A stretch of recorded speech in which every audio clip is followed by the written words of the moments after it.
Chapter 11:11. It was not until the last battle on the stage ended that Jiang Wang withdrew his attention from the battle. Only then did he realize that the spectator stands around him were already empty. There weren't many people around. He had been so immersed in the battle that he did not even notice when Yi Lingxiao and his daughter left.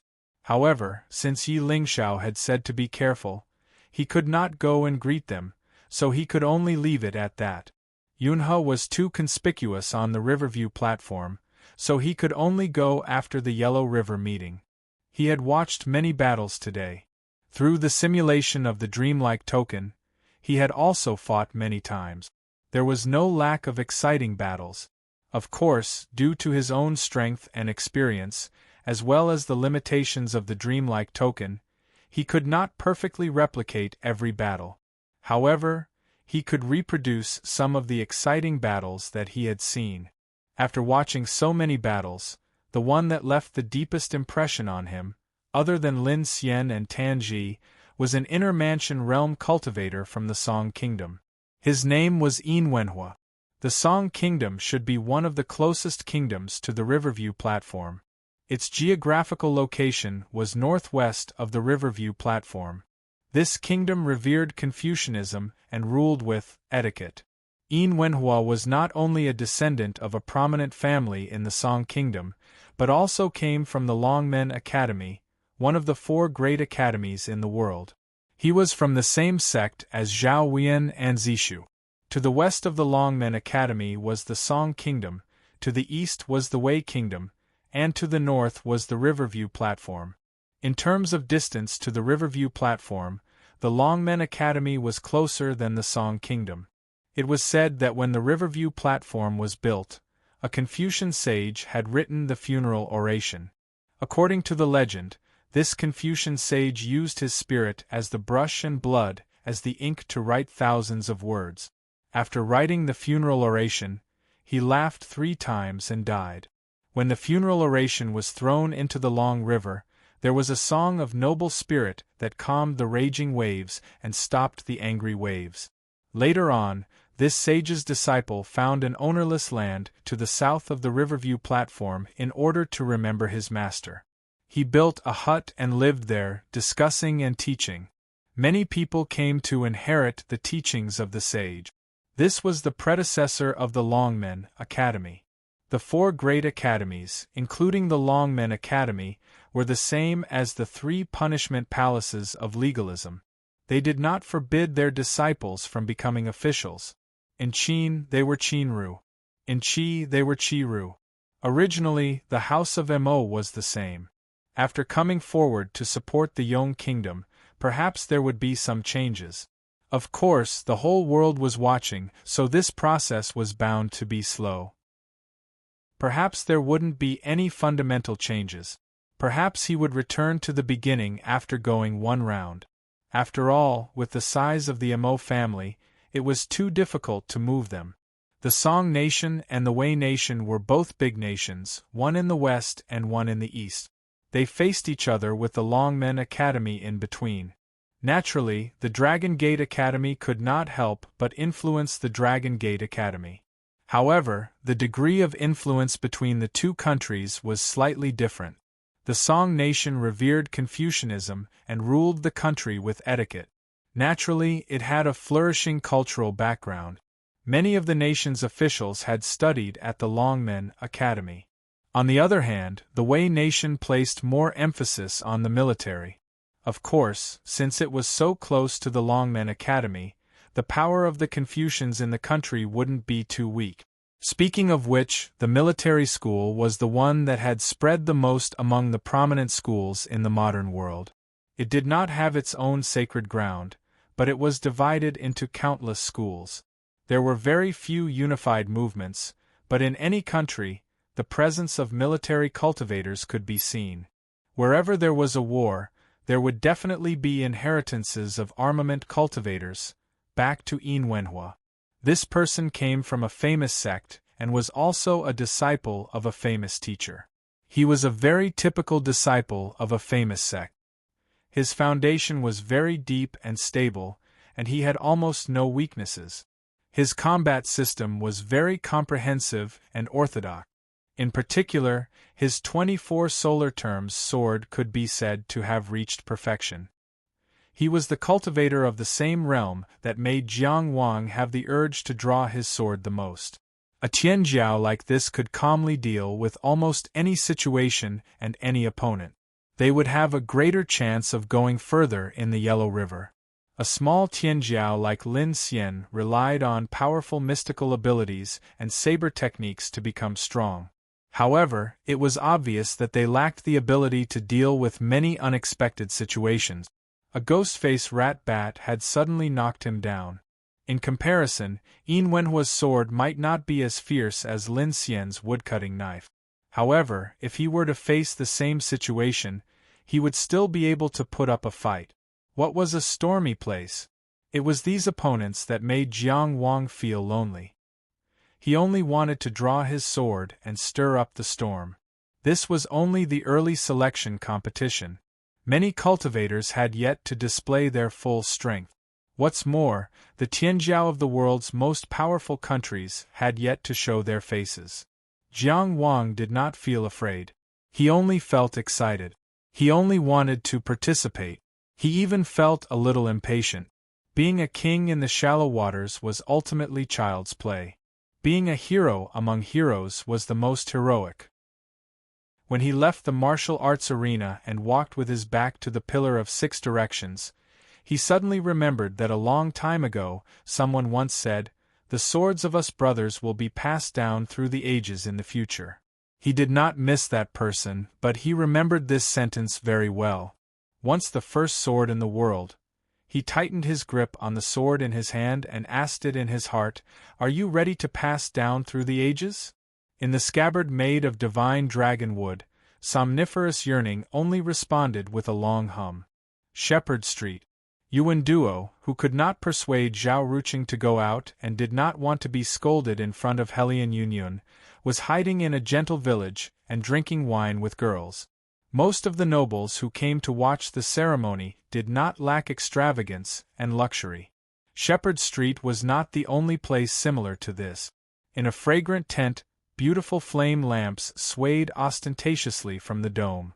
Yuan Duo was trying to reason with the young lady with his sharp tongue, and they were entangled with each other. With the other hand, he accompanied another girl over mountains and ravines, exploring the principles of life, activating the joints of his 5 fingers and maintaining his fist. After being restrained in the desolate border for 3 years, he was both reasonable and healthy. At this moment, the door curtain was rolled up. The evening wind whistled in. Yuan Duo quivered and turned around to curse, "Who the F***ck?"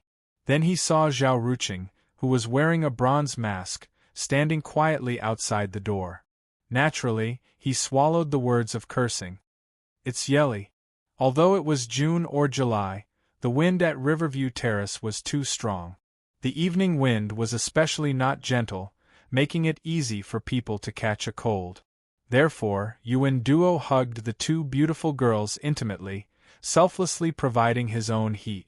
At the same time, he looked at Zhao Ruqing with a troubled expression. It's not that I, Yuan Duo, am not loyal enough. It's just that right now you, a famous flower, have that. It's not too convenient. Zhao Ruqing only said, "There's something." His voice was very cold. Just like every time when he just came back from the desolate border. Yuan Duo immediately sat up straight and put his hand back. His face also became serious. "You can leave first." The 2 girls who knew how to reason with Yuan Duo were naturally very reasonable. They immediately avoided the formalities of reluctance, and left the room without saying a word. They left, taking away the evening wind that rolled into the room. The fragrance curled up, which was intoxicating but empty gentleness. Zhao Ruqing did not speak immediately. Yuan Duo looked at him and said seriously, "Yeli, as long as you say it, as long as I can do it. Can I still play in the Battle of the Yellow River?" Zhao Ruqing asked. Yuan Duo was silent for a while.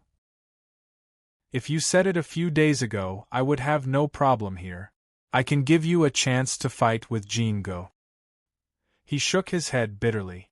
The early selection has already begun, Yeli. Now I can't do it, and the Yuan family can't do it. Yuan Duo did not ask why Zhao Ruqing suddenly changed his mind, but this matter was indeed beyond his ability now. The selection had already begun, and the priest of the Golden Crown would not agree to change. He would not give another chance to let his own people consume Jin Ji's energy. The leading powerhouse of any country would not agree to such a thing, no matter how much the Yuan family paid. I see, Zhao Ruqing said. He did not pester. No one was responsible for anyone else. Moreover, he was indeed the one who changed his mind on this matter. Yuan Duo had tried his best. He turned and walked out. There would be another way, he thought. But a pretty woman stood in front of him. She was wearing a sea blue dress and a silver crown. She looked at him and smiled, like a begonia blooming in the night. You want to participate in the Battle of the Yellow River? Helian Union said, I'll help you. Chapter 11-12. Zhao Ruqing had met many women in his life. He didn't need to do anything. He only needed to look at them and he could easily capture their hearts. He didn't even need to look at them. He only needed to take off his mask, and many women would throw themselves at him like moths to a flame. He had never used his heart. In this world, nothing was permanent. From a person to a country, gratitude and grudges, from love to love, everything was the same. He only wanted to live a slightly drunk life. He couldn't be too drunk, and he couldn't look at things too seriously. If he was too drunk, no one in this world would ever remember those things, those people, those past. If he looked too seriously, how could he live on? There was a limit to human strength. The smarter a person was, the clearer they could see the truth of the world, so they were more pessimistic. In a small city, he could make a few friends. Among his friends, the most promising one was nothing more than the city lord of this small city. Perhaps it was in the criminal division, perhaps it was teaching in the Tao College, or perhaps it was in the city guards. If there was any trouble, he would secretly solve it. He had an inexhaustible amount of wealth in this small city, maintained a mediocre cultivation base, drank wine, and killed bandits. Occasionally, he would be tyrannical, and sometimes he would root out the strong and help the weak, and be chivalrous. He would live his life like this, peacefully and happily with these people. That was what he thought, and that was what he did. But some people didn't agree. Some people, damn it, they didn't even agree to this. Zhao Ruqing's handsome face was hidden under the bronze mask. His mood was hidden in those peach blossom-like, beautiful eyes. These were affectionate eyes, although he didn't have any extra feelings. At this moment, he looked at Helian Yunyun. Looking at Helian Yunyun's smile. He had met many women, and he would meet more women. But perhaps he would never have such a smile again. It left such a deep impression on him. Perhaps it was just because, tonight, he was too weak. Can I? Zhao Ruqing asked. He looked at Helian Yunyun seriously, which was rare. I mean, Jin Guo is the son of Jin Tandu, the master of Iron Stupa. Yuan Duo helping me can be considered a competition between them. If you step in, won't the Iron Stupa become unstable? Helian Yunyun looked back at him with a smile. Her pair of pale azure eyes seemed to pierce through the thick bronze mask. You look really good when you're serious. I mean, you have a lot of substance. Zhao Ruqing was speechless. That. Yuan Duo walked out of the tent. Actually, this matter.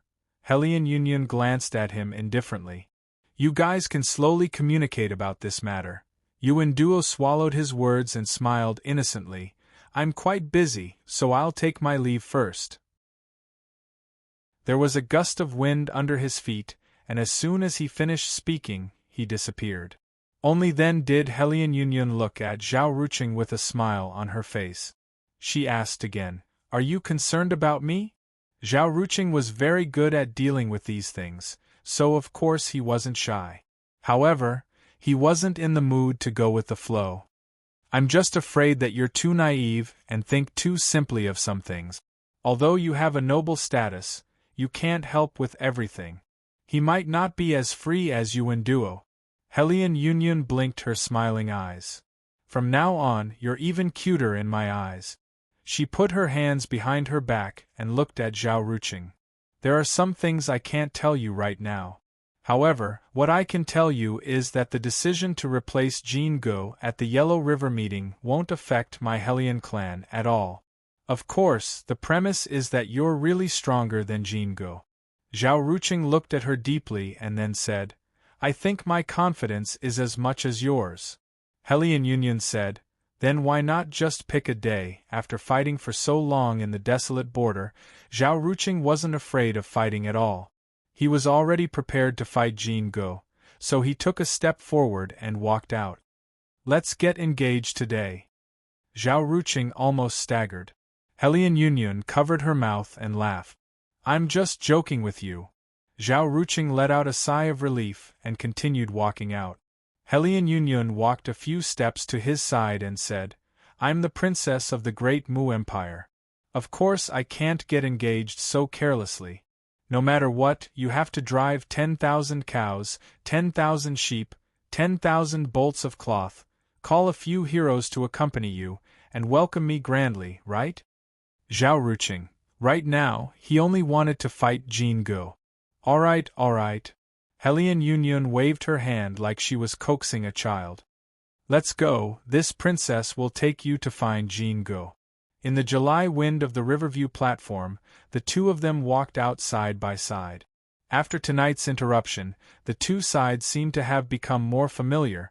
Before, it was only Hellion Union who became familiar with him. Zhao Ruqing had always buried his emotions deep and tried very hard to act normal. Tonight was no exception. He asked casually, right, why are you here today? Hellion Union said with a smile, I'm looking for you in duo. Of course, she wouldn't say that she heard that Zhao Ruqing came to drink wine with you in duo and specially came to catch him in the act. Zhao Ruqing said, then, it's fine now. Hellion Union was obviously in a good mood. Her voice was like a silver bell swaying in the wind. It was almost as if she was saying, the only thing I'm looking for you in duo for is you. I have a question. Zhao Ruqing quickly changed the topic and asked, Your Highness Yun, with your noble status, don't you have anything to do every day? Of course I came to find you after I'm done. Hellion Union said proudly.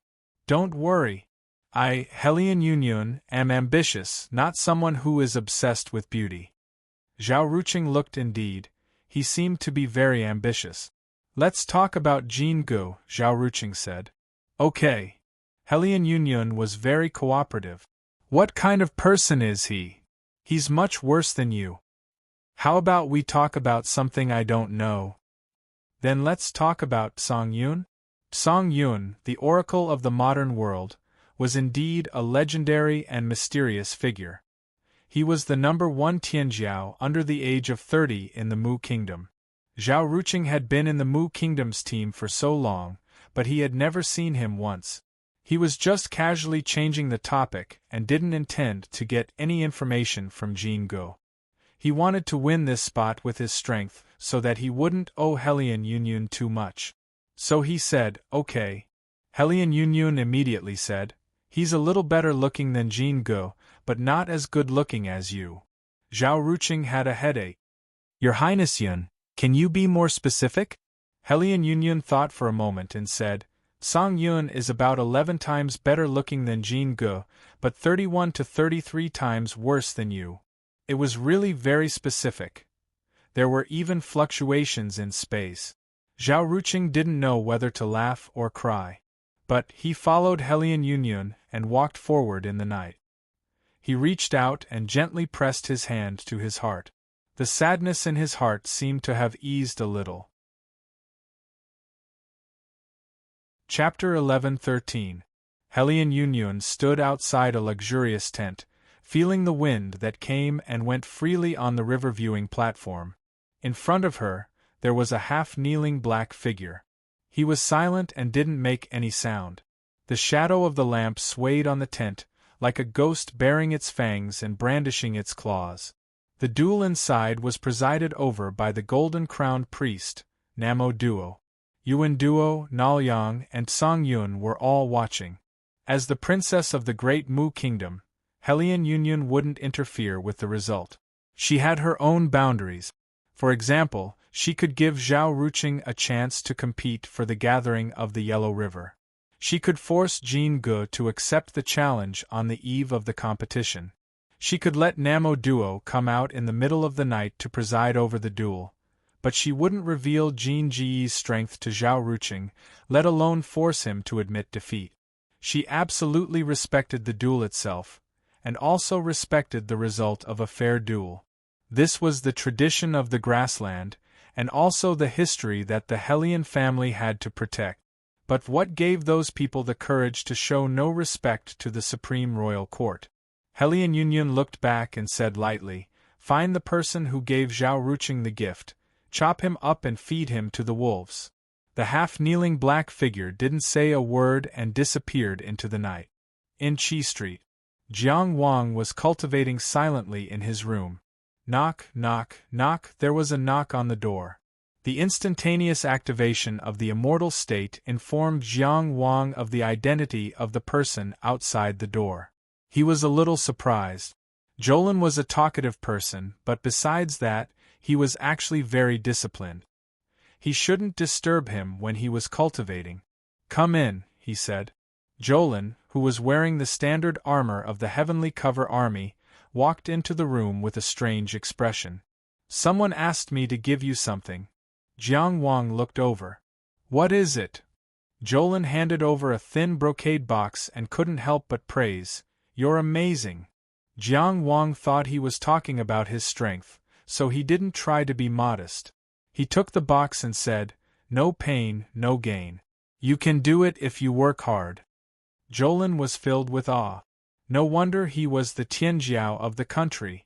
He worked hard on his cultivation and seduction. In fact, he was already shocked speechless when he met the great beauty with a veil covering her face. In particular, that great beauty had specifically asked him to give this gift to the man from Deqi's Qingyang town, Jiang Wang. In his heart, he looked up to Lord Jiangju like a mountain. "I didn't even see you two interact much, but you actually hooked up with each other." No wonder when he watched the competition, Lord Jiangju did not care about his reminder. What kind of person was Lord Jiang? He was simply a master of flowers and a hero of love. If she only knew how to stare at others like him, how degrading would that be? "I'll work hard and follow your example," Jolin vowed. Jiang Wang looked at him with a puzzled expression. He felt that this kid's bootlicking skills had dropped a little today. Why was he being so pompous? But Jolin had already left the room in high spirits, filled with reverence. Jiang Wang shook his head. Casually, he untied the ribbon tied to the brocade box in the shape of a butterfly.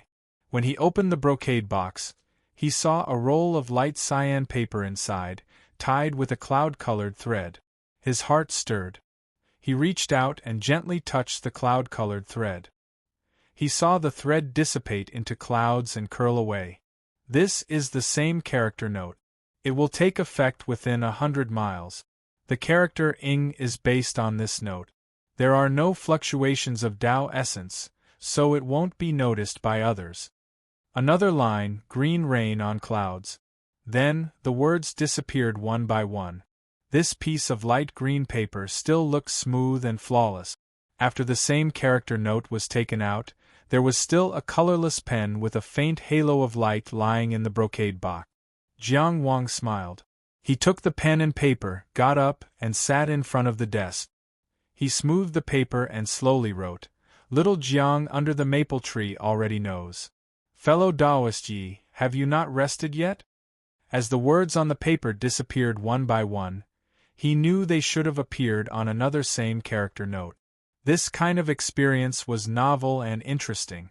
This kind of artifact was also a beautiful part of the transcendent world. Same character note, who knows what's on your mind? After a while, new words appeared on the paper, and then stayed in the Ling Shao secret realm to cultivate. My father said there were too many people at the Yellow River gathering, so he didn't bring her. Uncle Ah Cho and the little prince are with her at home, so there shouldn't be any problems. On the other hand, we met Du Ruhui on the way to the river viewing platform. You have to be careful, Jiang Wang replied. With fellow Taoist Ye's care, I'm very relieved that an is in the Ling Shao Pavilion. Pavilion Master Yi already reminded me about the Zhuang country's team. I also saw Lin Jingren earlier. I'll handle it well. Yi Qingyu wrote, Do you know the person Du Ruhui brought with him? Although she had never heard of the name Lin Jingren, she naturally understood what Jiang Wang said. This Lin Jingren was the scholarly young man who followed Du Ruhui. Jiang Wang replied, He's a very cunning and difficult person to deal with. The place where the Ling Shao Pavilion rested was a small area in the western region. Yi Lingshao was rich and overbearing, so he directly put up a few sets of the Mahist Cloud House. Moreover, they were the most luxurious models, so they could be used as soon as they were put up, filling up the space. As a neutral country, the Yun nation was connected to the world and maintained good relations with many countries. Of course, because they strictly adhered to the principle of neutrality, they couldn't go one step further and reach an alliance agreement. It was only limited to business cooperation. These few days at the river viewing platform were rare and unrestrained days for the great Taoist Master Yi. He was so busy that his feet didn't touch the ground. At this moment, Yi Qingyu was sitting on a soft and wide cloud, leisurely writing a reply. The pure white glass snow table was covered with a light green paper. Neat words flowed slowly on the paper. Looking at Jiang Wang's evaluation of the young man by Du Ruhui's side, and then connecting it with this person's sincere and scholarly appearance, she couldn't help but shake her head. This Lin Jingren was really a Zhuang minister with a good background. He was exactly the same as Zhuang Gaoxian and Du Ruhui. She thought for a while and wrote, I thought he was an honest and sincere person, but it seems he's extremely fake. However, the great Tao is broad and magnanimous. Dragons are high in the sky and flies are no longer seen. I'll remember fellow Taoists' reminder in my heart. Naturally, I'll work hard and not be trapped by mud. In the future, when I'm high in the sky, I'll move mountains and fill them up. Yi Qingyu looked at the neat row of words and seemed to see that clean and calm gaze again. She wrote, It's late, I'll stop writing for the time being. Please continue to cultivate and work hard. After a while, a row of words appeared on the same letter. The path of Tao is long, I'll work hard together with fellow Taoist Yi. Yi Qingyu gently rolled up this letter and carefully tied it with a cloud thread. With a smile on her face, she leaned back and comfortably sank into the cloud. The path of Tao is long, and my companions are 2 or 3. But life is like a dream, and there is light in the long night. At the bottom of the letter, I sometimes write, If you see a swan goose, please send a reply. This is where the title of this chapter comes from. Chapter 11:14. In many people's eyes, Lin Jingren was a sincere gentleman who was refined and courteous. He was also very tenacious.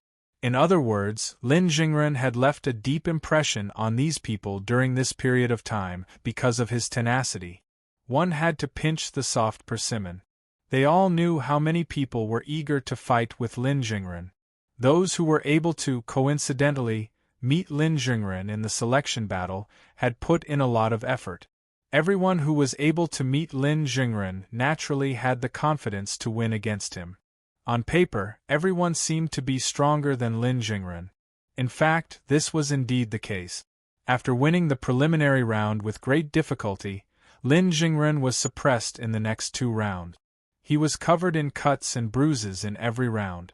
However, he was able to grit his teeth and persevere in every round. He could always find his opponent's flaw in a losing battle.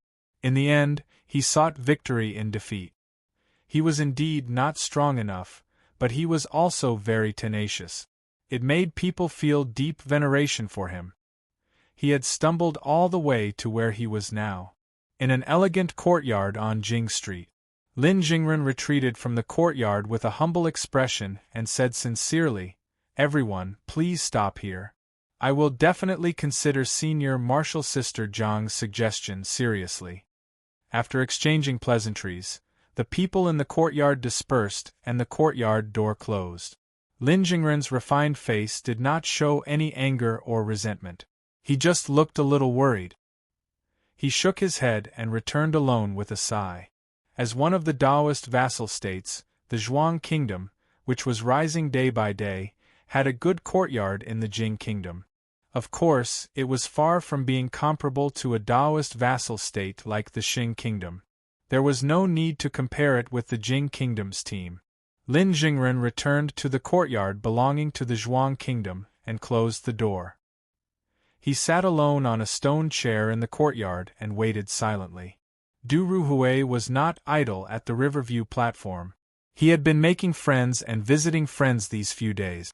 The Zhuang Kingdom, which was rising, needed a status that matched its status in the world. However, this was not easy to achieve. The dignified Prime Minister of the Zhuang Kingdom feasted with people every day and tried to figure out the thoughts of others. It had to be said that Du Ruhui had sacrificed a lot for the country. However, Lin Jingren had been outside every day during this period of time. Aside from participating in the selection battles, he had been doing his best to make friends. In the Tianjiao circle of Taoist countries, it won a good reputation. In short, the two of them were actually very busy and hardworking. They rarely had time to communicate with each other in private. But tonight they had to talk. Lin Jingren sat quietly and patiently. Many people rushed to fight with him, but those who rushed to pinch the soft persimmons, how could they not be his chosen targets? Although he didn't seem to be doing anything, he was just waiting. Usually, the waiting time could only be seen after the results were out, and Lin Jingren definitely didn't lack that. Only when it was deep into the night did the old man with ink-black hair step into the courtyard. Seeing Lin Jingren's attitude, Du Ruhui didn't say much. He sat down on the opposite side of the stone table and asked in a wide voice, "Is something the matter?" For the next few days, Lin Jingren won with great difficulty. No matter how he felt about Lin Jingren, no matter who he valued more as the Prime Minister of Zhuang, he would take good care of Lin Jingren's feelings. The current Lin Jingren was qualified for him to consider his feelings. Lin Jingren looked up at the Prime Minister of Zhuang. A day of socializing didn't bring him much fatigue. But the wrinkles on his face that couldn't be removed still told of his painstaking efforts. Not many strong people in God's descent needed to be so tired. Especially when he had such a top magical ability as so close, yet worlds apart. Looking at Du Guoxiang's kind face. For a moment, Lin Jingren even thought of his grandfather. But he quickly annihilated this thought. In this world, there couldn't be another person who would treat him like his grandfather. There couldn't be anyone else. He was very clear about this point. In fact, he didn't need to think about anything else, because he had already thought about it. But sitting across from Du Ruhui, he still let himself think for a while. He deliberated over his words. Then he said, "Today, Senior Sister Jiang Liming of Xing Country found me." Du Ruhui raised his eyelids. "Oh! We will meet tomorrow." Lin Jingren said, "Senior Sister Jiang hopes that I won't put up any unnecessary resistance so that she can retain more strength and enter the main competition easily." Her original words were, "We are all Taoist vassal countries. My honor is also your honor." Du Ruhui didn't comment and only asked, "What do you think?" Lin Jingren placed his hands on his knees and said seriously, "The interests of the country are where Jingren's opinion lies. It's just that Jingren is stupid and doesn't know how to choose. I don't know which way to go is the blessing of Zhuang country. Therefore, I came to consult the Prime Minister. If Zhuang country wanted to obtain a status that matched its strength, the opinions of the other Taoist vassal countries were very important. The opinions of the strongest Taoist vassal country, like Qing country, were even more important. When Du Ruhui himself spoke to the expert leading the team of Qing country, he was very respectful. Of course, as a divine descent realm cultivator, it was very normal for him to be respectful to the current perfected ones. It was precisely because of these reasons that Lin Jingren couldn't make his own decision. Hearing Lin Jingren's loyal and courageous confession, Du Ruhui smiled amiably. The two talents from Wangjiang City's Dao Academy had completely different personalities. If a comparison had to be made, the person in front of him was sincere and close to hypocritical. In the end, he was not as straightforward and selfless as Fu Baosong. Both of them had the ability to do things. Lin Jingren was used to winning over people's hearts, and Fu Baosong's charisma was also very convincing. On this side, each had their own merit. However, in terms of transcendent being strength, Lin Jingren was still superior. The two of them had different usages and had to be placed in different positions. The evaluation and haggling in his heart would not be said out loud. Du Ruhui said emotionally, "Unknowingly, you've actually reached this step. You really make me proud." Lin Jingren said respectfully, "It's all thanks to your painstaking guidance that I was lucky enough to have such meager results." Du Ruhui chuckled and said, "It's your own hard work." After laughing, he suddenly looked into Lin Jingren's eyes. "If you were to go all out in a battle, how confident are you?" Lin Jingren had already expected this question. Hence, he already had an answer. "I've interacted with Senior Sister Jiang in the Golden Millet Mystic Realm, and can be considered to understand her. I've also observed her a lot these days. Senior Sister Jiang is from Tianjiao, a big country. She's talented, powerful, rare, and has rich battle experience. My talent is inferior, my realm is inferior, and my technique is inferior."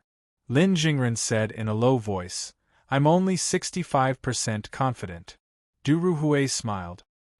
He knew Lin Jingren's extremely cautious personality.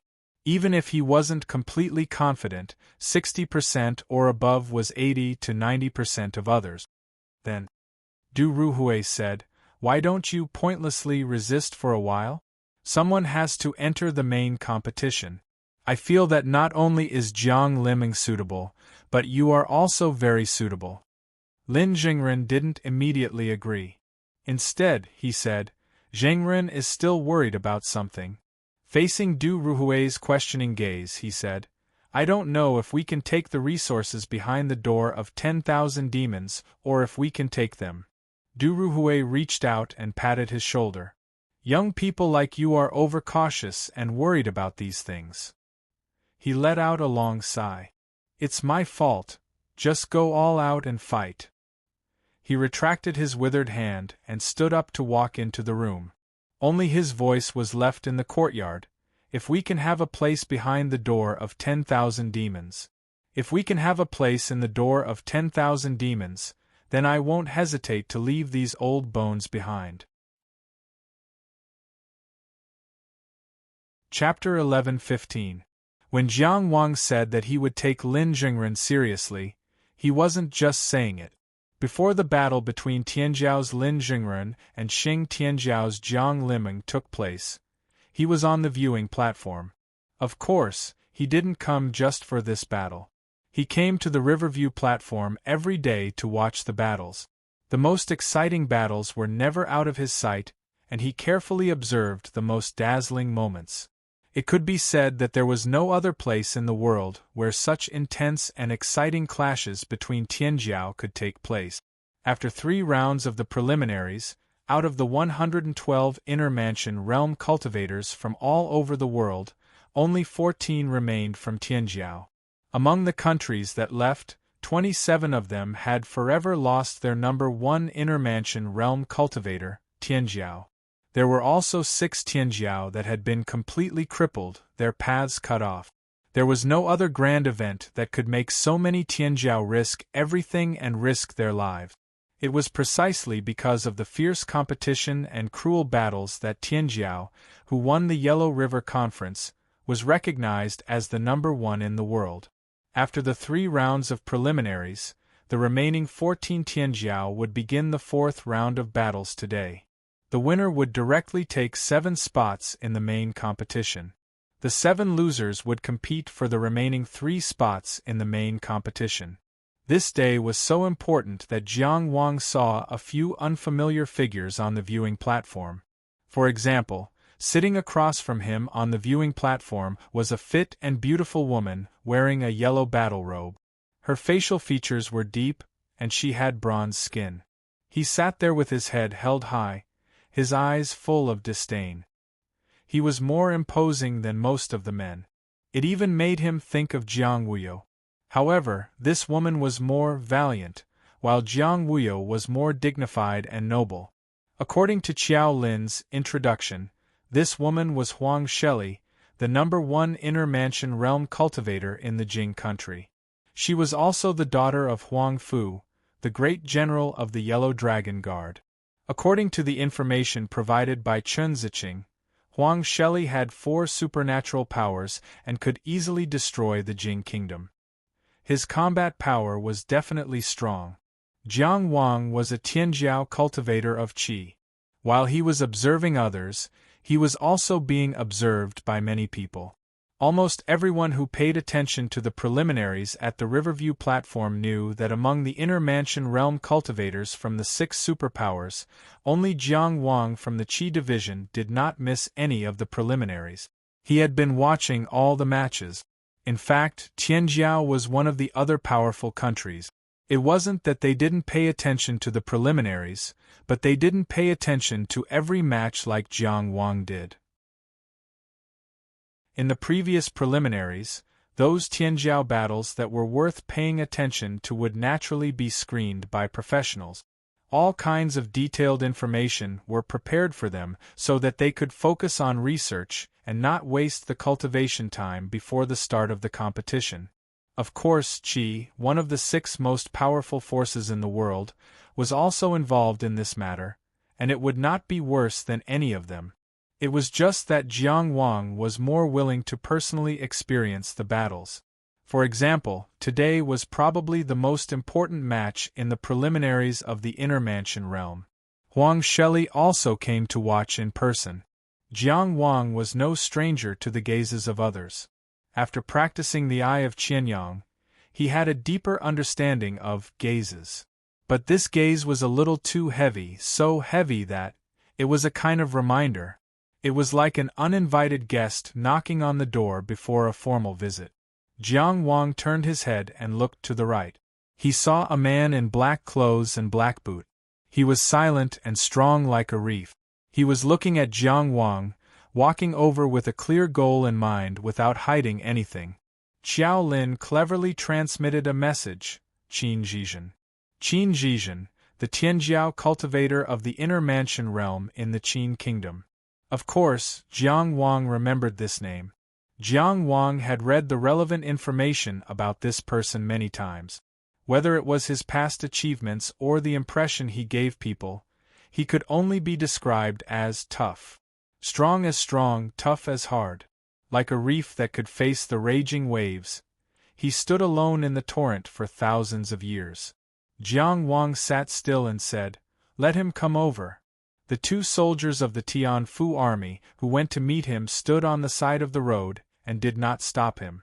But Qin Zhizhen still raised his hand and motioned for the soldiers of the Balong army to stop outside the defense circle of the Tianfu army. The soldiers of the Balong army in black heavy armor and the soldiers of the Tianfu army in purple and gold armor stood facing each other. Qin Zhizhen walked over alone and stood in front of Jiang Wang, looking him in the eyes. The first thought in Jiang Wang's mind was, if Zhuo Guangshu got the quota for the Inner Mansion realm in the Chu kingdom and happened to meet this person, he would definitely want to teach him a lesson. Of course, no Chu person would want to be polite to the people of the Qin kingdom. Jiang Wang's purpose in coming to the Yellow River meeting was very simple. He just wanted to be the first in the world. But among the top 6 opponents in the world, there was a ranking of the opponents he wanted to teach a lesson. North Xiang, who made Zhuo Guangxu angry, was the first.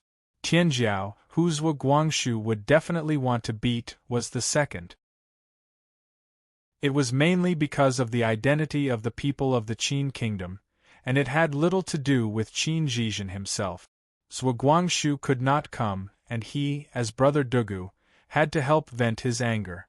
Of course, it was also very likely that he would not be able to vent his anger and would be beaten up instead. After all, in the face of these top Tianjiao, no one could say that they had a firm grasp of the situation. But they could not lose their momentum. No matter who they faced, they had to be prepared to beat them up. This was the ambition to be the first in the world.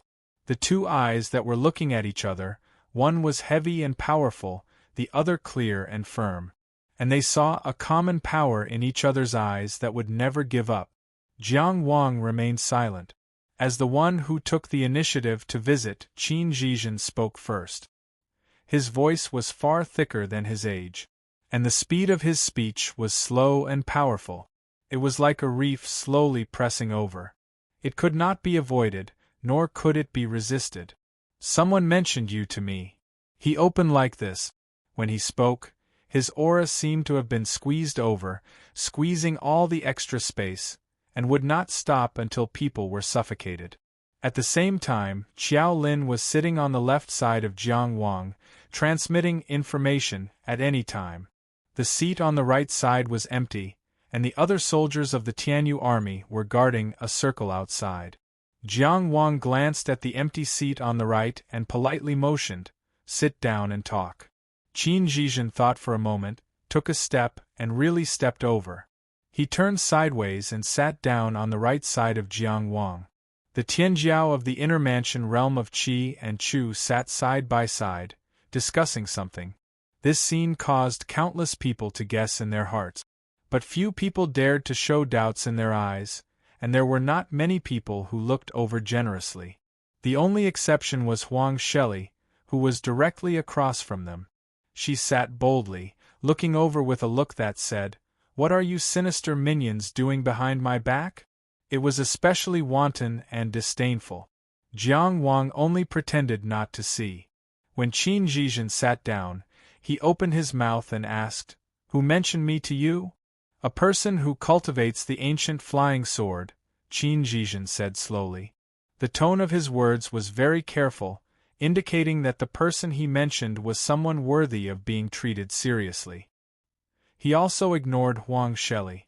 Jiang Wang looked down the field. The scholarly Lin Jingren had already walked onto stage C, and the calm and confident Jiang Liming was on his way up. The battle he had been looking forward to for so long was about to begin. He had originally wanted to study Lin Jingren thoroughly in his calmest state. But at this moment, his heart was in chaos. He did not look away, only asking, "Oh, he is called Xiang Qian," Qin Zhizhen said. "So?" Jiang Wang asked, "You are friends? Enemies?" "Not friends, but also not enemies," Qin Zhizhen said very calmly. "He challenged my friend, and then I went to challenge him. He told me about you, so I came to see you. It's that simple." Jiang Wang was silent for a moment, then asked, "How is he now?" He did not ask about victory or defeat, because now that Qin Zhizhen was sitting here, the outcome was obvious. Qin Zhizhen smiled. This reef-like man's smile was not relaxed at all. It appeared too heavy, and there was a kind of unsettling pressure. "When you defeat me, I will tell you," he said. Jiang Wang still looked in the direction of the martial arts platform, not revealing much emotion. He only said softly, "Okay." It was such a casual but firm okay. Qin Zhizhen had already gotten the answer he wanted, so he stood and said, "Farewell." Jiang Wang was still calm. "Take care." Qin Zhizhen left his seat and walked down. Qin Zhizhen, dressed in black, was like a reef, slowly moving down in the scouring river. He walked down to the bottom of the stands, then turned right. His every step seemed to be strictly predetermined, without the slightest deviation. When he was about to walk out of the protective range of the Tiandu army soldiers, he suddenly turned back to look at Jiang Wang with a curious look that he rarely had. "Don't you want to ask what he told me about you?" Jiang Wang finally shifted his gaze back and looked at him seriously. "When I defeat you, I will ask you. You had better prepare an answer." Okay. This time it was Qin Zhizhen who said this word. Then, the black-clothed man led the silent tyrannical Rong soldiers to the right side of the spectator stands, and similarly took up a large space. Huang Sheli looked at Qin Zhizhen, then at Jiang Wang. He looked at Jiang Wang, then at Qin Zhizhen. He looked like he was sizing up two thieves. And Jiang Wang and Qin Zhizhen were both staring at the martial arts practice platform. Qiao Lin, who had been listening to Qin Zhizhen and Jiang Wang talk for a long time, was itching. He really wanted to know who the person who practiced the ancient flying sword technique was. He had a relationship with Jiang Wang of Tianjiao of Qi, and had fought with Qin Zhizhen of Tianjiao of Qin Kingdom. He must be an extraordinary person. He just didn't know where he was from and which Tianjiao he was from. But after all, he didn't dare to ask. Because Lord Jiang, he was obviously in a bad mood. Today's battle under the witness of the Pillars of Six Directions was so important. There were many important people who came to watch the battle, such as Meng Huia, the Vice Minister of Xing Kingdom and immortal from Penglai Island, Chu Jiming, the Minister of Song Kingdom, and Du Ruhui, the Prime Minister of Zhuang Kingdom. There were high-level officials of Shui Kingdom from the extreme cold of the northwest, high-level officials of Dan Kingdom from the north of the Valley Plain, and high-level officials of Wei Kingdom who had a complicated relationship with Song Kingdom. Fortunately, the stands on all sides were tall and wide enough to accommodate so many people, and it didn't even feel crowded. There were also 3 people from Tianjiao, who didn't need to participate in the selection, who were in the inner mansion realm of the 6 great powers in the world. They were Jiang Wang of Qi Kingdom, Huang Sheli of Jing Kingdom, and Qin Zhizhen of Qin Kingdom. They sat on 3 sides of the stands, and there was a clear distinction between them. Of course, in Huang Sheli's eyes, Jiang Wang and Qin Zhizhen were probably already unpresentable. The 3 people from Tianjiao who didn't come were Xiang Bei of Chu Kingdom, Jin Gu of Mu Kingdom, and Tianjiao, who was in the inner mansion realm of Jing Kingdom. Jing Kingdom probably wanted to keep it a secret, and Xiang Bei of Chu Kingdom was famous for his arrogance. He probably didn't care about the selection. Only Jin Gu of Mu Kingdom didn't come to watch the battle today for some unknown reason. It was probably the arrogance of the great powers in the world. Qiao Lin stared at the martial arts stage and glanced at Lord Jiang from time to time. If it was in the past, Lord Jiang would have already discussed it with him excitedly. But after Qin Zhizhen left, Lord Jiang didn't speak anymore. Although his mouth was itchy, he could only remain silent. This kind of feeling was too uncomfortable. Telling a talkative person to shut up was like telling a hungry person to look at delicious food and not eat it. Damn Qin people! Of course, he didn't dare to glare at Qin Zhizhen like Huang Sheli. He could only curse in his heart. The people on the viewing platform naturally had a myriad of emotions. Some were expectant, some were indifferent. The people on the martial arts practice stage only had one hope: to win. Jiang Liming might be a little different because she was already sure to win. What she needed to consider was how to win. That junior sect brother Lin Jingren of the Zhuang Kingdom had an upright character and could be considered to have a promising future. Everyone was from a Taoist vassal kingdom. Should she leave him some face and let him lose a little better? Or should she just focus on winning as quickly as possible and let the world see the strength of Xing Kingdom and her, Jiang Liming's talent? On the way to the martial arts stage, she was still thinking and hesitating. The moment she stepped onto the martial arts stage, she was suddenly enlightened by the gazes that were focused on her from all directions. In this kind of situation, in this kind of place, why should she leave anyone face? She should only pursue victory, a beautiful, glorious, and unquestionable victory. In the Golden Millet's secret realm, they were fated to travel together. Seeing that they were both Taoist vassal kingdoms, she helped this humble junior sect brother in passing at that time. Today, it was time for him to repay her. Last night, Lin Jingren replied that he had thought it through and was willing to retreat. However, he hoped to save some face in the battle. He also hoped that senior sect sister could give feedback to the country's higher-ups and let the Qing kingdom take care of the Zhuang kingdom, and so on. He was indeed a loyal and patriotic young man. However, if they had to resort to underhanded tactics to fight Tianjiao, which was from the Zhuang kingdom, and the news spread, what would their domestic competitors think? Therefore, she naturally wouldn't give any feedback.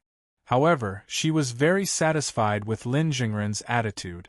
She would also remember this matter. If he was willing, she wouldn't mind taking care of him again if there was a chance in the future. If he harbored resentment, then so be it. They wouldn't have any more interactions. As a Taoist vassal kingdom, the Zhuang kingdom was all alone in the western region. No matter how they moved, their development was limited. The difference between her and Lin Jingren was like the difference between heaven and earth. It was true that junior sect brother Lin Jingren's moral character was admirable, but in the Yellow River gathering, she still had her own pursuits that she absolutely couldn't relax on. Now, she was standing on the martial arts stage with the word "C" as the symbol. She knew that even if she had made it to this round, she was still a Tianjiao of Tianjiao. Today, there were 7 battles going on at the same time on the martial arts stage.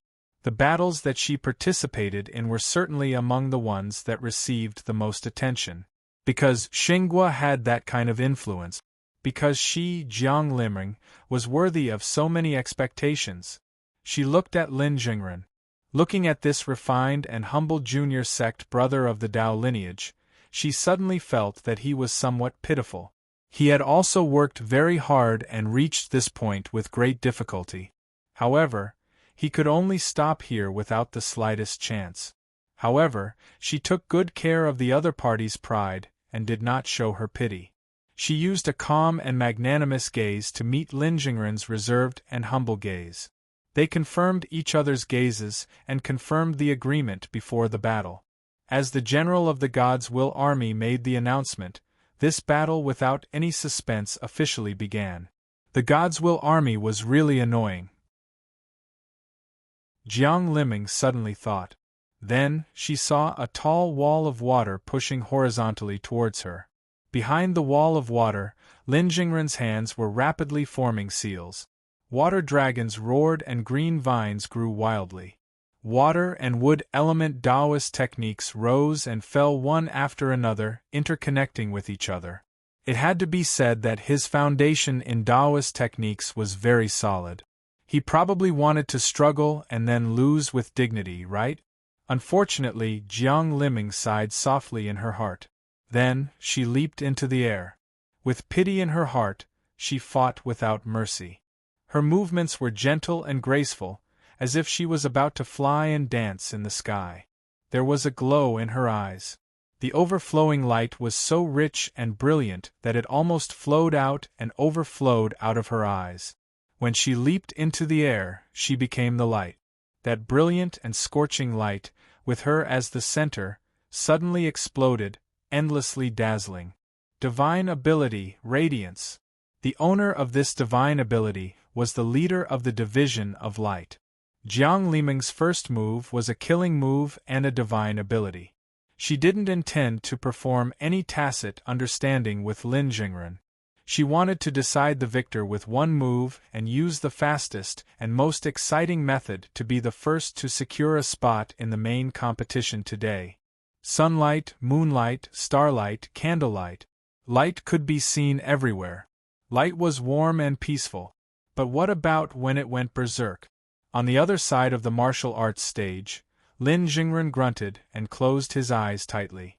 2 lines of blood flowed from the corners of his eyes. There was no way to dodge or hide. When he saw the light, he was already injured. If not for the world stage's protection, many spectators would have been blinded. Lin Jingren was just no exception. The seals that were about to form in his hands dissipated. Lin Jingren gritted his teeth and closed his eyes. He instinctively retreated and pulled away from his opponent. Junior brother Lin, admit defeat. Jiang Liming didn't immediately chase after him and kill him. Instead, she said indifferently in the endless light, "Your eyes can still be healed. If you move quickly, you can still participate in the next round." The water wall that Lin Jingren had pushed over earlier was already sparkling before it could even get close to her. The countless light disintegrated Lin Jingren's Tao energy and will. The water wall naturally collapsed. At this moment, she seemed to be a person formed by light, like a goddess descending to the world. Her majesty and kindness were all bestowed by the goddess. The ant-like Lin Jingren showed his usual tenacity. He closed his bleeding eyes and stepped on the water to retreat. His hands quickly formed seals again. Besides tenacity, there was also a rare anger. "Senior Sister Jiang, you lied to me. What a refined person." His cultivation seeped into his bones. Under such extreme anger, he could still call out Senior Sister Jiang. How many people could do that? However, Jiang Liming naturally wouldn't give him a chance to express his anger. She only sighed. "Senior Sister is doing this for your own good. Unfortunately, you don't know." The countless light rays suddenly condensed into a sharp light. From the light rays that were hard to perceive, they turned into arrows that chilled people to the bone. Using light as arrows to kill and take lives. These light arrows, before Jiang Liming's voice, had already landed on Lin Jingren's body. No, that wasn't the case. Lin Jingren, whose eyes were tightly closed and shouldn't have been able to see anything, had already retreated 3 steps after he said, "You lied to me." With every step he took back, a jade-like tree would rise from the ground in front of him. 3 steps back, 3 erect trees. These 3 jade-like trees, faintly glowing with green light, formed a 3-pronged formation. As soon as they appeared, they suppressed their energy and sealed their aura. The light arrows that Jiang Liming controlled fell into the area covered by the jade-like trees. However, it was as if they were stuck in a quagmire. It was so slow that people could clearly see the exquisite, sharp, and brilliant appearance of the light arrows. At this moment, Jiang Liming's, "Unfortunately, you don't know," voice faded away. In the stands there was a low cry. Only Jiang Wang's gaze was slightly focused. Of course he could recognize it. He would never forget it. This was Dong A's unique secret technique. 3-life jade tree. With Dong A's loyalty to the country, it wasn't hard to understand why he would contribute his unique Tao technique to the village. But at this moment, seeing this technique on the Riverview platform, it was hard to avoid feeling that things had remained the same, but people had changed. 3-life jade tree was an absolutely brilliant wood Tao technique. Previously, Jiang Wang had relied on the rotten wood art's fundamental restraint on wood Tao techniques to easily disintegrate it. At that time, Dong A didn't have time to truly display the essence of this Tao technique. Until today, in the hands of Lin Jingren, Jiang Wang could finally see the true power of the 3-life jade tree. He actually used the power of Tao techniques to delay the attack of Jiang Liming's Si Yao divine ability. It was no wonder that the spectators couldn't hide their shock. The birth of Tianjiao had no reason to speak of. Most of the time, it depended on luck. Big countries and powerful countries were nothing more than having a larger population base and more powerful bloodlines. Therefore, the possibility of Tianjiao being born was higher. At the same time, it could provide Tianjiao with a better environment for growth, so that talented people wouldn't easily fade into the crowd. Divine ability was a supreme secret technique. Of course, it was related to experience and cultivation, but to a large extent it was also dependent on luck. A powerful country like Tianjiao might not necessarily be stronger than a small country like Tianjiao's divine ability. A very important part that truly reflected the foundation of a big country and a strong country was actually the technique library of each country. They were constantly changing, constantly evolving, and could be used by every genius cultivator who met the requirements. Powerful Dharma spells. The strength of the Chu country was very important in that it had covered the world with its techniques. Of course, whether it could still hold on to this title now was debatable. All the countries in the world had never given up on catching up in this aspect. And in the battle on the martial arts practice platform, that resplendent glazed jade tree had forcefully delayed the arrow of light. Such a powerful and rare Dao technique didn't seem like something that a cultivator of the Zhuang country could use. Instead, it should be a high-quality Dao technique found in a large country's technique library. However, it was only delayed. Xing country's Tianjiao's Jiang Liming naturally wouldn't be stopped by this. The dazzling light had already faded. Her left hand formed a claw and pulled back. The brilliance of the jadeite tree had been completely stripped of the Dao technique itself. She spread out her 5 fingers and pushed forward. The jadeite light spun like a flying blade, cutting through the air and heading straight for Lin Jingren. This was the so-called leader of the division of light. This jadeite light came from the 3 lives jade tree itself, so it naturally wasn't affected by the Dao technique of the 3 lives jade tree. Lin Jingren, who had been blinded in one move, suddenly took a step forward. Instead of moving forward, he retreated and walked into the jadeite tree. Compared to the light blade, his speed wasn't fast enough. However, this step was unexpected and wonderful. It was as if both sides had rehearsed it. Ding, ding, ding, ding. The jadeite light blade struck the jadeite tree, producing crisp sounds like wind chimes. At this moment, those light arrows were still struggling forward in the area enveloped by the 3 lives jade tree, as if they were flying in mud. Jiang Liming's face was covered in radiance, as pure and holy as a goddess. Of course, she didn't cower. In the face of Lin Jingren's struggle, she chose to fly forward. Her powerful aura fluttered her robes, giving her an astonishing appearance.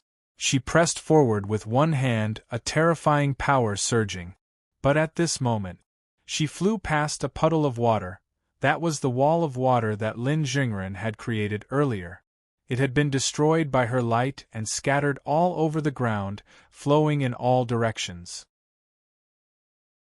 It was in this inconspicuous puddle of water that a translucent, shriveled and sinister hand suddenly reached out and grabbed Jiang Liming's right ankle.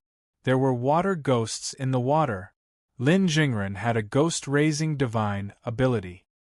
He had displayed it in the previous battle, so Jiang Liming naturally knew about it. It couldn't be said that ghost-raising divine abilities weren't powerful enough, but such divine abilities did have a common weakness. Usually, yang-type techniques were their natural enemies. Ghosts and whatnot had no place in the modern realm. Any random Dao roaming realm cultivator could fight ghosts and monsters with their Dao essence.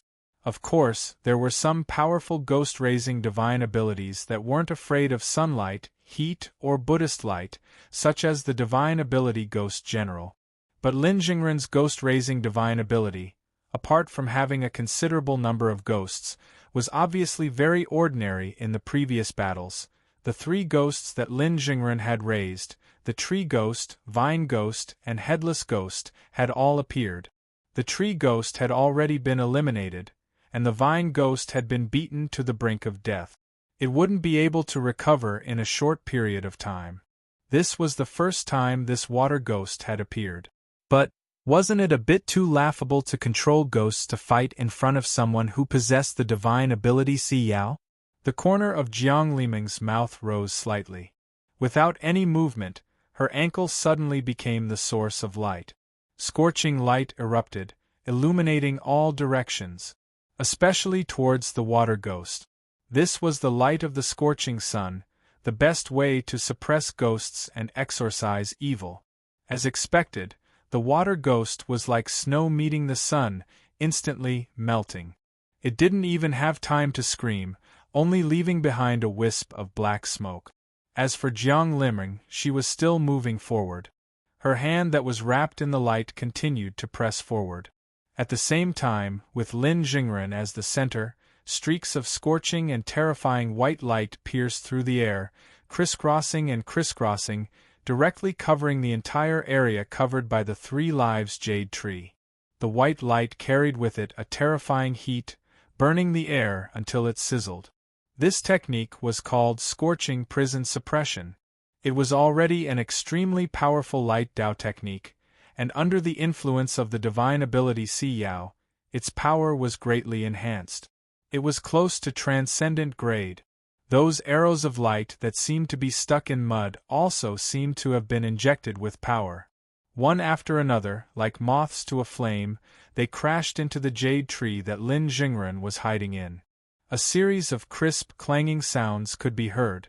It was like raindrops hitting glass. Some of the sharp-eyed onlookers had already seen the faint cracks on the jade tree. And the scorching white light created by the scorching prison suppression also descended at this moment, ruthlessly piercing through the jade tree. The air was filled with smoke from the incineration. With such a high temperature, even steel would be easily melted.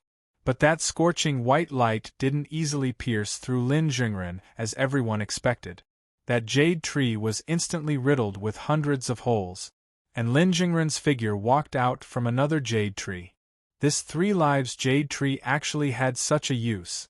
Even Jiang Wang, who had personally experienced this technique in the stands, didn't think of this step at all. To Jiang Liming, this Dao technique was even more foreign. When Lin Jingren walked out, the power of the arrows of light and the scorching prison suppression were concentrated on the jade tree from before. At this moment, there was an unprecedented emptiness around him. Only the cage, formed by the scorching prison suppression, was still trapping him. And he directly walked forward. He hurriedly stepped forward. The fingers of his right hand slashed at his left hand. A huge wound appeared on his palm, and blood spurted out from it. That blood it actually condensed in the air, turning into a ferocious blood ghost, directly sticking to the cage formed by the scorching white light. Sizzle, sizzle, sizzle, in such a sharp and violent sound, this blood ghost turned into a mist of blood and dissipated, as if it had disappeared. This was another new ghost besides the water ghost that Lin Jingren displayed. Such a blood ghost that could break through a cage. Who knew how long it took to raise and how much resources it invested, but he was willing to let it go so easily. And the cage, formed by the scorching prison suppression, was also corroded, opening a hole. Lin Jingren curled up his body and rolled out of this hole, jumping out of the cage of the scorching prison suppression. Only the 2 jade trees were left, still entangled with the arrows of light. The way he rolled out of the cage was definitely not elegant, and could even be said to be very ugly. Like a dog, he even rolled on the ground for 2.5 rounds. For a proud and arrogant person, such a sorry state was probably worse than death. Lin Jingren also appeared to be very angry. His eyes were tightly shut, but his face was flushed red. He angrily shouted, "Senior Sister Jiang, I treated you with sincerity, but you bullied and humiliated me. I will not rest with you." It was anger that made him throw away everything. He, who was usually refined and polite, now didn't care about face, didn't care about exhaustion, and didn't care about life and death. Just like a mad dog. A mediocre person is humiliating himself. Jiang Liming only coldly replied. Like a goddess, she retreated in the air. It seems like she didn't want to fight the crazy Lin Jingren, but calmly chose to temporarily avoid the sharp edge. At the same time, after rolling on the ground for 2.5 rounds, Lin Jingren suddenly bounced up. His body flew like an arrow. But unlike what the spectators expected, he didn't immediately launch a crazy counterattack against Jiang Liming. Instead, he fled to the other side of the martial arts stage, increasing the distance between him and Jiang Liming. What is he trying to do? The moment he landed, countless vines drilled out from the ground, entangling with each other, protecting Lin Jingren. Everyone who saw this scene had a feeling that it was extremely absurd. Of course, they all recognized the vine snake wall. But a Dao technique of the vine snake wall's level, In a battle of this level, what use can it have? Is Lin Jingren at the end of his rope, struggling before death? As for Jiang Liming, although she was retreating in the air, it wasn't to avoid Lin Jingren's crazy counterattack. How could a Tianjiao like her be afraid of a trapped beast? As she retreated, she suddenly stretched out her left hand and raised it towards the sky. Whoosh, whoosh, whoosh, whoosh, whoosh. From the sky supported by the pillars of 6 directions, close to 100 rays of light suddenly fell. These rays of light were like golden threads, like heavenly punishment. As it fell, a sharp whistling sound could be heard. They formed a circle, dazzling, and pierced the edge of the martial arts stage C. From the void, eyeballs were nailed out. Escaping was just an illusion. Jiang Liming's real goal was the eyes, surrounding the martial arts stage. In the void, a mournful howl sounded. It was Lin Jingren's 100-eyed ghost. These eyeballs all exploded at the same time, indicating that the Ghost Lord had been nailed to death. Many spectators were puzzled. Lin Jingren's eyes were clearly blind, but in the battle, he didn't seem to be affected at all. He could see clearly. Jiang Liming naturally had similar thoughts, but she didn't care at first, only intending to kill Lin Jingren. After being temporarily escaped, although she still had absolute confidence, she also realized that her opponent was tough and difficult to deal with. Thus, she changed to a more stable way of fighting. In this battle strategy, she immediately nailed Lin Jingren's vision, continuing her choice of blinding Lin Jingren at the beginning of the battle. She was locking in her advantage and solidifying her victory. Lin Jingren had greatly exceeded her expectations. She didn't want any more accidents to happen. Now, what was Lin Jingren going to do? Could he still persevere? Many people were thinking about this question. Only Jiang Liming could ask him personally. Her left hand's index and middle fingers were placed vertically in front of her, an array of light circled around her fingertips. This was a self-defense technique. After preparing for a counterattack, she opened her right hand wide.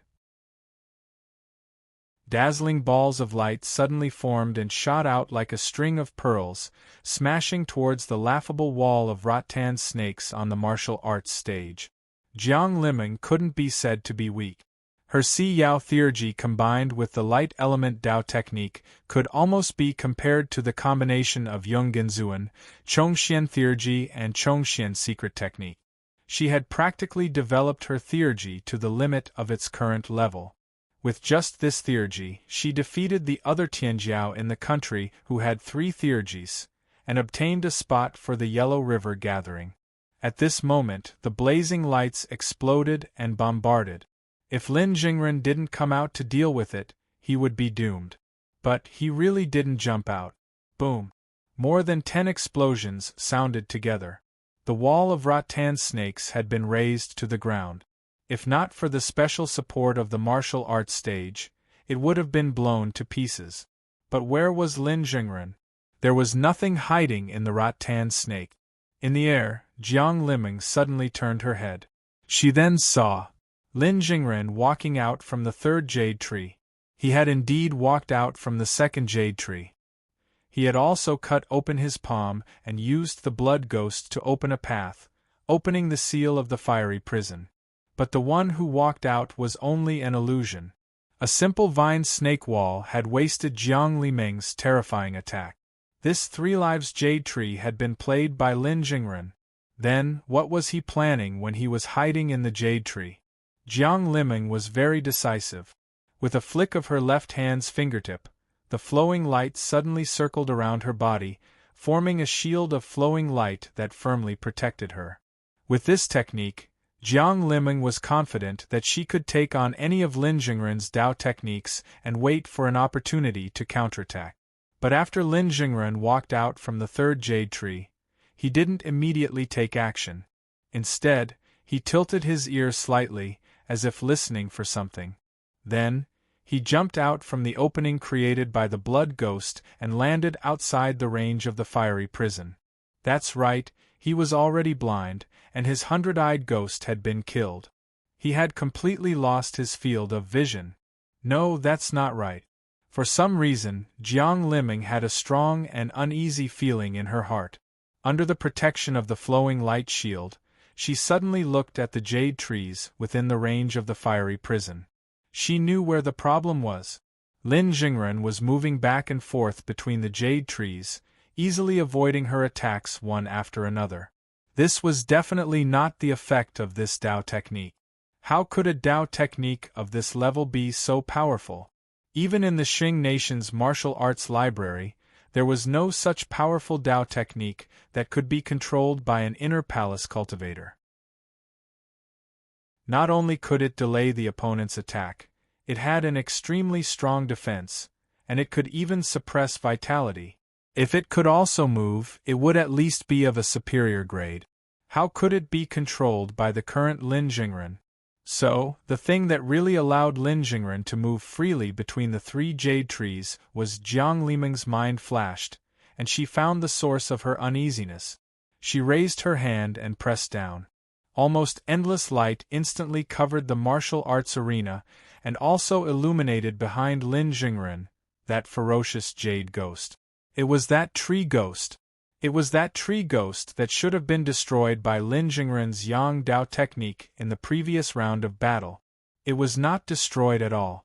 The ghost that Lin Jingren raised was not afraid of sunlight, nor was it afraid of Yang Dao techniques.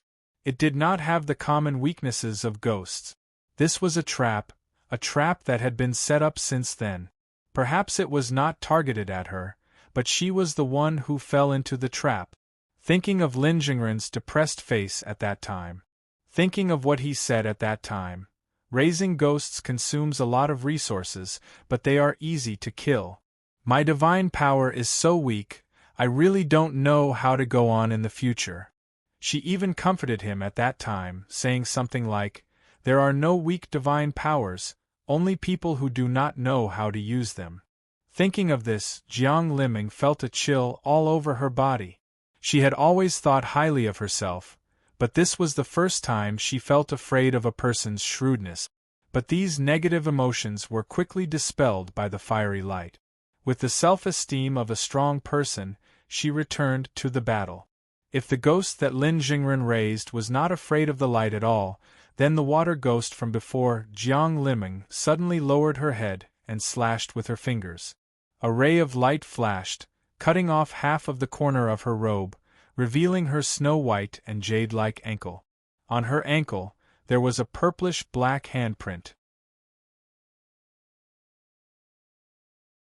Chapter 11:16.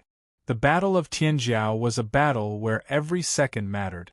The moment Jiang Liming saw the purple-black handprint, a circle of light burst out from her right knee. Her entire calf was cut off by the light and fell from the sky. The halo flowed through her entire body, expelling the obscure and dark power in her body. At the same time, a translucent water ghost emerged from the calf she cut off. It was then splashed with blood from Jiang Liming's broken leg. Keek. The blood flowed down the water ghost's body, unable to stain it at all. It laughed strangely. Jiang Liming subconsciously condensed a blazing ball of light, wanting to destroy it, but she suddenly realized that her Dao energy was running out. Her Dao energy reserves, which were as vast as a river, were about to run out.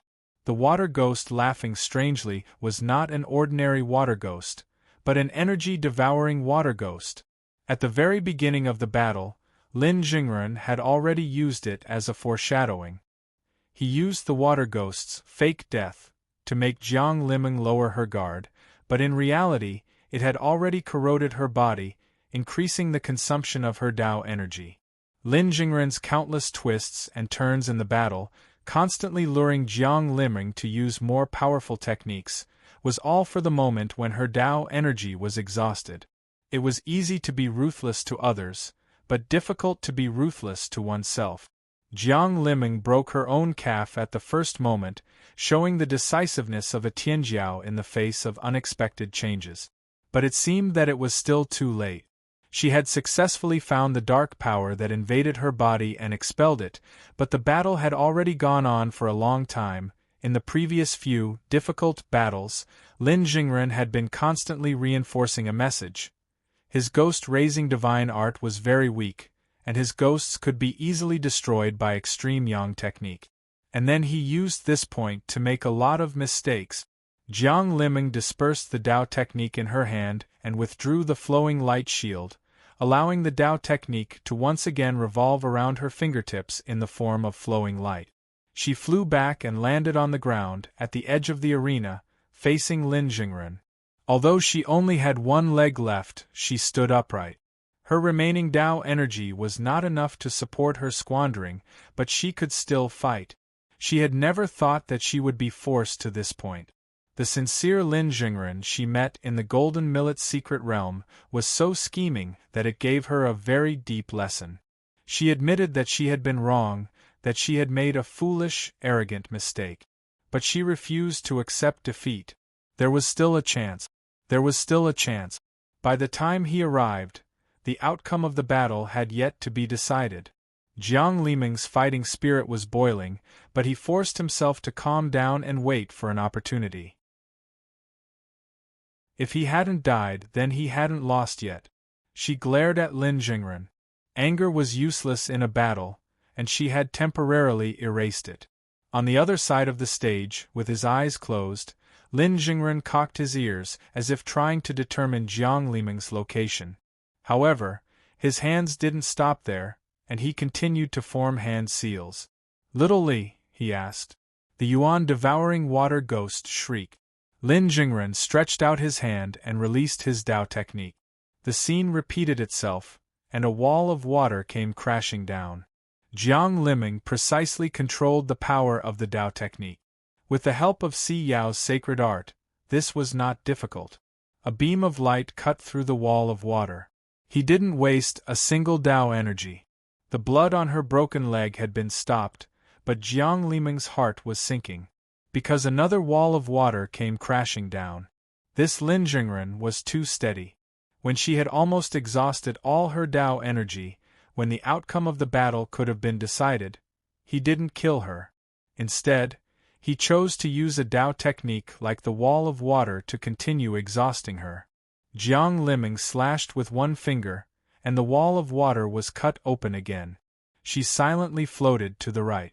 That despicable Yuan devouring water ghost shrieked again, providing Lin Jingren with a direction.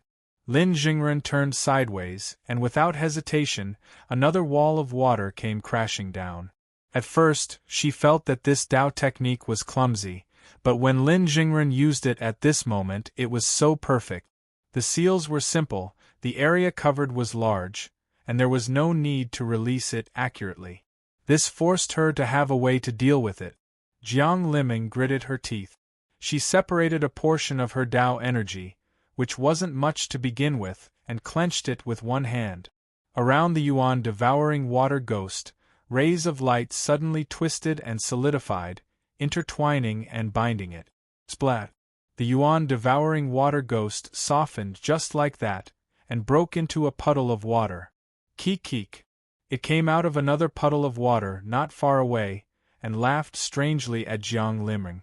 This Yuan devouring water ghost was really not simple. It couldn't be killed easily, and it couldn't be bound either. Jiang Liming thought silently. Killing moves definitely couldn't be used on this water ghost, but simple Dao techniques wouldn't be effective. Moreover, she couldn't waste any more of her energy. The Dao energy reserves in Tong Tian Palace had already dried up, and that damned Lin Jingren, another wall of water came crashing down. Wall of water, another wall of water. Lin Jingren was now relying on his advantage in Dao energy, and wasn't willing to take any risk. He focused on this advantage and used it to the fullest. But she was Jiang Liming. How could she be a Tianjiao that was exhausted to death by a wall of water? She had to win. Jiang Liming no longer hesitated, because this opponent would only be more cautious than her, and would definitely not make careless mistakes. Today's battle had already made her realize clearly that when fighting against this person, she wouldn't be able to wait for an opportunity. She could only rely on herself to fight for it. Thus, she no longer held back, and with a single step, she leaped up and charged at Lin Jingren again. Compared to the previous time when she had a domineering aura, she was like a goddess descending to the mortal world. This time, she had the bravery of a warrior, and the unwillingness of a tianjiao. How could I, Jiang Liming, stop here? She raised her hands high, and endless radiance gathered in her hands, forming a huge, extremely brilliant, and ridiculously curved glaive. She slashed at Lin Jingren. Just the radiance of this glaive alone was enough to destroy the Dao technique barrier between her and Lin Jingren. Jiang Liming raised her glaive high and slashed down, carrying with it a myriad of radiance, as awe-inspiring as a goddess of war. Everyone knew that it was impossible for Jiang Liming to have so much Dao energy remaining. Her Dao energy reserves were definitely not enough to support a Dao technique of this level. Thus, at this moment, she didn't hesitate to use the Dao energy that supported the heaven and earth isolated island, risking the island sinking into the 5 prefectures sea to launch this attack. She was risking her Dao path. Ha! The energy-devouring water ghost suddenly appeared in front of her, but it was easily cut into 2 by this brilliant glaive. With this gap, and the warning of the water ghost, Lin Jingren took 3 steps back. 3 jade-green trees rose from the ground. Another triple-life jade tree. Boom! Jiang Liming had arrived. A Dao technique as strong as the triple-life jade tree was simply not enough. The 3 jade-green trees were completely unable to withstand such a heavy blow, and they collapsed one after another, exploding into countless fragments of light. It was the glaive cutting down the glass. Jiang Liming was about to launch a desperate counterattack. With shocking courage and unparalleled killing power, she crushed all the sinister plans. However, amidst the dazzling and collapsing light, Jiang Liming, who was looking down from high above, saw Lin Jingren's eyes suddenly widened. He wasn't blind from the start. This was Jiang Liming's first thought. At this moment, the blood flowing down from the corners of Lin Jingren's eyes suddenly came to life. Like a long snake, it sprang up and gathered in the air, stretching out into a sinister-looking blood ghost. With terrifying speed, it scuttled over and stuck to her cheek. That's right, the ghost that Lin Jingren raised didn't have those weaknesses. Then, even if the cage of the scorching light prison was opened, his blood ghost wouldn't have to die. This was Jiang Liming's second thought. What else is this person hiding? This was her final thought. The blood ghost covered her face and pushed her down. Behind her, the energy-devouring water ghost that had been cut into 2 once again gathered and pounced over. As for Lin Jingren himself, that resplendent glaive of light collapsed in front of him. A powerful opponent fell in front of him. Amidst the collapsing dazzling light, he retreated. At this moment when victory was within his grasp, he still didn't take the slightest risk.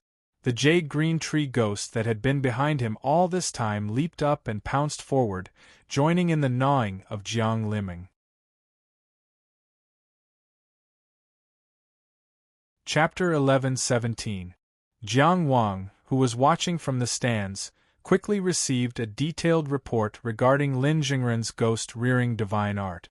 This was the embodiment of Qi's foundation as one of the top 6. Lin Jingren's divine art was called 100 Ghosts Diurnal. It was one of the most suitable divine arts for rearing ghosts. Its effect was very simple. The ghosts reared by cultivators with this divine art would be able to erase the common weaknesses of ghosts. Just like its name, 100 Ghosts could diurnal. It didn't sound that scary, but today Lin Jingren had displayed its power to its fullest extent. Of course, the most alarming thing was not this divine art, but Lin Jingren's performance in the battle. From the start, Jiang Wang had made a completely different choice from Jiang Liming in the simulation of the dreamlike token. Because he knew how cunning Lin Jingren was. He knew that there was something wrong with the energy-devouring water ghost, and he also thought of the existence of the tree ghost. But even he had neglected Lin Jingren's eyes, and only discovered it when the battle was about to end. Although he had discovered it earlier than Jiang Liming, he still had the advantage of being a spectator, so it was hard to say that he had succeeded. Lin Jingren clearly understood Jiang Liming very well. From the very start, he had already predicted her choice and had prepared for it. Hiding the blood ghost in his eyes, he hadn't been blinded by the light at all, but he had pretended to be. He pretended to be angry and crazy, and then threw out clues bit by bit, leading Jiang Liming by the nose the entire time. First, he used the 100-eyed ghost to perform, leading Jiang Liming to use a powerful Dao technique to kill the 100-eyed ghost. Then, he used the energy-devouring water ghost to remind Jiang Liming to waste her Dao energy and time. From the start to the end, even when victory was in his hands, he did not show it at all. Using a fake blood ghost, he destroyed Jiang Liming's last hope. This person was too scary, especially when he retreated at the end.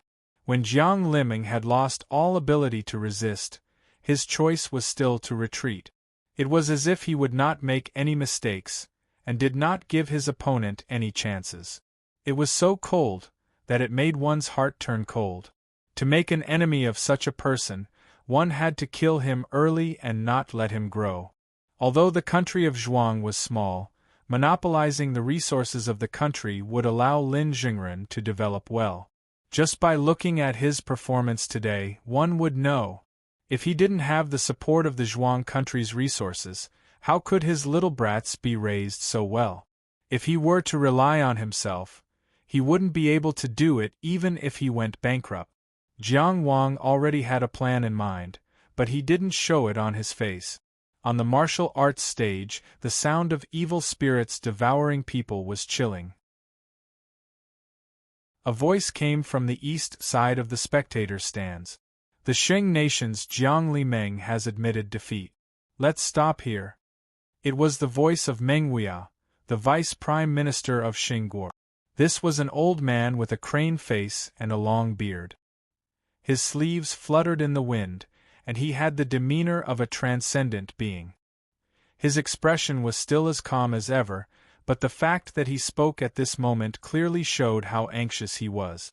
Even so, he didn't break the rules and interfere with the battle. The general of the God's Will army, who was in charge of Stage C, immediately stepped onto the stage. The battle on Stage C is over. The winner is Zhuang Guo and Lin Jingren. Lin Jingren was someone who understood the rules. After the general of the God's Will army personally announced the result, he immediately recalled the 3 little brats. Under his control, the 3 little brats only destroyed Jiang Liming's ability to resist. They didn't forcefully walk the path of killing her and left her alive. Killing Jiang Liming wasn't in the interest of the Zhuang country.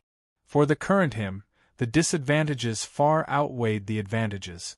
After dealing with Tianjiao, who viewed him as an enemy, he would receive the enmity of the entire Xing nation. Since they were both Taoists, there would be many opportunities for them to interact. If the conditions were right, Zhuang Gaoxian might not necessarily protect him. After wiping away the blood at the corner of his eyes and the wretched appearance of rolling around, Lin Jingren recalled the little brats with a ferocious appearance. He took off his outer coat, stepped forward, and half knelt on the ground. He gently covered Jiang Liming's badly mangled body with his outer coat, taking care of her dignity.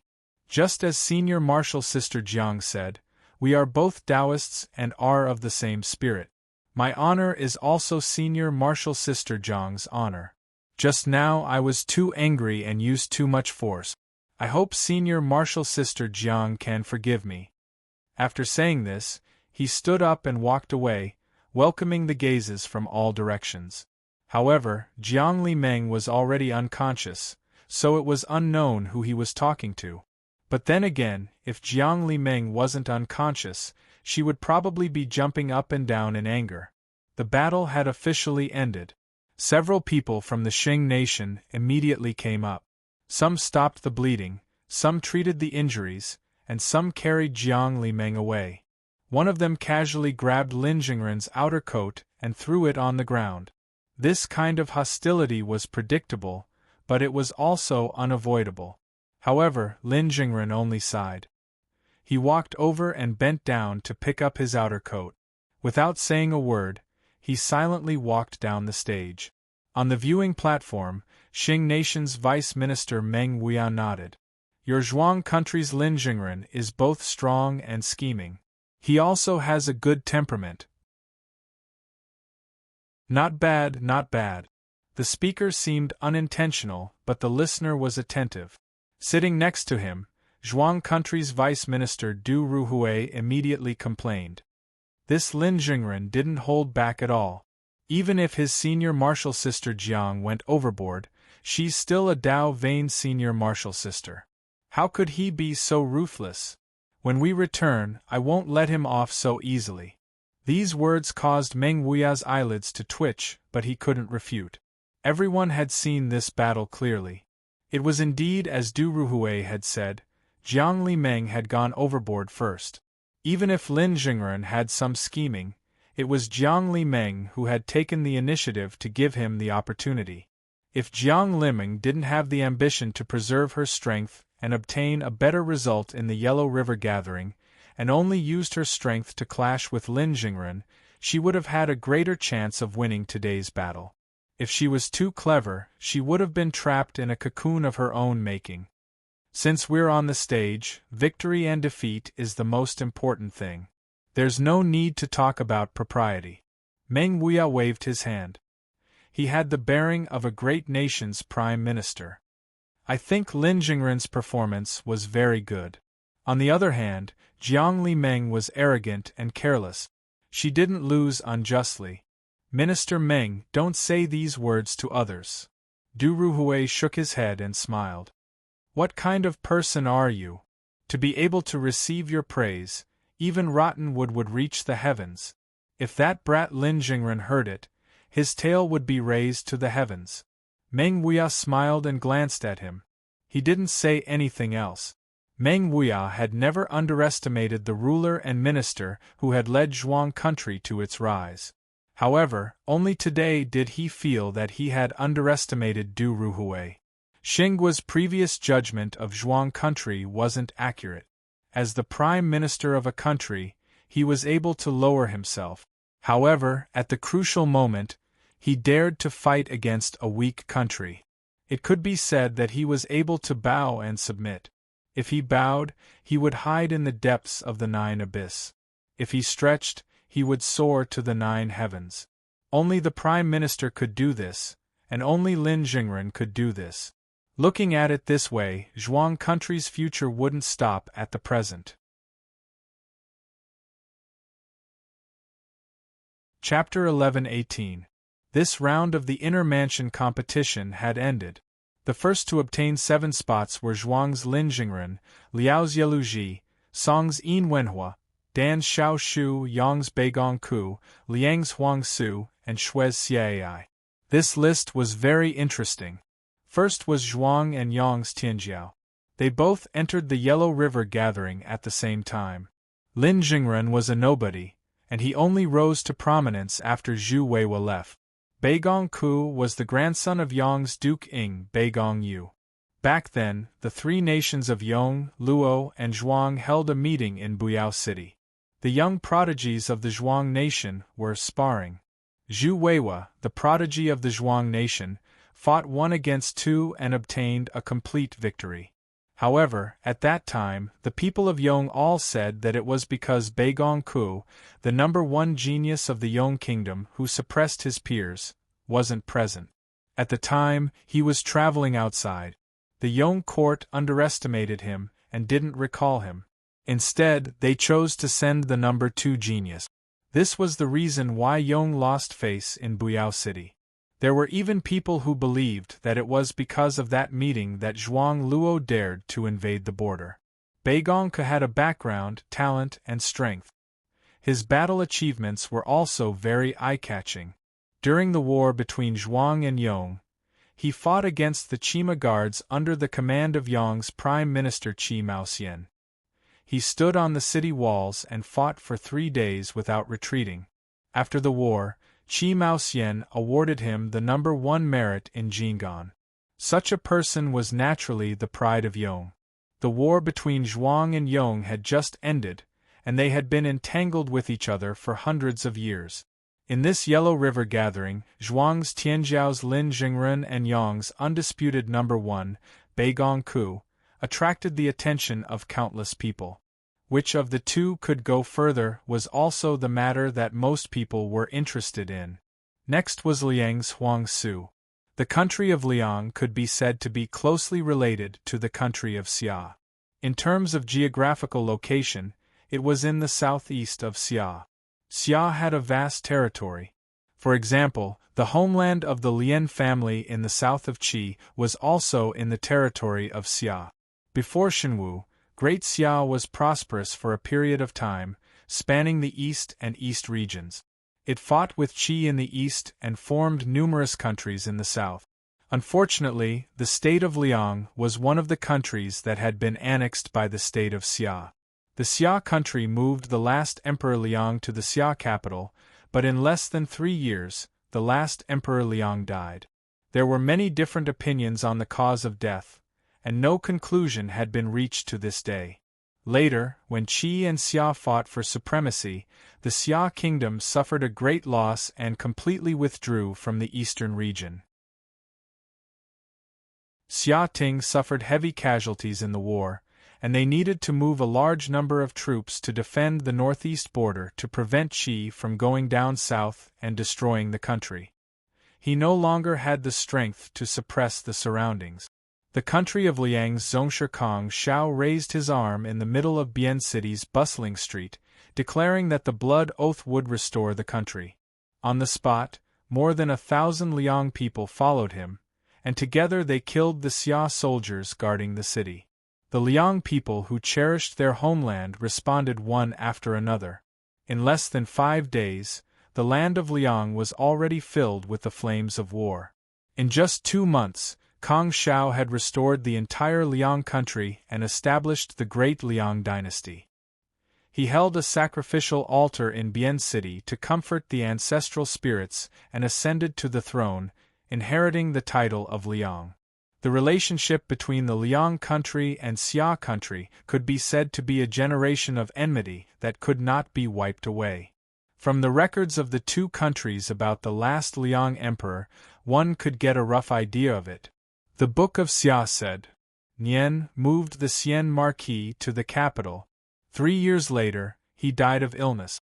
Hong, the Book of Liang recorded, Nian forcefully moved the Xian emperor to the Xia capital. Before 3 years were up, he was killed with medicine and died in his room, wrapped in a bamboo mat. When the Liang people heard about it, they all beat their chests and stomped their feet. That unlucky Liang emperor's name was Nian, and his posthumous title was Xian Marquis. When he submitted, he was given the title of Xian Marquis by the Xia emperor.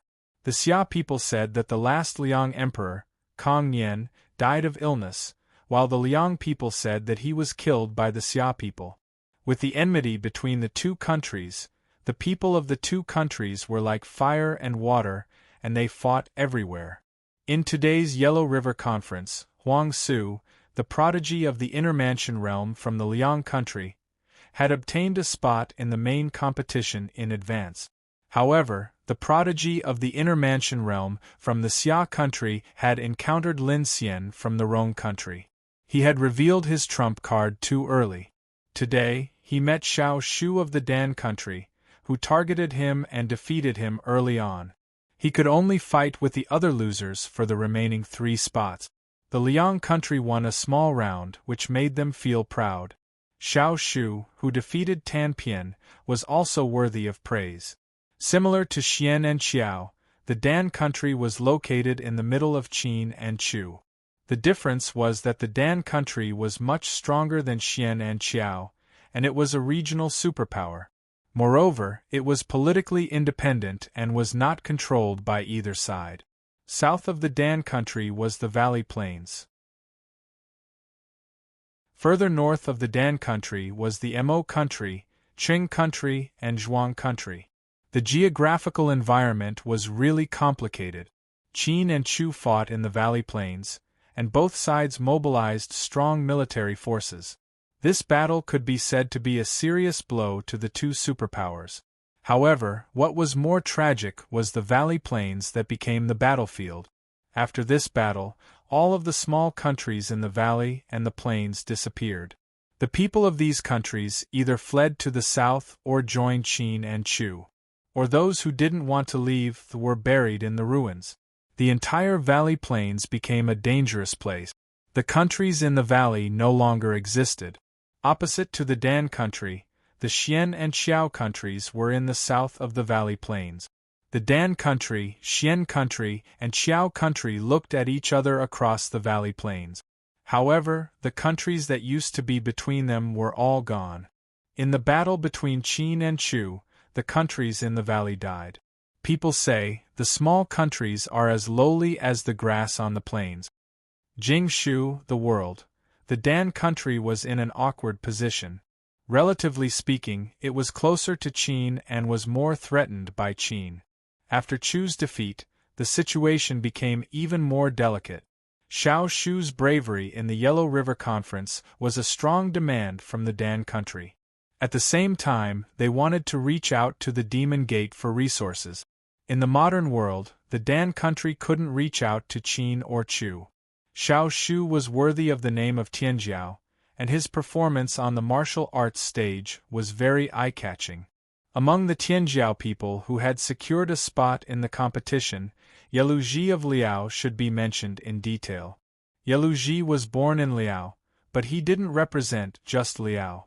In fact, he was one of the Tianjiao people that the Five Northwest Countries Alliance, which was behind Liao. The so-called Northwest Five Nations Alliance was an alliance formed by Liao, Zhen, Gao, Tai, and Han. The Northwest was always seen as a cold place, but it was rich in resources. Especially in Liao, there was a shocking amount of Daoyuan stone mines. Under the strong pressure of the Jing Kingdom, the Liao Kingdom, the Zhen Kingdom, the Gao Kingdom, the Tai Kingdom, and the Han Kingdom had long joined forces to resist the Jing Kingdom. The five countries were small, but together they fought against the Jing country all year round, and their army was very strong. In an event like the Yellow River Conference, their intention to challenge the Jing country was very obvious. After Yeluji won, he publicly announced that the opponent he wanted to defeat was Huang Sheli of the Jing country. Huang Sheli lifted his yellow robe and prepared to enter the arena. After much persuasion, he was persuaded to leave this battle for the competition. Speaking of the Five Northwest Countries Alliance, it was time to talk about the extremely cold Snow Country. Snow Country was like its name, it snowed all year round. This country was further west in the northwest, and it was the furthest country in the modern world. It was very far away from the closest country, cold. It also didn't participate in the Five Northwest Countries Alliance, and rarely interacted with other countries. It was like hiding in a small building and unifying. Who cares about spring, summer, autumn, and winter? If it wasn't for the fact that Snow Country would still participate in the Yellow River Conference, and that there was a Tianjiao beauty with a cold temperament, perhaps not many people would remember this country. But the countries in the Northwest would definitely not ignore the mystery and power of Snow Country. Especially in the past few years, in the face of the increasingly tough attitude of the Jing country, the Five Northwest Countries Alliance had been trying to pull Snow Country into the alliance. The Jing country had also expressed goodwill to Snow Country many times. In short, Snow Country's current attitude was very important in the Northwest region. It could be seen from how Yeluji fawned on Xieji. Finally, as two countries that were geographically close, the competition between Song Country and Wei Country was very strong. Song Country's Yin Wenhua was the first to qualify for the competition, while Wei Country's Tianjiao Donghua Bao unfortunately met Yeluji and was beaten into the losers group.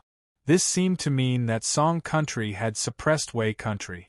Donghua Bao was a big and burly man, and his eyes were red. His expression of extreme self-blame and guilt made people sigh. In this round, the 7 winners would directly enter the main competition of the Gathering of the Yellow River. The 7 losers competed for the remaining 3 places in the competition.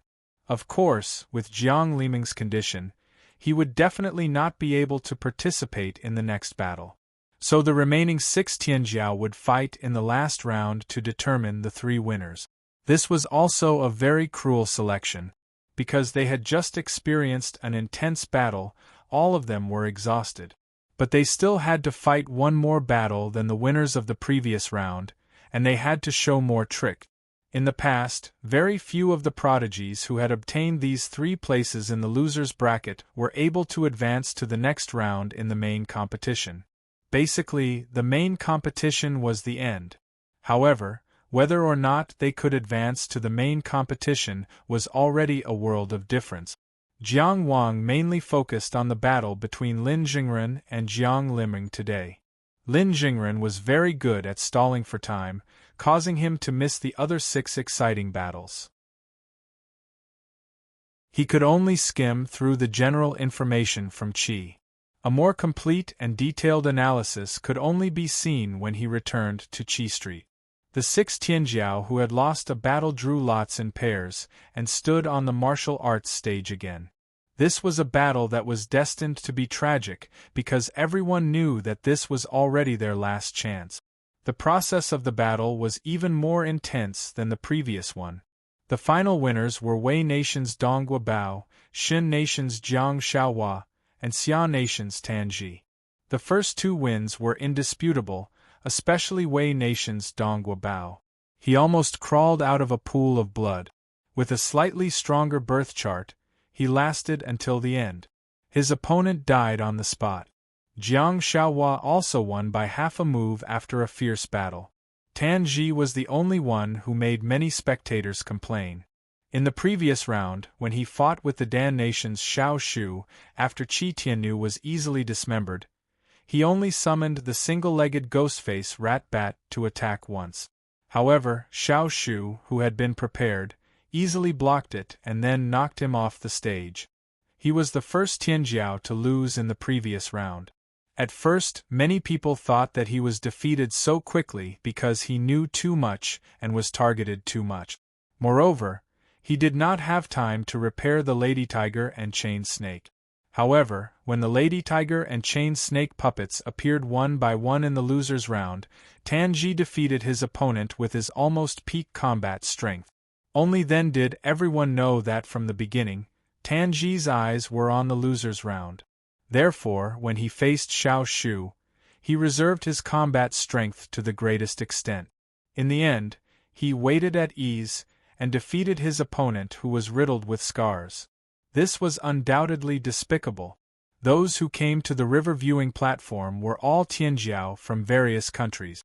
Everyone had their own pride, and not many people would make such a choice. Huang Sheli from the Jing Nation even led the boos from the spectator stands.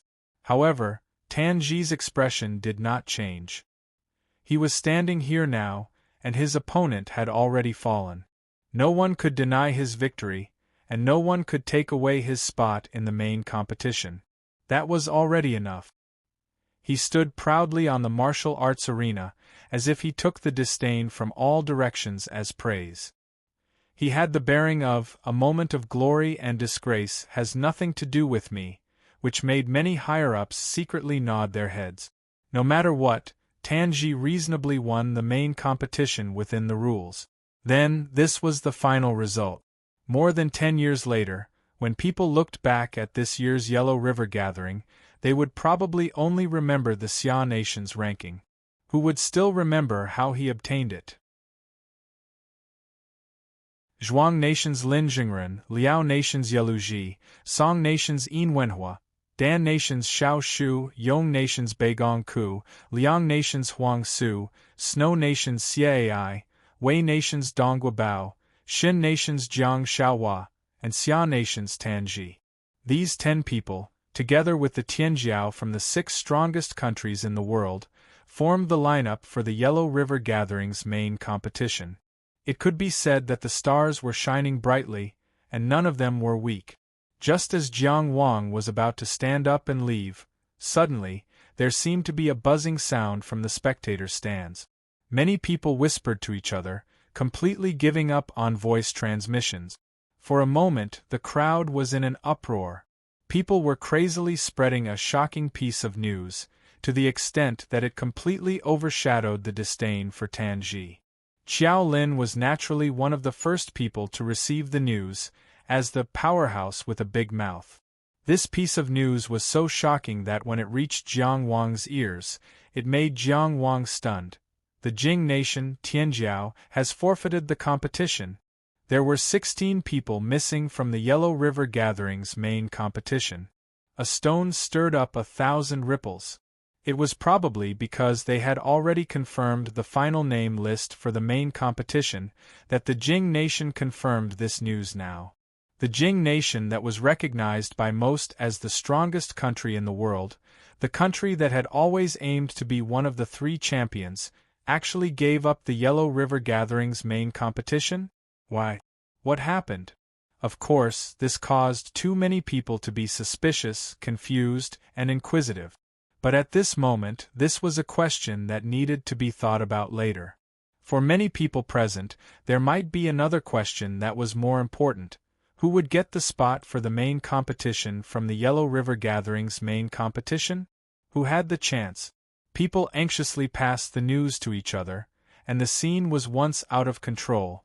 In the midst of the chaos, a tall figure suddenly flew into the arena and hung in the middle of the sky. He had a red square face, long eyebrows, and a tall nose. He was very dignified. He turned around and walked around so that everyone could see his face clearly and notice his determined gaze. Then, he said, "I am Xian Nankue, the current commander-in-chief of the God's Will's army. Some of you already know about this news, while some of you don't. I will officially announce it here." He looked around, and his eyes were full of power. As the host of the great Jing nation, we do not wish to compete with our guests over everything. Therefore, we are giving up the spot for the Yellow River Gathering's main competition to give the people of the world a chance to compete for the championship. His voice was not loud, but it quietly suppressed the noise of the audience. Although there were many important people present in the martial arts arena that was enveloped by the pillars of 6 directions, none of the higher-ups of the world's top 6 were present. There were so many people present, but no one was more important than Xian Nankue. Therefore, his words were also somewhat unrestrained. "General Xian." Jiang Wang suddenly heard a familiar voice and turned his head. Chao Jie, the little wife, was already sitting beside him at some point in time. He sat on the spectator's stand and looked at Xian Nankue, who was hanging in the middle of the martial arts arena, with a bitter expression. However, his words could not be ignored. "If you want to forfeit, then so be it. Don't say things that are inappropriate." At this moment, the 3 Tianjiao winners of the final competition were still standing on the scattered martial arts arenas. However, everyone's gaze was attracted to Xian Nankue, who was hanging in the air. Even Tianjiao could not help but dim in front of the commander-in-chief of the great Jing nation's Will's army. However, Chao Jie did not lose his momentum in the slightest. He sat next to Jiang Wang and said slowly, "You, Xian Nankue, can be said to be the lord of the Jing nation, or even the lord of the central region. I am too lazy to correct you. However, this river-viewing platform belongs to the human race. The platform that suppresses the long river is the sacred platform that all the countries in the world worship. We are not guests, so how can you call yourself the Lord? The Jing nation claims to be the Lord here. Sorry, Qi does not. All the countries in the world came to the river-viewing platform to participate in the Yellow River meeting, which has a glorious history and a long history. This is a meeting to suppress the long river and distribute the benefits of the 10,000 demons sect. It is not the World Alliance meeting that the Jing nation held. If he wanted to wear the crown of the World Alliance leader, he was still far from it. When Chao Jie said this, he immediately suppressed Xian Nankue's prestige and stood up to him as an equal on the World Alliance stage. Jiang Wang, who was sitting next to him, also felt very confident. Qiao Lin and the other soldiers of the Heavenly Cover Army held their heads high and were very excited. Before Xian Nankue could speak, another voice said, "You can't say that all the places in the world belong to the Jing nation just because they are close, right? The Sheng nation and the Mu nation are also very close." At the east entrance, an old man wearing a gorgeous golden and blue ceremonial robe had appeared out of nowhere. It was the Mu nation's golden crown priest, Namo Duo. He stood there with his eyes lowered like a feeble old man in his twilight years. He did not sound as domineering as before. Meng Wuiao, the Xing nation's vice prime minister, was present. Of course, he could not remain silent at this moment, even if he was facing a superpower in the world. He immediately gathered his sleeves and stood up on the platform. He looked at Mo Duo and said, "Lord Golden Crown Priest, I am Mengwia. Let me tell you, although the Sheng nation is close to the Mu nation is also close to the Xing nation." Du Ruhui, who was sitting next to Mengwia, could not help but narrow his eyes. The Sheng nation was really tough. As expected of the first vassal state, it was a country that dared to fight a large-scale war with the Mu nation. If it were any other country, even if it was a matter of national pride, they would not have dared to respond like this. Because if the Mu nation said they would destroy the Xing nation, they would really destroy the Xing nation. They would not just be showing off. Well said. Mo Duo raised his eyelids and opened his hands.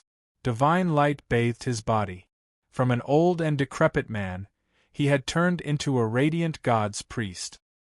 His voice suddenly became much louder.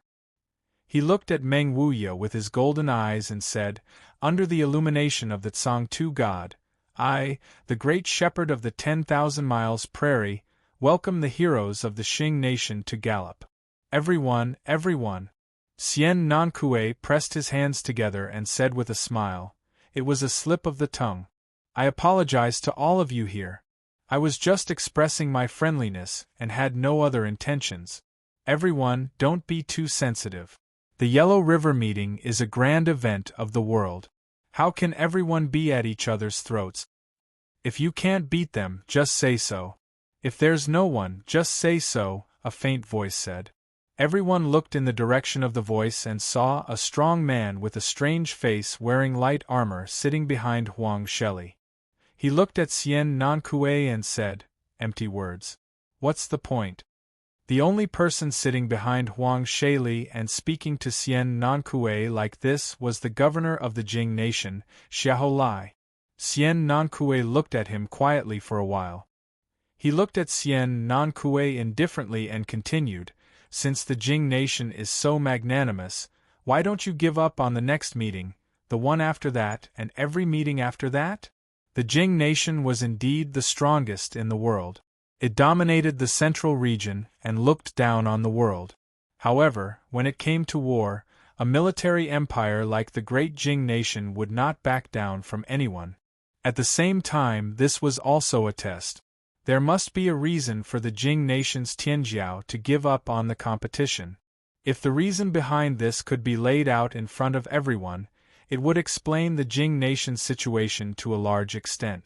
As one of the 6 strongest in the world, who would not care about the Jing nation? Even those Taoist vassal states, did none of them want to replace them as Taoist states? For example, the first Taoist vassal state, the Xing nation, had always been obedient and worked hard without complaint. However, in its heart, was it willing to be the steel knife in the Jing nation's hands forever, or was it more willing to become the knife wielder? Based on the Xing nation's own interests, was it really willing to fight a war with a powerful nation like the Mu nation? This was the fundamental interest of the nation that could not be influenced by anyone's will. It would only direct the flow of those wills in the opposite direction. At this moment, Modo did not speak. Chao Jia looked on coldly. The others did not have the confidence to speak, nor did they want to get involved. In the end, it was Xian Nankue who smiled. His red face did not reveal much of his expression. He turned around and glanced at Modo and Chao Jie. Everyone is thinking too highly of a champion. Let me put it another way. The Jing nation is voluntarily withdrawing from the Inner Palace tournament of the Yellow River to give the so-called 6 strongest countries a chance. I think that the extra spot for the tournament will be given to the Yu nation's Tianjiao by Yuxia. What do you think? Author's note: the day of the Duke's death arrives. The day of the Emperor's death arrives.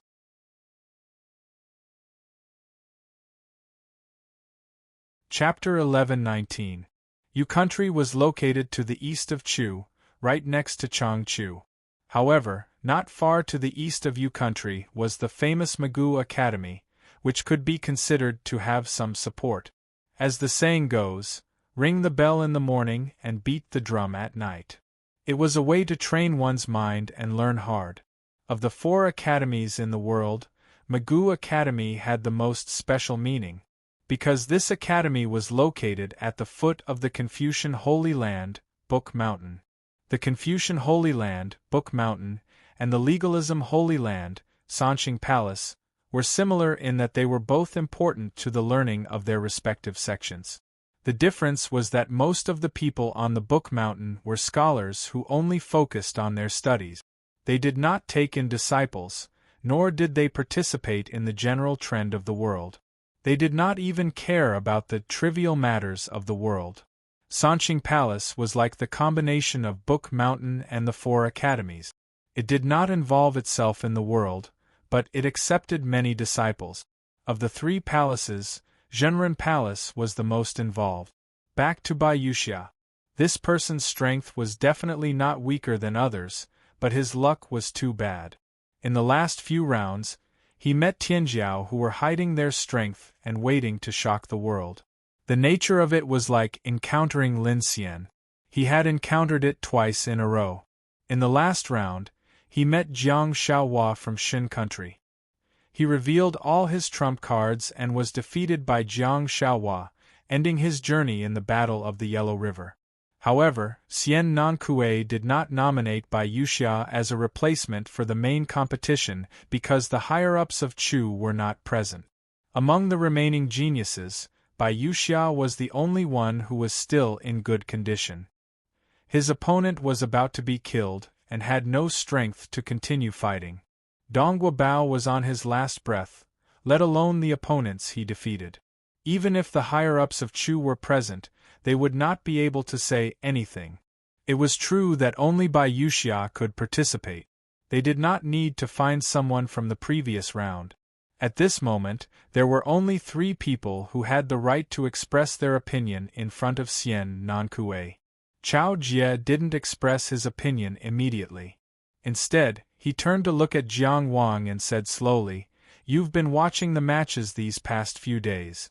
I'm sure you're more familiar with Tianjiao than I am. Do you think Yu country's Bai Yuxia is worthy of this position?" Jiang Wang thought for a moment and said seriously, "With my experience, I can't make any accurate judgments, and I shouldn't give pointers to the heroes of the world. If you must ask me, I can only say that I personally think he has the strength to enter the competition." Chao Jie smiled and looked at Xian Nankue. "This is Qi's opinion." Shi Nankue didn't comment on Qi's and Zhang Xian's overly upright attitude.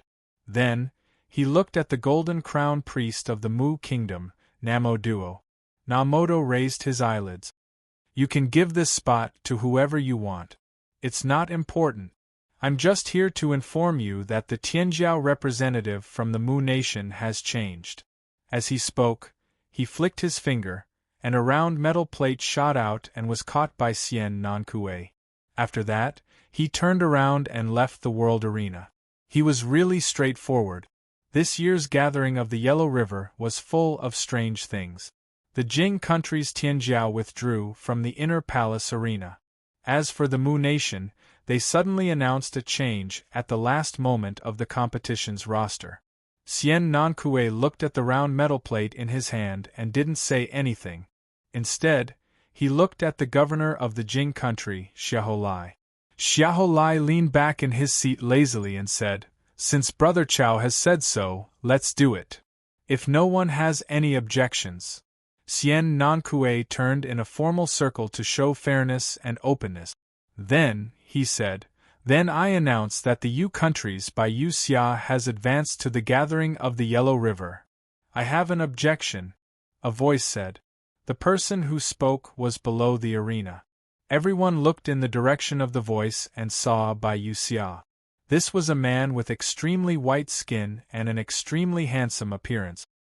He wore a moon-colored long robe with narrow sleeves and stood below the martial practice platform B. Among all the losers in this round, he was in relatively good condition.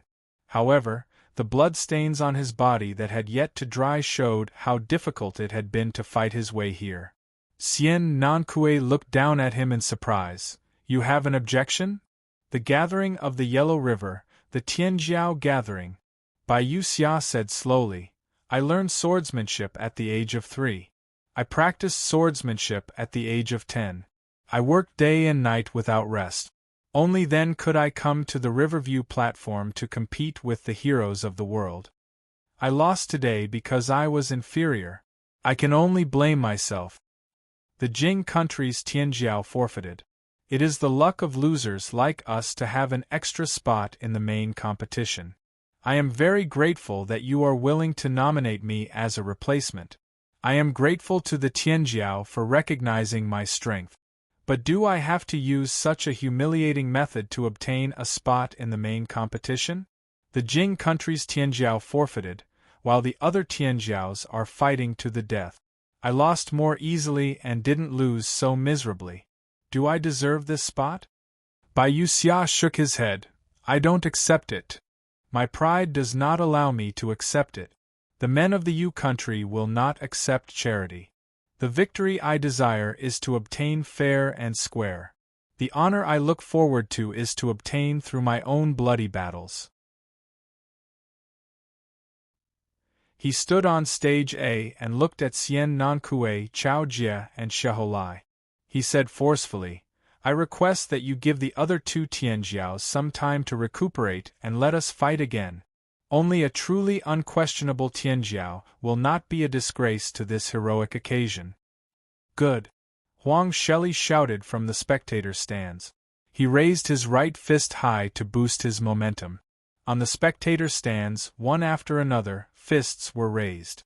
The spectators from various countries used their actions to show their respect. Bai Yu Xia's choice was undoubtedly worthy of respect.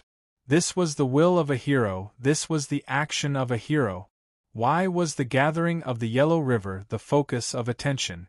It was because those who could participate in this event were the top Tianjiao of each country. Whether they hated it or liked it, they had to admit that everyone who could compete at the river observation platform had their own unique charm. Bai Yu Xia was one of them. His pride, his dignity, was clearly displayed here. Xian Nankue raised his eyebrows and did not say a word. Xiaolai looked at Bai Yu Xia with interest. He allowed Huang Shelley to kick up a fuss without saying a word. Chao Jie acted as if he did not hear anything. He had an expression that said, It's none of my business. Jolin's eyes lit up as he excitedly sent a voice transmission. Does he have a grudge against the Xia country? He's slapping Tao Jie in the face. Jiang Wang ignored him. He had no interest in gossiping with this fellow in front of so many experts. The aunties at the wet market all knew how to gossip behind people's backs. Speaking of which, the relationship between the Yu country and the Xia country had always been relatively good. Perhaps it was because they both had to face the pressure of the overlord countries, so they were in the same boat. However, there was another important reason. Most of the students of the Magoo Academy were from the Yu country and the Xia country. Many of the officials from the 2 countries had studied together in their early years, so it was naturally easier for them to communicate. However, there was naturally competition. Bai Yu Xia's stance did leave a good impression, but in comparison, it inevitably made Tao Jie's previous actions appear even more detestable. It was hard to tell if he had any ill intentions towards Tao Jie, But it was not without reason for Jolin to say that he was slapping Tao Jie in the face. Tao Jie did not remain silent. Instead, he took the initiative to persuade him before the few important figures expressed their stance. I can understand Brother Bai's pride very well. We have cultivated to this point not to pick up leftovers. However, the question is your personal honor more important, or is the national interest of the Yu country more important? Brother Bai, please think twice before you act. His words were too powerful. He was persuading Bai Yu Xia and also explaining himself. Why is Tao Jie so shameless as to seek an opportunity in the loser's match despite the disdain of others? Isn't it all for the Xia country? For the sake of the country, why should I cherish my life? In comparison, your actions, Bai Yu Xia, seem a little selfish. You put your personal face more important than the national interest. At the same time, he pointed out without malice that no matter what method Bai Yu Xia chose to use to fight for this spot, he was just picking up other people's leftovers to eat. He was just a beggar. And no matter what, he relied on himself to win his rice bowl at the table. Regardless of whether Bai Yu Xia's words were targeted at him or meant to belittle him, Tao Jie decisively counterattacked. Bai Yu Xia glanced at Tao Jie and said seriously, I cannot agree with Brother Tao's thoughts. I came to the Riverview platform today to represent the Yu country to compete with the heroes of the world. My honor and disgrace is the honor and disgrace of the Yu country. If it was really just Bai Yu Xia's personal matter, I would give up my face and fight for some benefits. However, today I represent the Yu country. I will not allow myself to do anything that will disgrace the country. This counterattack was much fiercer. In such an occasion where countries gathered in Tianjiao, one's personal face was the face of the country. Otherwise, why would Tao Jie, who did not care about his personal honor and disgrace, explain himself here? The corner of Tao Jie's mouth twitched, and he immediately wanted to respond. But at this time, Tao Jie spoke. Just now, he had a look of indifference on his face. At this moment, he leaned forward half an inch and immediately made his presence known. When I see a leaf, I know that autumn is coming. Today, when I see Bai Yu Xia, I am very relieved. I can see the glory of the Yu country from Bai Yu Xia. I am very happy that they did not disgrace history. People can live without money, but they cannot live without backbone. A country can live without wealth, but it cannot live without dignity. On behalf of Qi, I agree to give 2 days to recuperate and give the other injured young people a chance. On behalf of myself, I also hope that Bai Yu Xia can get this spot in the competition fair and square. Tao Jie's words were impassioned and impassioned. He did not mention the Xia country at all, but every sentence was scolding the Xia country. He did not give Tao Jie any chance to retort. He nailed the Xia country's Tianjiao to the pillar of shame and slapped the Xia country's face. This was simply bullying the weak. However, Tao Jie did not seem to have any psychological burden. He looked as though he was talking about youth, and was now very hot-blooded and excited. It made Jiang Wang, who was beside him, feel like a stranger. For some reason, the Xia country's state preceptor, Shi Mengfu, was not present today. But even if he was present, it was difficult for him to interject. This was because Tao Jie was talking to Xian Nankue and Xiaolai about the spots in the Yellow River Gathering's main competition. To put it bluntly, he was discussing the competition rules of the Yellow River Gathering.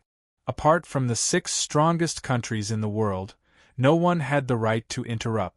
If anyone wanted to encroach on this power, the 6 strongest in the world would make them understand what it meant to be the 6 strongest in the world. Since Brother Chao has already said so, I naturally agree. Let's do it this way. Xiaolai yawned and stood up. This place is really boring. I came here to watch a fight, not to watch a quarrel. Little Relic, are you coming or not? Let's go. Huang Relic rolled up his battle robes and stood up to follow behind Xiaolai. What a straightforward and efficient way of doing things.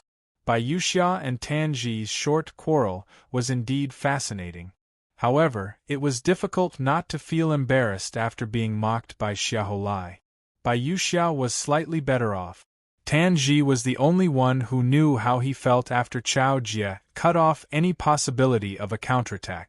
Xian Nankui thought for a moment and said, "Let's do it this way. I'll give you 2 days to recuperate. When the time comes, the final spot in the inner manor will be decided." It was impossible for the 6 strongest countries in the world not to know what had happened. Not appearing was a tacit agreement. Therefore, the discussion between the 3 could be said to be the final decision. To the entire Yellow River gathering, the spots for the main competition in the outer manor would be decided the next day, and the spots for the unrestricted matches below the age of 30 would be decided the day after. After returning from the world stage, Jiang Wang could not help but ask Chao Jie, "Do you have a relationship with that Governor Xiahou of the Jing Kingdom?" Xiaolai kept saying Brother Chao has the final say, and I'll listen to Brother Chao. It was hard not to be curious about their relationship. Chao Jie said calmly, "We can be considered acquaintances. We had a few disputes behind the gate of myriad demons and fought with each other." Jiang Wang said tactfully, "I believe you beat him to the point of submission." Chao Jie smiled, "It's a 50-50 outcome." "Don't be so polite," Jiang Wang said eagerly. "That Governor Xiahou was beaten to the point of calling you brother. What else do you want?" Chao Jie glanced at him. "That's only because I'm older than him. You're just too humble." Jiang Wang had an "I'm worried about you" expression. "It's not that I want to flatter you, but you were so impressive in the world stage just now. Even Xian Nankui paled in comparison. The high priest of the Mu Kingdom and the governor of the Jing Kingdom paled in comparison to you." Chao Jie looked at him with an "you're just flattering me" expression. "Your flattery skills are too stiff. You should learn more when you have time. Just say it. What do you need from me?" Of course, the Yellow River gathering was fair. Could even be said to be the fairest selection in the world, because none of the 6 strongest in the world would allow any side to influence the main competition. Xian Nankui's host and guest argument was immediately attacked by everyone. This was also a microcosm of the competition between the great powers at the Yellow River gathering. Reputation, status, influence, everything had to be fought for. There were clashes in all aspects. Every Tianjiao could only rely on their own strength to win. This was without a doubt. But was there any tacit understanding between the 6 strongest in the world? Of course there was. For example, in the first round of the Yellow River gathering, the top 6 Tianjiao contestants would never meet each other. For example, in this year's main competition list, according to past conventions, Yelu Ji of the Liao Kingdom was bound to meet Huang Sheli in the next round. The Northwest Five-Nation Alliance was jumping around happily, and the Jing Kingdom wouldn't go easy on them either. So on and so forth. Xiao Shu of the Dan Kingdom was bound to meet Qin Zhizhen of the Qin Kingdom. The Tianjiao of the Mu Kingdom was originally supposed to meet Jiang Liming of the Xing Kingdom. Now that Jiang Liming was gone, they would probably choose a weaker opponent. The Jing Kingdom and the Wei Kingdom were separated by a long river, so it was reasonable for the Jing Kingdom's Tianjiao to find Wei's Dongua Bao. Now that the Jing Kingdom's Tianjiao had abandoned the competition, it was possible that Dongua Bao would meet Songguang's Yin Wenhua. But it was possible. It was possible. Because for countries outside of the top 6, as long as they weren't picked by the 6 strongest countries, the matchup was really fair and very much up to fate. And as the Tianjiao of the Qi Kingdom, Jiang Wang's first opponent was naturally Tao Ji of the Xia Kingdom. Or maybe Jiang Shaohua of the Shin Kingdom. Because the Shin Kingdom was located in the north of the Qi Kingdom, not far north was the East Qing Valley, so the two had some connection. It could even be said that the East Qing Valley supported the Shin Kingdom behind the scenes, so that the Shin Kingdom could maintain its independence in front of the Qi Kingdom. Generally speaking, the first opponent would be Tao Ji or Jiang Shaohua, depending on who Qi Kingdom wanted to beat first. Jiang Wang restrained his exaggerated expression and looked at Chao Jie seriously.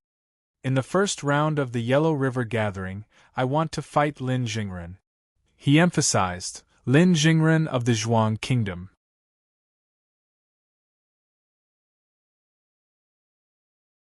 Chapter 11:20. Chao Jie looked at Jiang Wang. That's it.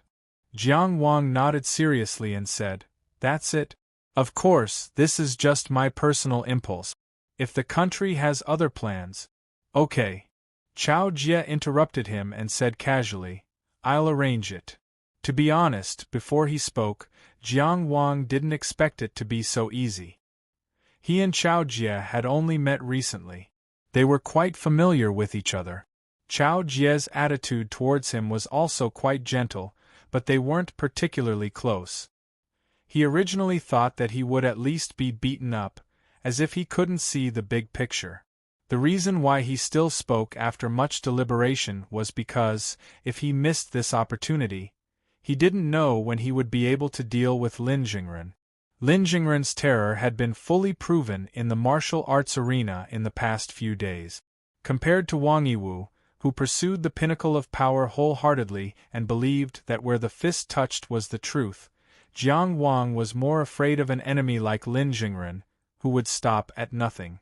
In order to get Chao Jie to agree, in order to be able to meet Lin Jingren in the first round of the competition, he had prepared several arguments. But he didn't have time to speak. Chao Jie agreed very simply, and didn't even ask him why. Jiang Wang only bowed and said, Thank you, great general. Just a little. Chao Jie smiled faintly and said, You chose the opponent yourself. If you lose, don't blame me for making you suffer military punishment. Jiang Wang responded with a serious face, I won't blame you. Chao Jie raised his chin. Go back and cultivate. Jiang Wang then left and returned to his room. Chao Jie looked at his back and felt that this young man was sometimes too serious. But as someone who had been through it, he knew very well what kind of young genius could wipe away his arrogance and become so serious. But in this big world, who didn't suffer? He didn't say anything other than a soft sigh. In the small courtyard of the Zhuang Kingdom, Du Ruhui and Lin Jingren were still sitting on opposite sides of the stone table. Lin Jingren sat upright with his hands on his knees. He asked cautiously, Prime Minister, Xing Nation. Du Ruhui glanced at him and said lightly, The Yellow River Conference is a grand event in the world. No country will be so short-sighted as to rashly start a war because of the outcome of the Yellow River Conference. You can rest assured.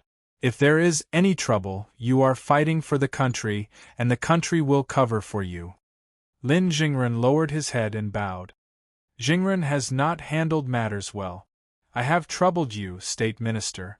You were able to defeat Tianjiao of Xinghua, which has already made this old man overjoyed. How can I ask more of you? Du Ruhui reached out and patted him on the shoulder. Jingren, you don't need to have so much psychological burden in front of your family. As the Prime Minister of a country, he naturally had to have a dignified bearing. It was rare for him to be so close to Lin Jingren. Right now, it was because Lin Jingren was worth it. Entering the main competition of the Yellow River Gathering was already the best result that the Zhuang nation had ever achieved. No one could deny that Lin Jingren was a talent. Du Ruhui did not mind being closer to a talent who could contribute to the Zhuang nation. Lin Jingren nodded solemnly and did not hide his admiration. Jingren understands. Du Ruhui looked at him and said earnestly, Now is the best time for the Zhuang nation, but it can still be better, and it should be better. I really hope that you can grow together with the country. Lin Jingren said, I don't dare to say that I will grow together with the country. Jingren's ancestors have lived in the Zhuang nation for generations, and I am only willing to do my best for the development of the country. Du Ruhui nodded in satisfaction. The country will not let loyal and patriotic people suffer. He continued with a few words of encouragement. Then, he asked casually, "Your water ghost is well raised. It is called Shaoli?" "It is my younger brother's name." Lin Jingren dared to call out his name on the martial arts stage because he did not intend to avoid this question. He slowly said, "My entire Lin family was harmed by evil people and was wiped out overnight. I will never forget this grudge." Du Ruhui's eyes were filled with pity. This matter was due to the negligence of Wangjiang City's City Lord Manor and the arrest department. After that, I also ordered the arrest department to investigate. He changed the topic. "Do you know who the enemy that wiped out your entire family is?" Lin Jingren's face was filled with sorrow. He gritted his teeth so hard that they were about to shatter. He squeezed out the words from between his teeth. "I hate that I am so useless that I don't even know who the enemy is. I only know that he wears a mountain ghost mask. He is ruthless and powerful, and his height is about the same as mine." Of course, he did not know that the person was Jiang Wang. Because if he knew Jiang Wang's identity, he would be able to easily deduce the murderer of Dong Ah's case through the Rottenwood formula. Then, he would be able to deduce the truth of Maplewood City's destruction. This was a very reasonable development. The problem was, before Zhu Weiwa decided to betray the country, he was in Xian and city with Zhu Weiwa. With Du Ruhui's intelligence, it was not difficult for him to guess the secret of Zhu Weiwa's betrayal. Therefore, Lin Jingren really did not know who the enemy was. Even if Emperor Zhuang had already given him information about Tianjiao before the Battle of the Yellow River. Even if he already knew that Jiang Wang of Tianjiao Qi was from the Zhuang state. His secret determined that he must not connect the two identities of Jiang Wang together. Du Ruhui looked at him for a while and said faintly, "That person did not simply do evil. He hated the Zhuang state very much. First, he forced the Rottenwood formula from the Taoist Academy in Wangjiang City. Then, he went to the Lin clan and slaughtered your entire family. Not long after that, he took advantage of the Zhuang state's war and the fact that our army was outside. He entered Xian and city at night and used the Rottenwood formula to suppress the wood element Taoist spells to kill Vice Minister Dong Ah. He was also the one who killed Minister Dong?" Lin Jingren was shocked, angry, and hateful. "Who is he?" He pretended to be serious and muttered his analysis. "This person knows the Rottenwood formula and knows Minister Dong very well. He should be from the Zhuang state or even Qinghe County. He hates the Zhuang state very much and has been paying attention to the Zhuang state's situation. He used to be a disciple of the Taoist Academy in Maplewood City. Now, he is Jiang Wang of Tianjiao in Qi." Du Ruhui gave the answer and said slowly, "He is the one who has been sitting on the spectator's stand these days. In the battle between Lin Jingren and Jiang Liming, he certainly saw Jiang Wang. Jiang Wang also saw him. However, both of them had a tacit understanding and did not communicate with each other. They did not even look at each other. It was as if the encounter near the Chichang Mountains had never happened. However, Du Ruhui remembered. He did not know how Jiang Wang got into Qi. This would have to be investigated later. However, he knew that the blood debt of Maplewood City was tied to this young man. He would not forget Dong Ah's death. This young man was born and raised in the Zhuang state. Now, he was also the Zhuang state's mortal enemy. Why did he become the Tianjiao of Qi and have a bright future? Why did he come back to the Zhuang state to commit murder? Lin Jingren accurately expressed his astonishment, anger, and confusion. His voice was filled with grief and indignation. Yes. No wonder I felt an indescribable sense of familiarity with him. He is the Jiang Wang I knew. Although his temperament has changed a lot, the outline is still very similar. I thought it was just the same name. I thought that the Jiang Wang of Maplewood City had been destroyed along with Maplewood City. The information given to him by the Zhuang Emperor only said that Jiang Wang was born in the Zhuang state. However, it did not say that Jiang Wang was from Maplewood City. Lin Jingren and Li Jianxiu did not have much to talk about. It was reasonable that they did not find out more specific information. Lin Jingren raised his head abruptly in a half-enlightened and half-sorrowful state and said with hatred, "He was born in the Taoist Academy of Maplewood City.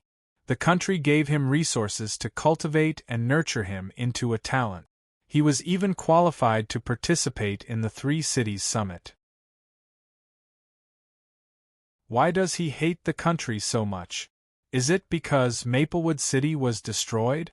he said angrily, "but that was the White Bone Path's evil. He should hate the White Bone Path." Du Ruhui sighed and said with emotion, "There are thousands of people in this world with thousands of thoughts. Some people are like this. No matter how good you are to them, they will only take it for granted. However, as long as they don't get what they want, they will feel that the whole world has wronged them. They will feel that all their suffering is the fault of others. When the White Bone Path was in trouble, he escaped. However, I don't know how many people from the Criminal Investigation Department and the City Guard Army died for the country. We used the power of the whole country to wipe out the White Bone Path. I don't know how many students from the Taoist Academy died in this matter. However, this person escaped with nothing but hatred. He flew far away and came back with hatred. This person is not virtuous, but he is talented. Now, he is in Tianjiao, representing the world's strongest countries in the Yellow River War. His future is smooth. Xingren. Du Ruhui looked at him and said in a pessimistic tone, "If there is a day when these old bones of mine are no longer around, I will have to rely on you to resist an enemy like the Zhuang state." Lin Jingren held back his sadness. "Prime Minister Du, you will definitely be able to ascend to true enlightenment as soon as possible. The entire Zhuang state can't do without you. As for that villain Jiang Wang," he gritted his teeth, "I am absolutely irreconcilable with him. True enlightenment, true enlightenment. It is easier said than done to see true immortality." Du Ruhui sighed and shook his head. He said, "Perhaps there is another possibility. If Jiang Wang is related to the White Bone Path, then it makes sense that he was able to escape the destruction of Maplewood City. And now that the White Bone Path has been wiped out, he naturally has a reason to hate the country."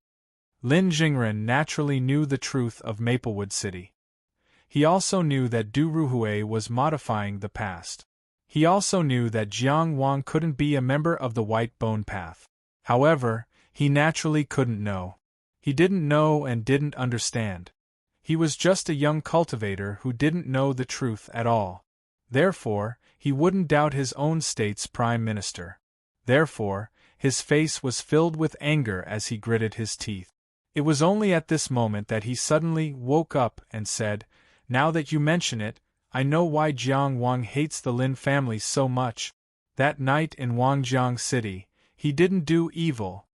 In Du Ruhui's heart, this was indeed a question. Jiang Wang hated Dong Ah and the Zhuang state. Only he had destroyed the entire Lin family in Wangjiang City. It didn't match this person's true personality. After all, Dong Ah had placed high hopes on him. On that long street in Xian City, he and Dong Ah fought to the death, but they didn't harm a single innocent person. However, Du Ruhui felt that Lin Jingren might not have a good answer. For a Tianjiao like Lin Jingren, the evil that he might hide should not be exposed in front of him. At least, when he was very useful to the country, he shouldn't be exposed. Therefore, he deliberately didn't ask. At this moment, it would be best if Lin Jingren could take the initiative to give an answer. Of course, his response was deliberately to show that he didn't care much. He only said casually, "Oh?" Lin Jingren gritted his teeth as if he was immersed in his memories. He looked at the distant night sky as if he was seeing the bloody night in Wangjiang City again. Finally, he said, Jiang Wang was the son of a medicinal herb merchant in Fengxi town of Maplewood City. After his father died of illness, he took the family's wealth and entered Maplewood City's Tao Academy to cultivate. Only his stepmother and the stepmother's daughter lived a difficult life in Phoenix Creek Town. Jiang Wang's stepmother's name was Song Ri. She lived alone in town. She raised her daughter alone and struggled to support a medicinal herb shop that was on the verge of closing down. She couldn't survive. Later, because of business dealings, she got to know a promising young man from my Lin family named Lin Zhengluan. Zhengluan helped her a lot, and the two of them gradually had a good impression of each other. In terms of seniority, Zhengluan can be considered my cousin. He doesn't have the talent for cultivation, but he's very talented in business. My Lin family is considered a big family in Wangjiang City. The medicinal herb business in the family is handed over to him. Lin Zhengluan and Song Rui were in love and decided to be together for life. Although my old master was dissatisfied that the other party was a widow, because Zhengluan was deeply in love, he pinched his nose and accepted it. As for Jiang Wang's side, apart from wanting to take his sister away, he said that he was a member of the Jiang family. The Jiang family supported him and did not stop him. After marriage, Zhengluan and Song Rui were very loving. Song Rui sent some money to Maplewood City from time to time to use the Lin family's wealth to subsidize the Jiang family. Zhengluan did not say anything. Just like that, they lived a happy life. Unfortunately, the good times did not last long. There was a period of time when the medicinal herb business was not good, and Zhengluan suffered a lot of losses. My grandfather asked him to put down his burdens and recuperate first. Zhengluan was a strong-willed person. He felt depressed and drank every day. Song Rui often quarreled with him because of this. I actually don't know much about the couple. I only know that Zhengluan returned home late that day and they had a big fight. It's said that they even fought. Song Rui jumped into the well. Lin Jingren paused at this point. This was a story that he had meticulously modified. He had repeated it countless times in private. However, since it was a memory, he could not say it too smoothly or too much like a story. He took a deep breath and continued, "This is my Lin family's dirty linen. My ancestors also wanted to cover it up and did not let this matter go to the officials. However, the family confined Zhengluan. Later, when Jiang Wang heard about Song Rui's death, he found a few fellow disciples from the Tao Academy and came looking for me. Logically speaking, they were only at the Meridian Wandering Realm back then. I alone was enough to expel them. However, we were all disciples of the Tao Academy and might even be colleagues in the future. I did not want to hurt our friendship. Secondly, Song Rui died in the Lin family after all. She married over from Maplewood City and died after a few good days. My Lin family could not escape the responsibility. Therefore, I stepped forward to explain things to him. At that time, he did not have any rude requests. He only wanted the Lin family to give an explanation for Song Rui's death. Lin Jingren sighed. Zhengluan was heartbroken and felt guilty towards Song Rui's family. He committed suicide on the spot, saying that he would repay them with his death. I was very sad that Zhengluan died, but this was his choice. I could only respect it. He said that there was only pain left in his life. He thought that if he could see Song Rui again after death, he would be able to live a good life. I know that there is no such thing as reincarnation in the netherworld, but if he only had such hopes, what else could he do? Lin Jingren's expression was sorrowful. After Zhengluan committed suicide, Jiang Wang said that this matter would end here. I even asked someone to gift all of Zhengluan's medicinal herbs business to the Jiang family as a means of raising Song Rui's daughter. I thought that this matter would be over just like that. I didn't expect that after a year Lin Jingren was a little choked up, but he quickly wiped away this weakness and said with hatred, "I didn't expect that in Jiang Wang's heart, this matter would never be over. It was just that he was not my match at that time, so he could only endure. When he had the strength, the first thing he would do was to slaughter the entire Lin family. These words were half true and half false. They were well organized, and every link was clear. Moreover, the dead could not bear witness. In this world, other than Jiang Wang, there was probably no one else who could stand up and expose him. And now, in this Qi of Tianjiao, could his words still be believed by the people of Zhuang? Therefore, whatever he said was the truth. He was really filled with hatred. After repeating it too many times in his heart, he really felt that Jiang Wang had killed his entire Lin family.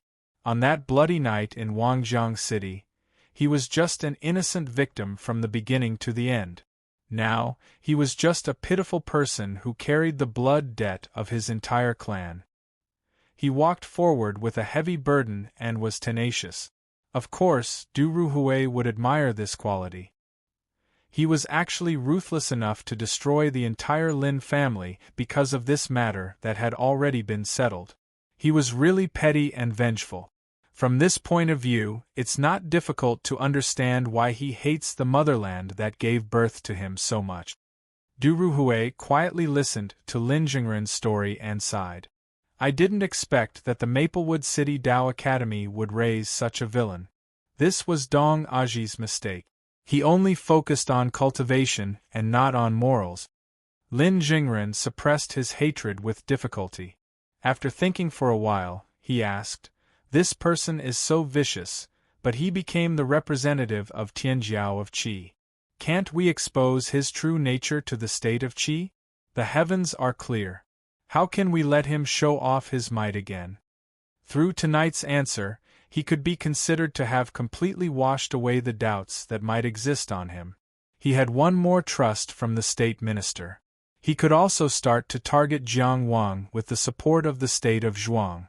To Du Ruhui, he had also found a logical reason for Jiang Wang's actions. It could be used to smooth out the subsequent risks of the matter in Maplewood City. He also made Tianjiao calm down and let this young man's thoughts be more in line with the interests of the country. The two of them felt that they had achieved the effect they wanted through this conversation.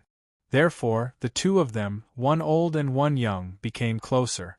But now was not a good time to settle scores. No. Du Ruhui said earnestly, no matter what Jiang Wang's background is, since he is representing the kingdom of Qi, he is the face of the kingdom of Qi. The kingdom of Qi will definitely protect him. Your Lin family was wiped out and Maplewood City was destroyed. This is a blood feud, but we have no evidence to expose it. Even if we do, Qi will definitely suppress it if we take it out now. After all, Qi is a superpower in the world. Our state of Zhuang has just risen, so we can't fight them head-on. We have to plan this carefully. Of course, Lin Jingren knew that he had to plan this carefully. Otherwise, why would he endure so much? But he still couldn't control his hatred. Are we going to let him go just like that?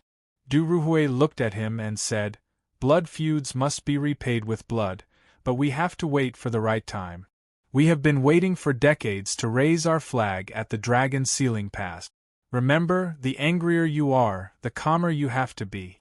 The more hatred you have, the more patience you have." Lin Jingren took a deep breath and closed his eyes. He gritted his teeth. After a long time, he opened his eyes and said, "Jingren has learned a lot." Du Ruhui nodded in satisfaction. "Cultivate well.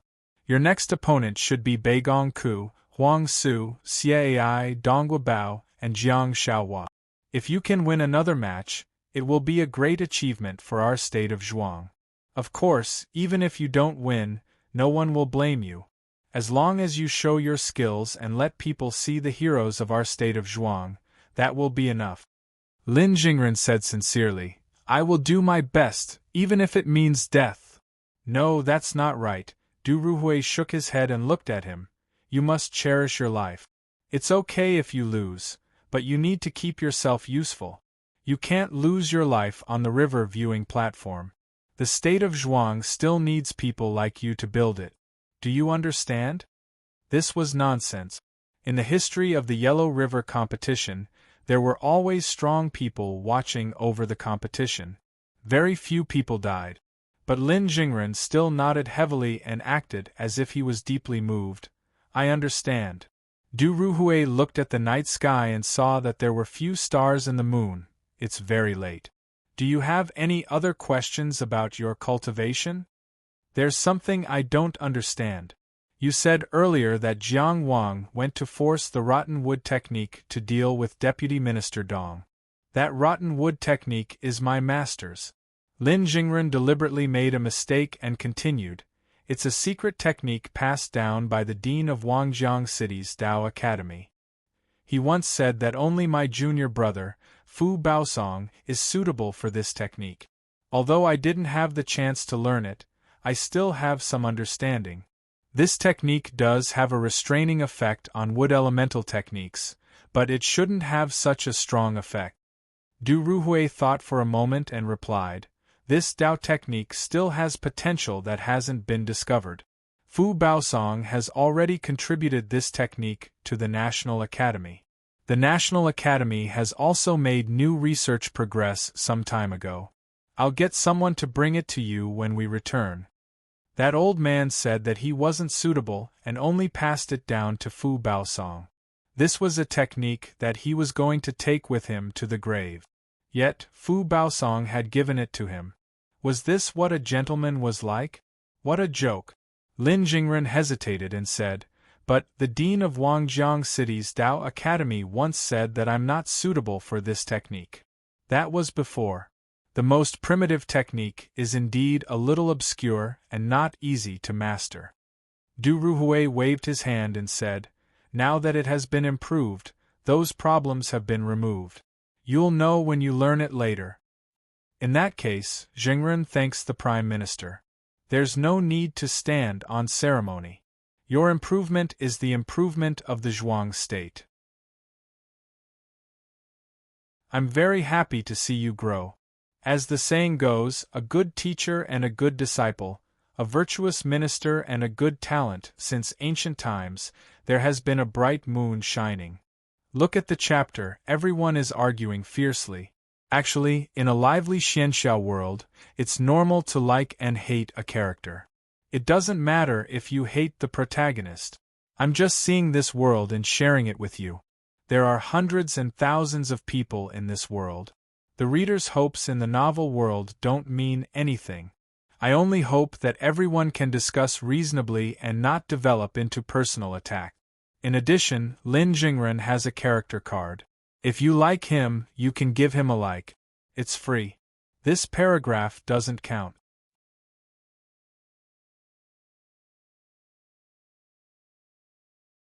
Chapter 11:21. Some things couldn't be concealed at all. Especially for the powerful countries in the world. The next day, before the sun had even risen, Chao Jie summoned the three heavens chosen of the three nations together and told them a shocking piece of news. 2 days ago, the number 1 Fu realm cultivator in the Jing country, Tianjiao, died behind the door of demons. So this was the main reason why the Jing country gave up on the Yellow River conclave. In the quiet room where the four of them sat, Chao Jie, who conveyed the news to Jiang Wang, couldn't hide his surprise. It wasn't that Tianjiao had never died on the eve of the competition, but this kind of thing was extremely rare and usually only happened to other countries. For the 6 powerful countries in the world, this was almost impossible. No matter which country it was, they would strengthen the protection of their own prodigies before the Battle of the Yellow River. For example, when Jiang Wang went to Xingyue Plain, 2 Shunlin cultivators from the inspection office in the capital accompanied him. When Ji Zhaonan went to train in the Bewildering World, it was said that Qi Shao, who was stationed at Juming Island, personally looked after him. The Jing country definitely didn't lack powerful people, and they definitely wouldn't be stingy with their protection for Tianjiao. However, their number 1 Fu realm cultivator, Tianjiao, still died on the eve of the Yellow River conclave. It was hard not to be moved by this news. Chao Jie knew about the great battle behind the door of demons 2 days ago. The Jing country's core region was suddenly attacked by demons, and the two sides engaged in an intense attack and defense battle. Based on the agreement of the human race behind the door of demons, Qi also sent troops to the corresponding demon region. After the door of demons, where wars continued, this was a common occurrence. On the eve of the Yellow River Conclave, the number 1 Fu realm cultivator in the Jing country, Tianjiao, was still training behind the door of demons. This was also normal. It was necessary for many powerful people to maintain the feeling of battle and adjust to a better state during the battle. Moreover, the number 1 Fu realm cultivator in the Jing country, Tianjiao, was indeed qualified to not care about the competition. However, this number 1 Fu realm cultivator in the Jing country, Tianjiao, who was training behind the door of demons, died on the spot. This was definitely not normal. Chao Jie knew that the attack and defense battle in Jing Kingdom was fierce, but he didn't know it was so fierce. During the trial, the top-notch descent god warrior, who was guarding the heavenly son of heaven of the inner mansion realm, also died in this battle. Jing country suppressed the news for 2 days. Their contestants had always kept it a secret, and the other countries did not expect this at all. They did not expect that Jing country's number 1 inner mansion realm martial artist, Tianjiao, would actually die in an accident. Therefore, Jing Guo really managed to cover it up. Until yesterday, when Jing Guo announced the abandonment of the Yellow River Assembly's inner mansion tournament, it aroused countless conjectures. She was focused on digging for information in this area and discovered this news. Even so, Jiang Wang thought about it and said, "I still don't understand why Jingguo would give up the competition. Thinking about it, with Jing country's strength, it's unlikely that they won't be able to find a second Tianjiao who has the potential to win. Take Qi as an example. Even if something happened to Jiang Wang, Lei Zhanqian could replace him at any time. With his Thunder World technique, Lei Zhanqian could only be stronger than Jiang Liming. Not to mention, there was also Wang Yiwu, the number 1 in the army, who had just killed a famous outer tower expert and obtained the first merit in capturing Sword Peak Mountain. If he was placed in the Yellow River Assembly, who could say that he didn't have a chance to win? Jing country had 3 branches and dominated the central region. They looked down on the world and would only have more choices. I think that in these 2 days, Jing country should be actively looking for a replacement and another inner mansion realm master, Tianjiao, to participate in the inner mansion realm, Ji Zhaonan said. Among the 3 Tianjiao present, he was the one who had the deepest understanding of the battle behind the Gate of Demons. But an occasion like the Yellow River Assembly involves too many problems. First of all, in this year's Yellow River Assembly, Jing country had directly designated the Heavens Prides to participate from the beginning. There was no internal selection. If something happened to the number 1, the number 2 would replace him. That's because the number 2 is a big problem. Jiang Wang nodded silently. This was indeed a big problem that people would fight to the death over, especially when time was extremely tight. Ji Zhaonan continued, "Secondly, Jing country's inner mansion realm master this time is from Mount Yujing. This designated participation belongs to Mount Yujing. It is very difficult to find a replacement for Tianjiao in Mount Yujing. And if it were Tianjiao from the other 2 Holy Lands, who would be willing to give it up? Jing country's 3 branches are intertwined with each other. As a big country with the longest history, the relationships are especially complicated and can't be sorted out in a short period of time. In the end, it was not easy to find someone who could match the number 1 genius of the inner mansion realm. And to Jing country, sending Tianjiao, who has no hope of winning, is a sign of weakness." These words were very clear, but Jiang Wang also had his own thoughts. Even so, I still don't understand why they are giving up the competition. Who to send, which branch of Tianjiao, is just a transfer of their internal interests. And giving up the competition directly is a loss to Jing country's interests. Eating a little is better than eating nothing at all, right? Chao Jie continued the topic, The reason why you can't understand is because you don't understand where the Jing country's interests lie. At the Yellow River Assembly, the countries are fighting over the distribution of interests behind the Gate of 10,000 Demons. But the Gate of 10,000 Demons is under Tianjing City. Chao Jie sighed. Of course, the power of distribution is controlled by the 6 countries, but it is inevitable that Jing country will take the biggest share. Jiang Wang suddenly understood why Chao Jie, Nanmo Duo and Sheholai attacked Xian Nankue on the world stage when he spoke. Of course, Xian Nankue's statement was problematic. But the Jing country was the strongest in the world, which was the core of the problem. If the upper echelons of Qin and Chu went against each other, no powerful country in the world would help either side. They would just coldly watch them fight to the death. At the Yellow River Assembly, the countries are fighting over the distribution of interests behind the Gate of 10,000 Demons. They are fighting for the right to participate in the war and plunder the reward. And we, the 6 strongest countries in the world, have territory and military power behind the Gate of 10,000 Demons. We fight as far as we can. What are we, the 6 countries in charge of the distribution of interests, fighting for? Jiang Wang understood immediately. More power of distribution that is limited to the 6 countries. Chao Jie didn't say it clearly, but Jiang Wang understood.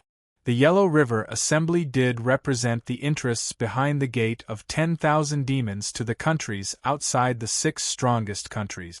But these interests were only leaked out through the gaps between the fingers of the 6 strongest countries. In essence, the Tianjiao Assembly of the Yellow River Assembly was just the hope that the 6 strongest countries painted for the other countries, giving them the possibility to break free and advance. It was still a part of the tribute system of the Meridian unlocking pill. With such a hope, the other countries would want to work hard to integrate into it. To participate in the order of the modern world, small countries would become big countries would become strong countries. It wasn't hopeless, and they could only choose to fight and destroy. For example, Rongguo had racked his brains to hide Lin Xian so that he could amaze the world at the Yellow River Assembly. If Lin Xian could really improve, Qi would also recognize Rongguo's victory and give them a chance to fight behind the Gate of 10,000 Demons. Because maintaining the fairness of the Yellow River Assembly was maintaining the existing order of the world. Maintaining order was maintaining the absolute dominance of the 6 strongest countries in the world. Of course, this fairness would also be regulated within the framework of the 6 strongest countries' interests. Therefore, Jing country's interests lie in being the strongest. It lies in establishing this impression and this status. Chao Jie said calmly, "If I'm not wrong, since they have already given up on the inner mansion arena, they will also give up on the outer mansion arena today when the participants for the outer mansion arena are confirmed." He looked at Ji Zhaonan, and this only means that they have absolute confidence in winning the unrestricted inner mansion arena for those under 30 years old. Jing country wanted to deepen the impression that they were the strongest in the world. How could they do it when they had already lost the number 1 inner mansion arena, Tianjiao? They directly gave up on the inner mansion arena and the outer mansion arena, and only kept the unrestricted inner mansion arena for those under 30 years old that represented the strongest country, Tianjiao. Not leaving any leeway was the strongest confidence in itself. Once they succeeded in winning the championship, it would mean that Jing country could take or let go of the championship of the Yellow River Assembly as they pleased. How arrogant was this?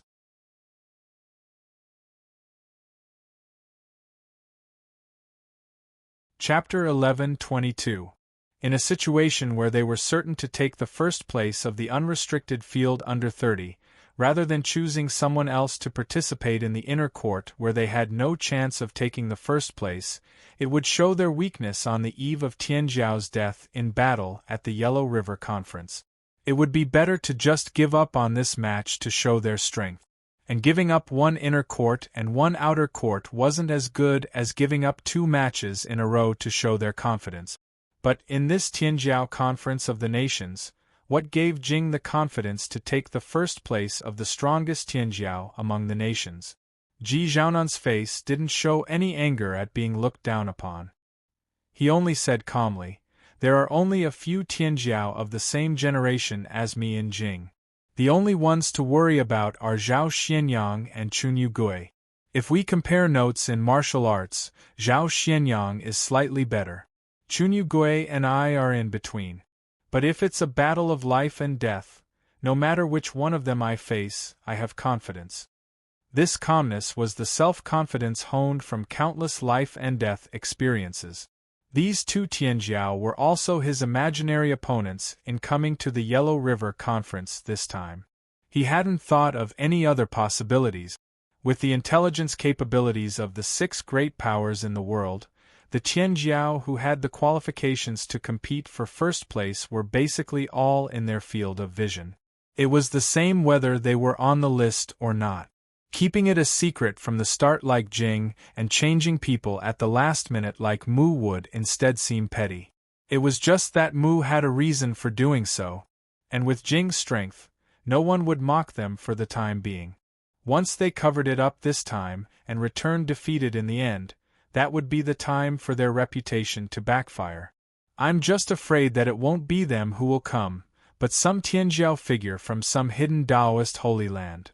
Yonggenzuan played with the scroll in his hand and said casually, "If it's really as Marshal Chow says, Jing will give up 2 matches in a row.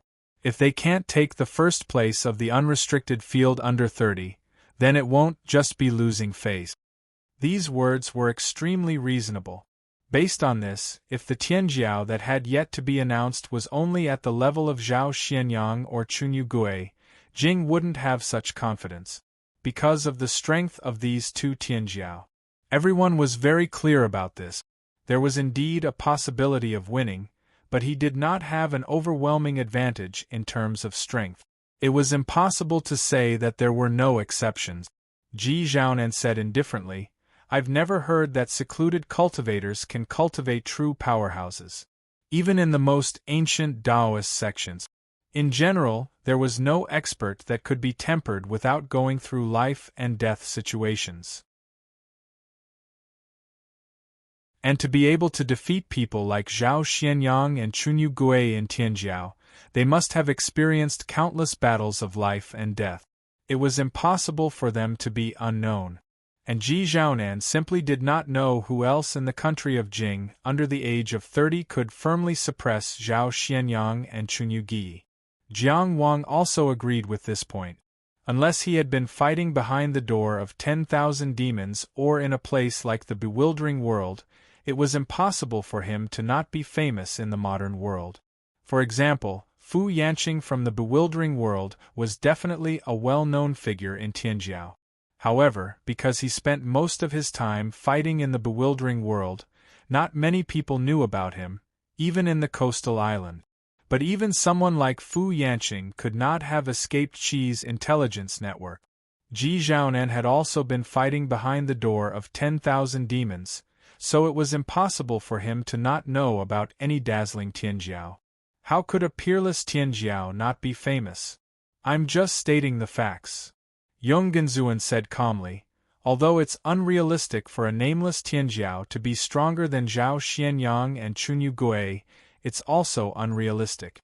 But since Jing has made such a choice, there is only one possibility.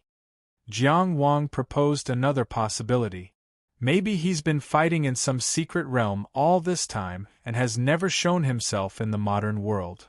If he had always been in the Forest Ocean Origin Realm or the Void Continent, he would have been able to find powerful opponents to fight and temper himself without being known by the modern world.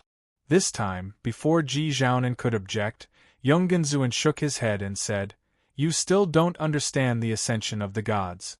If he reached this level in the outer realms, his life would be ruined, and it would be difficult for him to advance in the modern world.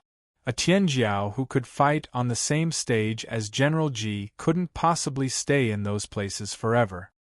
Then, is there a possibility of breaking these shackles?" Jiang Wang asked because he didn't understand the difficulty of breaking these shackles.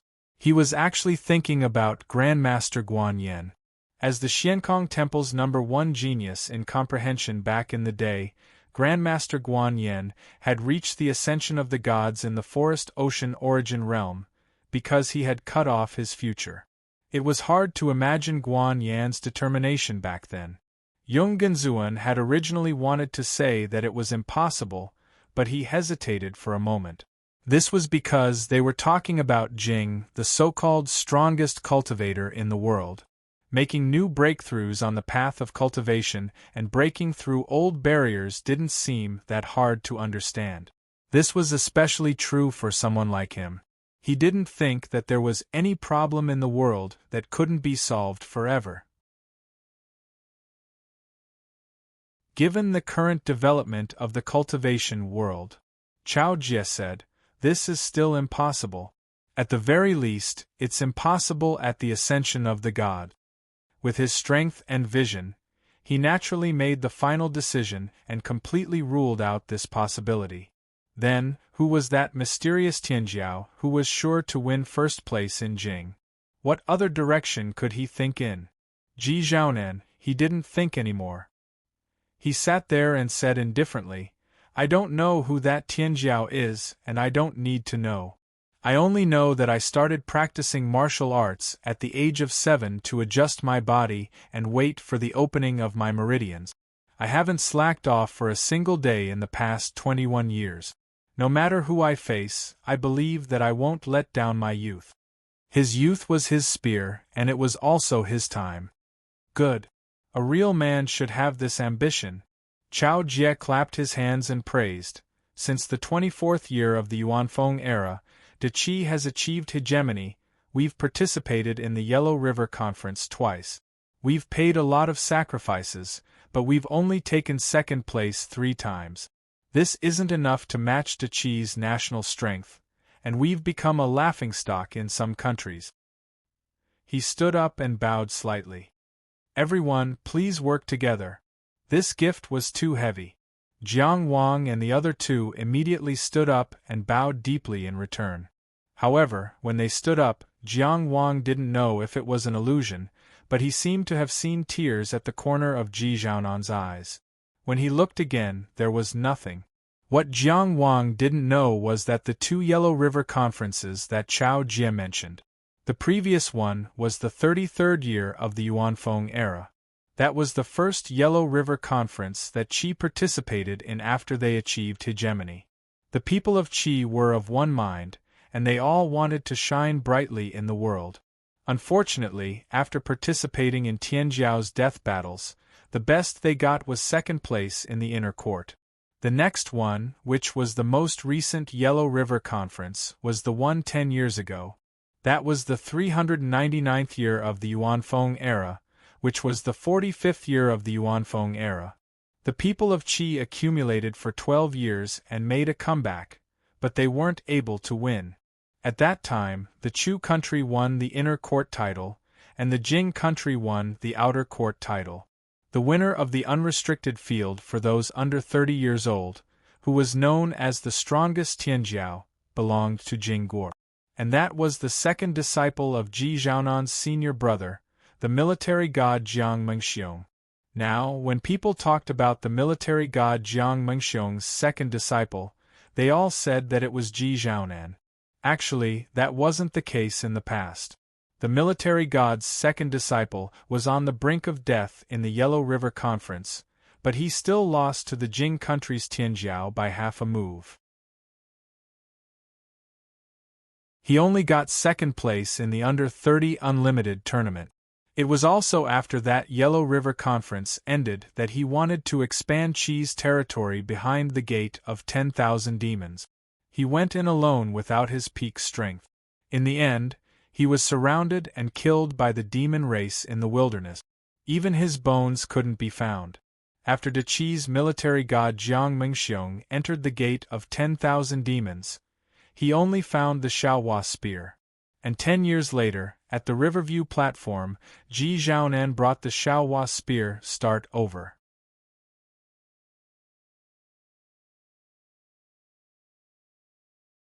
Chapter 11:23. the 9th day of the 7th month. The name list for the gathering of the Yellow River was confirmed. Yung Genzuan himself didn't care about his opponents as much as Jiang Wang. He only paid a little attention to the news from the Jing Kingdom and Tianjiao. The facts proved that Chao Ju was indeed a famous general. In the end, just as he predicted, the Jing Kingdom announced their withdrawal from the outer arena.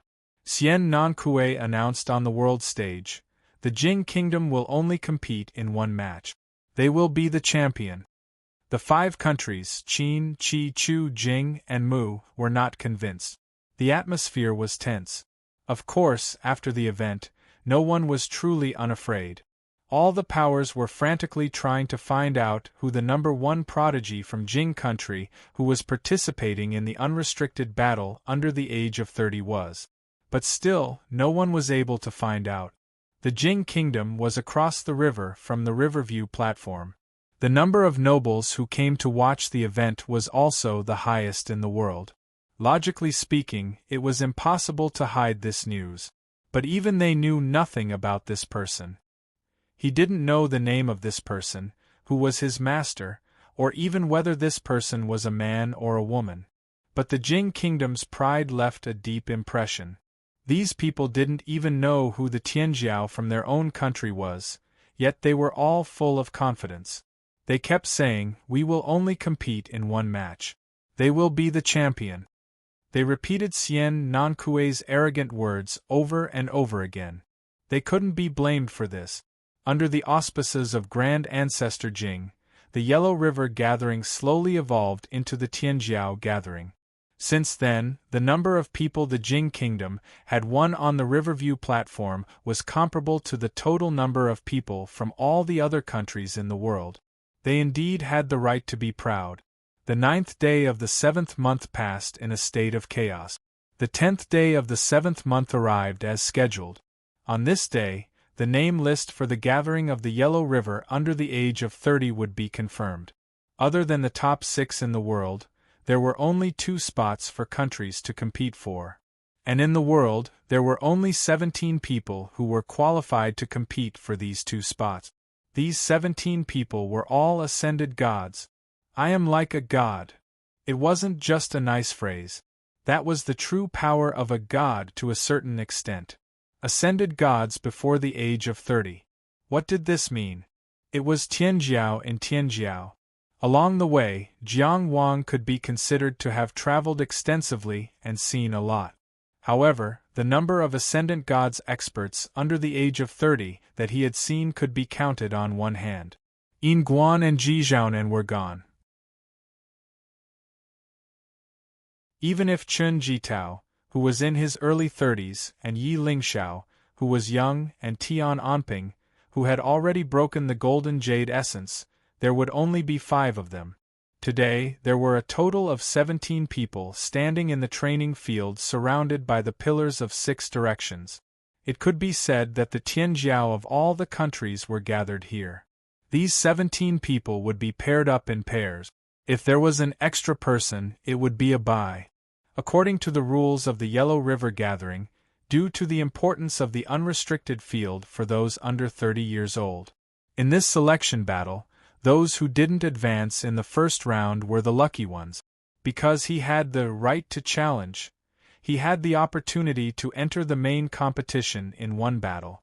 But it was also unfortunate, because in this battle, the opponent who had the bye would have to challenge one of the 6 strongest countries in the world, Tianjiao. This was also the intention of the 6 strongest countries in the world to show fairness. The 6 strongest countries didn't need to go through the selection process to occupy a spot in the main competition.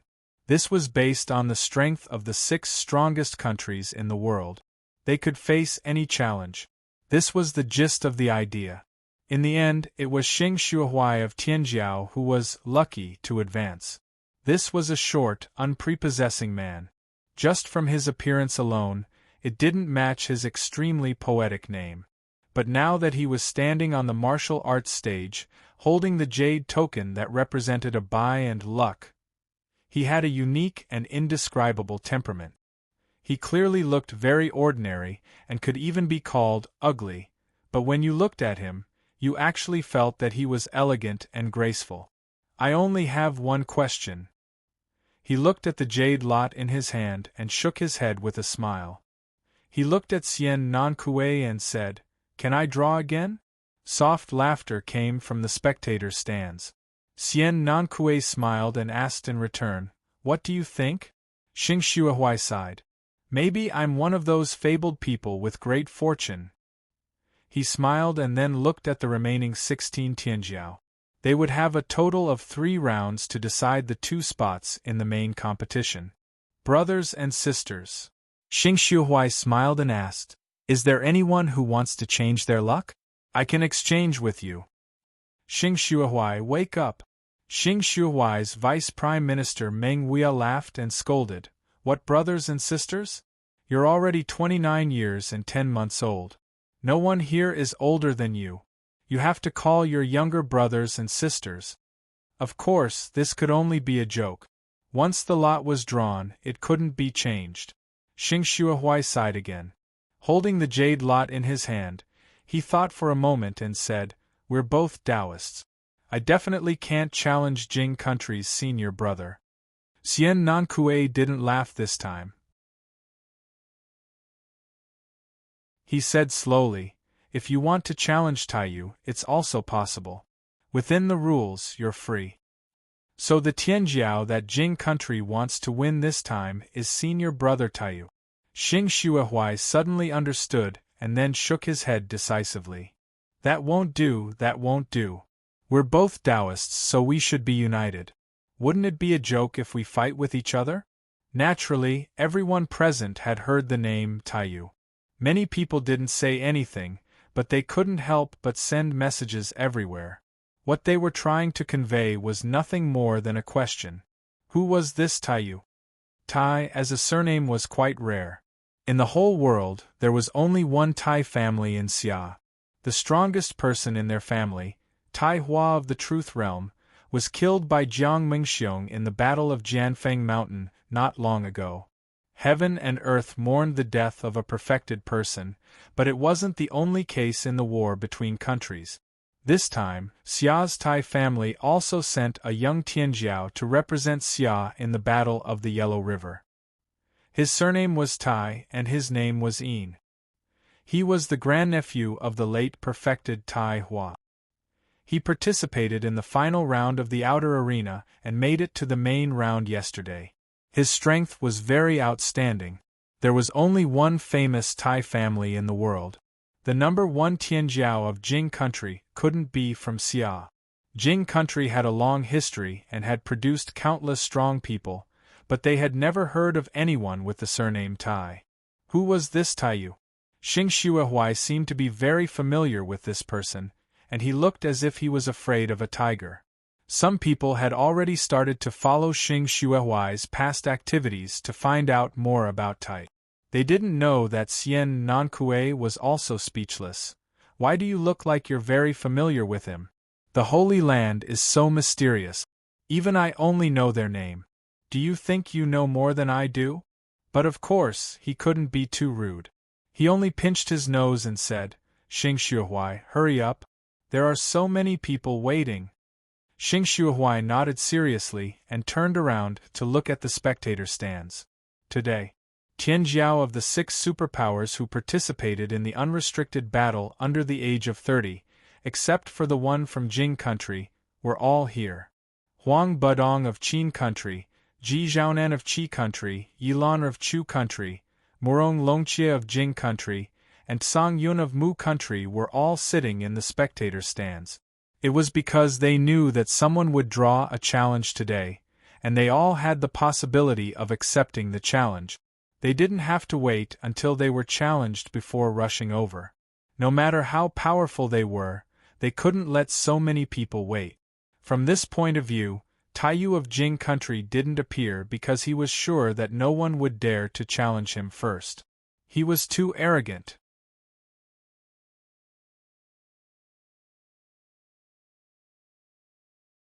Chapter 11:24. Although Xing Shuahui's appearance was nothing special, He stood on the stage and chatted with the commander of the God's Will Army, Xian Nankue. He got the worst draw, but he was calm. His magnanimity did not lose out to others. His gaze landed on the south side of the stage. Of course, this was the correct order, because many people would look in this direction first. Sitting in the middle of the south side of the stage was the #1 beauty of the Chu country, Yilan. She was wearing a gorgeous dress that reached the ground. The embroidery of the phoenix crying parasol tree was vivid and lifelike. Brilliant gold, dark green, and fiery red. These three colors intertwined together to form this unparalleled treasure.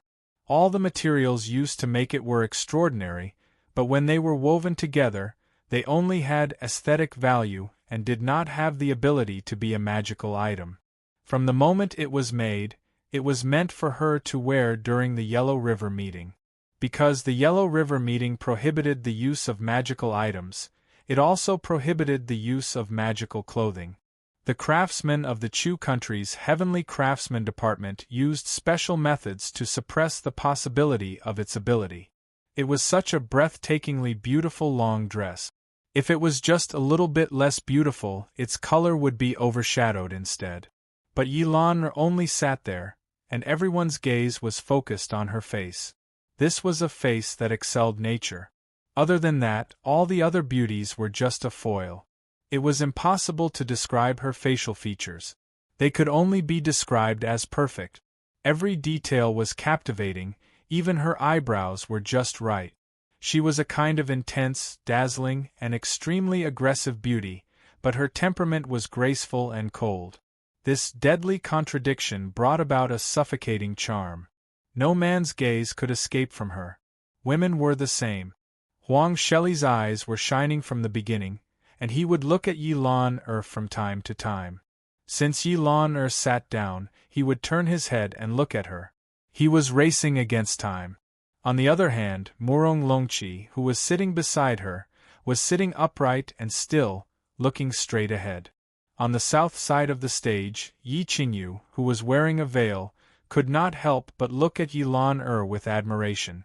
Then, he glanced at the eastern viewing platform and saw that Jiang Qingyang of the state of Qi was also staring intently at the southern viewing platform, just like everyone else. She looked at it for a while and couldn't help but smile. Jiang Wang was indeed observing the southern grandstand carefully, but his eyes were not focused on Yilan. Instead, it was a tall and sturdy man who sat in front of Yilan. It was a man with a proud expression and deep facial features. He sat there like a mountain. Of course, the most eye-catching thing was his eyes. He was born with double pupils. That was a possible opponent for Jiang Yi. He was from Tianjiao, North Xiang of the Inner Mansion realm of Chu State. Xing Shuihuai's gaze swept across Yilan's body. He did not have any feelings of inferiority because of the huge difference in appearance between them. He looked at him as if he was examining his opponent. Then he turned west. Sitting in the middle of the west grandstand were several Tianjiao from the Qin state and Zhang Gu, the commander of the Barong army. Xing Shuihuai's gaze fell on Huang Budong. This was a mature-looking Tianjiao.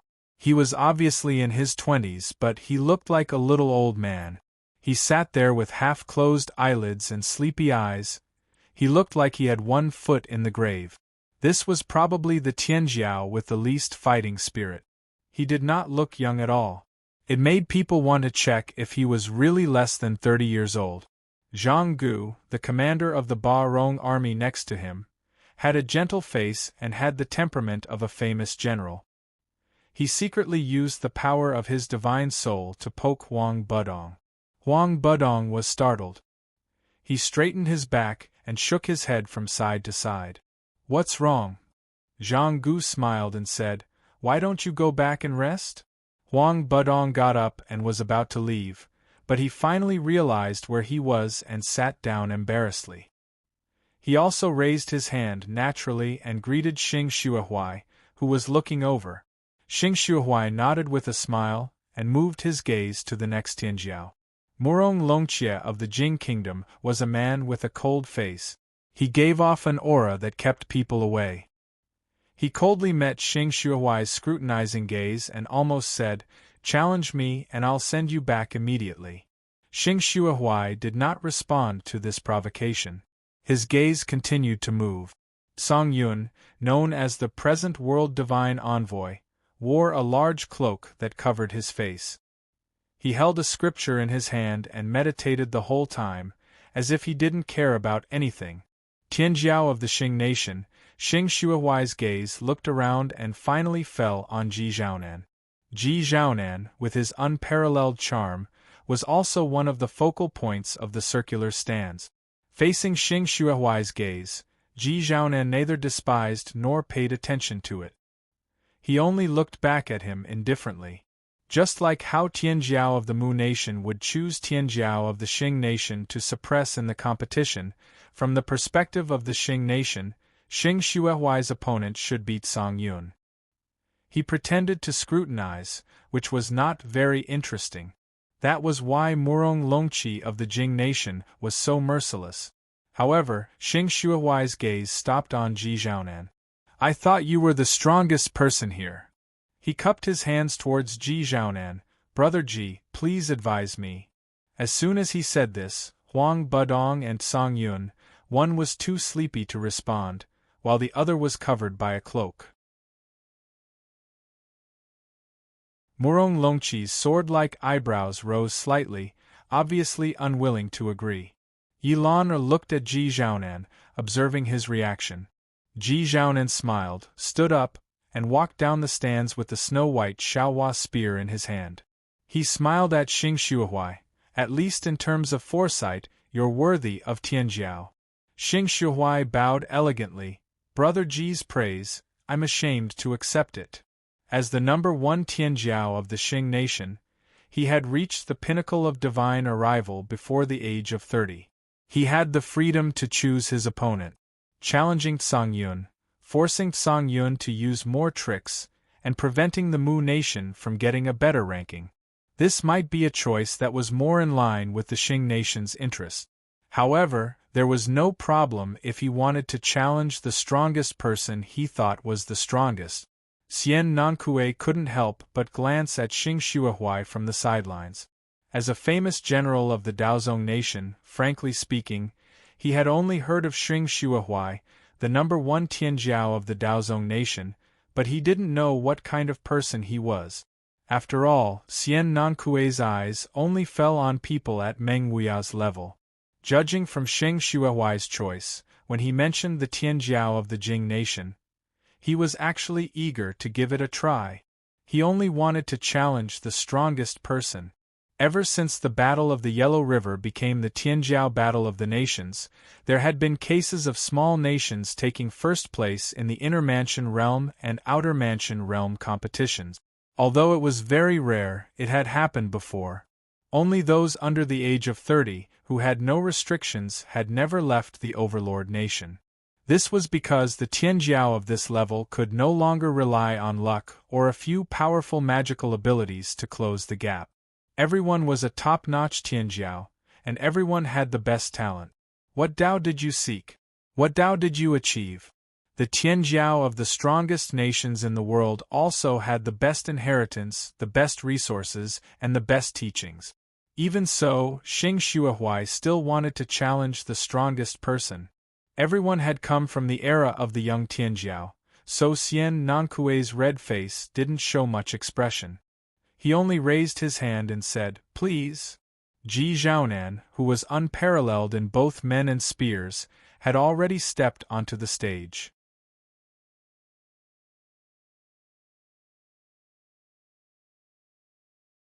Chapter 11:25.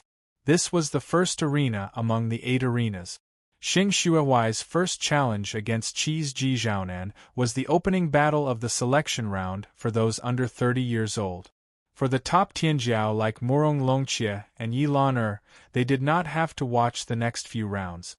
However, they could not miss the battle that Ji Zhaonan was participating in. The 6 strongest countries in the world had always been rivals. Ji Zhaonan did not wear any armor. He only wore a frost-colored martial attire, which outlined his well-tempered figure. He had broad shoulders, long legs, muscular arms, and a thin waist. The snow-white spear was like a beam of moonlight flowing in his hand. He was the center of attention as soon as he stood on the arena. He had an unparalleled charm. The two of them looked at each other without saying anything. Sien non Kue announced the start of the duel. A snow-white light had already exploded in the center of the arena. It was not the tip of a spear. Rather, it was the process of a snow-white light spot exploding. Everything happened very quickly, but the light spot extended infinitely in all directions and exploded into everyone's vision. The process was so clear. This was a clear, concrete, and fast speed that pointed to the end of life. It was as if it was reminding you that your life was so short. Everyone was shocked.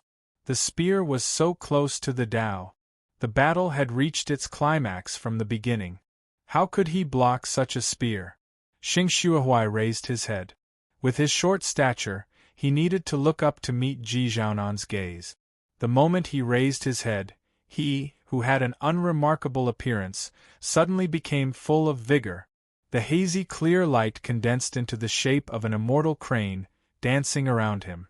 Xing Shuahui was like an immortal descending to the mortal world. There was a kind of person who could make people ignore their facial features. There was singing. Someone sang leisurely. The voice said, "White jade capital in the sky, 12 buildings and 5 cities. The immortal touched my head, tied my hair and lived forever." On the spectator's stand, Jiang Wang raised his eyebrows. He had seen this supernatural power before. Yung Genzuan, who was sitting on the spectator's stand with him, should be even more familiar with it. This was the supernatural power, Wild Song. Xie Baoshu had once used it in front of the Imperial Ancestral Temple. Using this to control the Tao techniques, all of them were of the transcendent grade and had great momentum. Abhijna belonged to cultivators and was born from chance. It was different for each person. To become a Confucian, one would become a Confucian. To cultivate the Tao, one would transform into the Tao. On Xie Baoshu's body, there was a scholarly air that soared to the heavens. In Xing Shuahuai's case, the madness in the song had changed from being indignant and arrogant to being detached from the world. One was proud of others, and the other was proud of the world. Jiang Wang had always known that the seed of supernatural power hanging on the dome of the inner mansion would eventually blossom and bear fruit under the careful nurturing of cultivators. However, this was the first time he had seen such a specific change after the god power seed bloomed and bore fruit.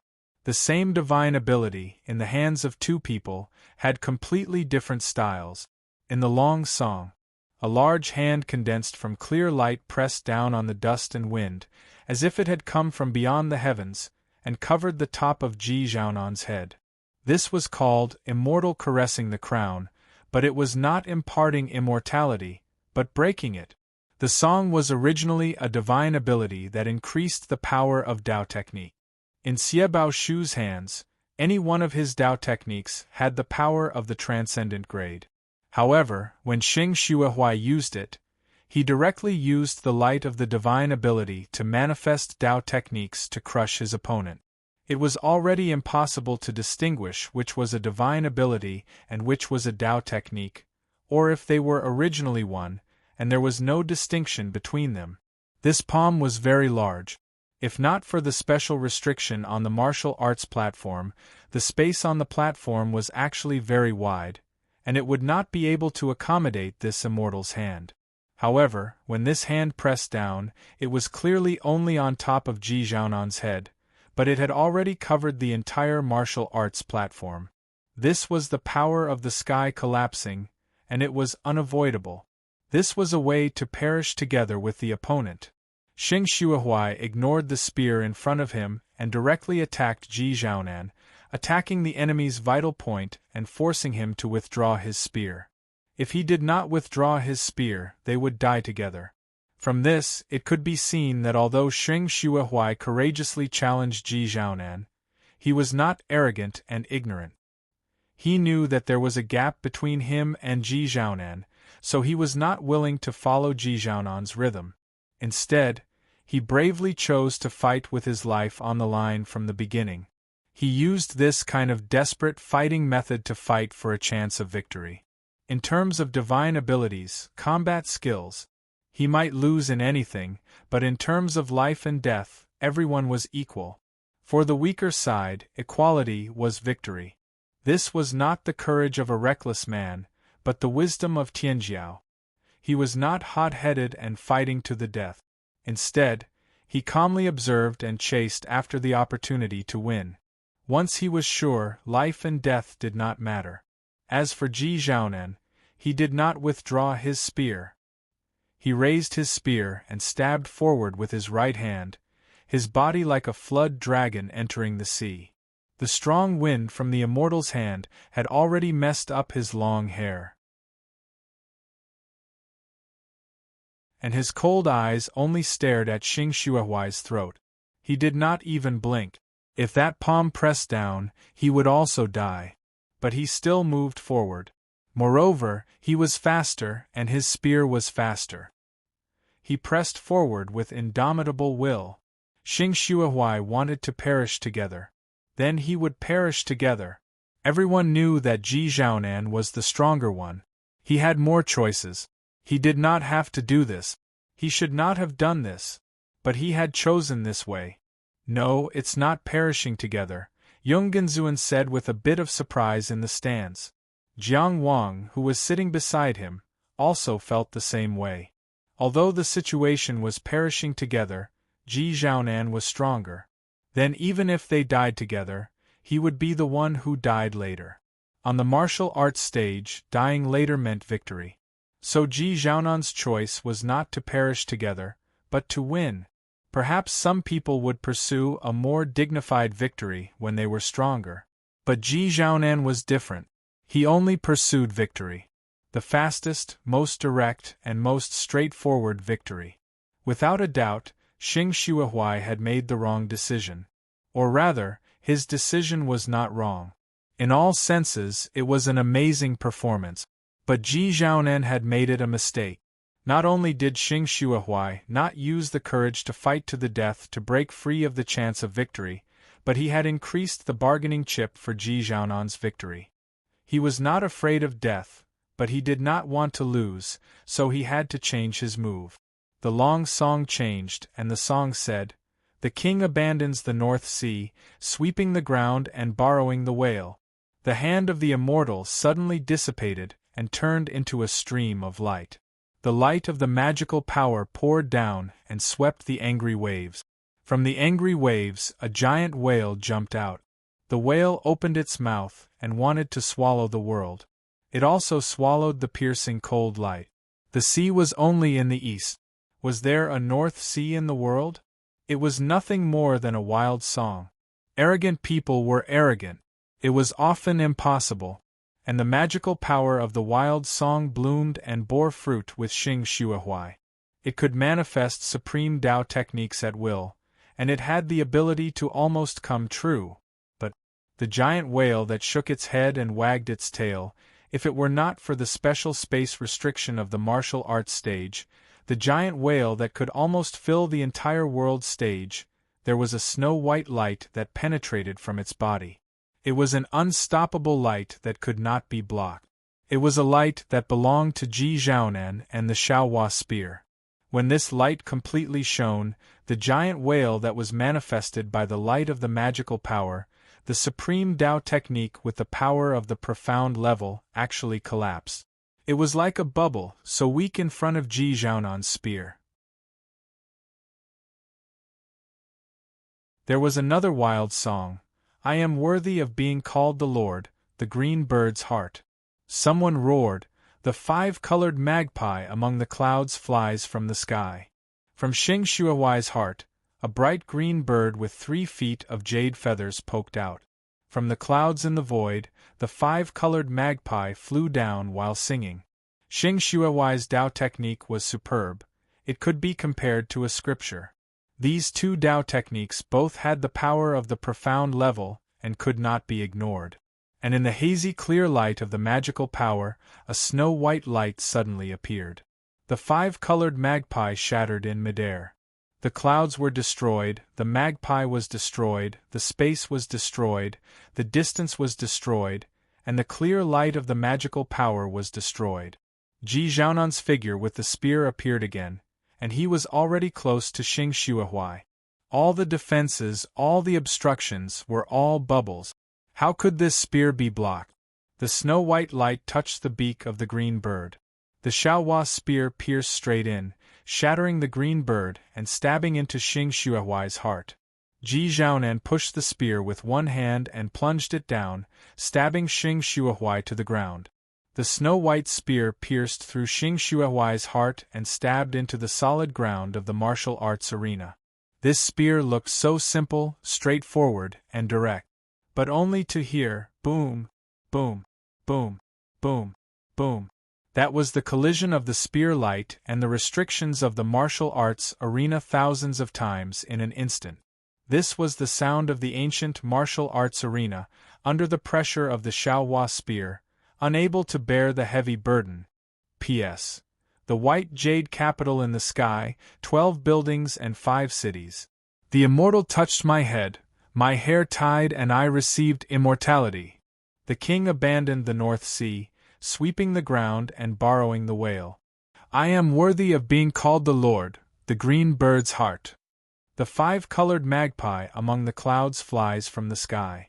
They were all from Li Bai's, after the chaotic separation, the day after the enmity of Yelong reminiscing the past, traveling book Huai presented to Jiang Xiaowei Governor Liang Zai.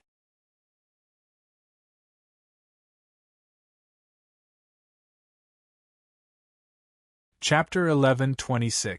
Ji Zhaonan. Unparalleled splendid spear. Who could take the lead? Xing Shuihui's strength was not fully displayed, but he was definitely qualified to be in the divine arrival realm.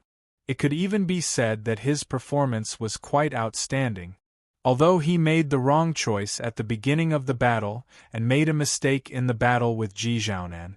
However, from beginning to end, Ji Zhaonan only used this spear. Even Meng Wuya, the Xing nation's vice prime minister, had nothing to say. Ji Zhaonan's grasp of battle opportunities was simply terrifying. What was even more terrifying was his decisiveness and confidence. Facing Xing Shuihui's mutual destruction method, any opponent would probably have to think twice. And Ji Zhaonan immediately concluded that this would be mutual destruction and was certain that he would die a little later. Without hesitation, without dodging, he charged forward with his spear alone. What kind of confidence was this? He won at the beginning of the battle. Most of the spectators could probably only see the magical changes of the Dao technique, the brilliant light and shadow, and the stunning spear tip. Of course, just this alone was already exciting enough. But as a perfected person, Meng Wuya saw more and had a deeper impression. In this battle, the most exciting part was actually the confrontation at the spiritual sense level that most of the spectators could not see. The cultivator opened up the head sea, primordial spirit sea. The spirit returned to the primordial spirit, and the primordial spirit sat in the temple of accumulation, controlling the treasures of the human body, connecting the 4 seas, and becoming a divine arrival. The power of the spirit appeared in the world and condensed into one, which was the spiritual sense. As the saying went, I am like a divine arrival. A divine arrival cultivator was really like a divine arrival within the range of their spiritual sense. And in the battle just now, when Ji Zhaonan's spear broke the loyal bluebird, Xing Shuihui's spiritual sense instantly swept out. The Dao sect spirit-killing technique that he had been preparing for a long time formed a terrifying sea of rage, and was about to counterattack and win. But Ji Zhaonan's spiritual sense and Dao energy merged into one, gathering strength, technique, and momentum into one, penetrating everything. Under the impetus of the formation-breaking technique, he first broke the loyal bluebird, then shattered Xing Shuihui's spirit-killing technique, and drilled through the heart. The specific performance was that Ji Zhaonan's spear stabbed and Xing Shuhui fell to the ground. The last part seems so simple on the surface. However, this martial arts stage was the world stage. In the past, Tianjiao of the Yellow River Gathering had fought here. How astonishing was its defensive power! This kind of martial arts stage was almost destroyed by the Xiaohua spear that had already pierced through Xing Shuhui. This spear was truly unparalleled. Meng Huia did not admit defeat for Xing Shuhui because Xian Nankue was already on the stage. The winner of this battle is Ji Zhaonan. He shouted as he protected Xing Shuhui's body. Ji Zhaonan's expression was still calm, without the joy of victory, nor the complacency of defeating his opponent. This was a perfectly normal outcome. It was only because Xian Nankue had already announced the results that he withdrew his splendid spear. The spearhead and the body of the spear were still as white as snow, without the slightest trace of blood. He held his spear and did not say anything.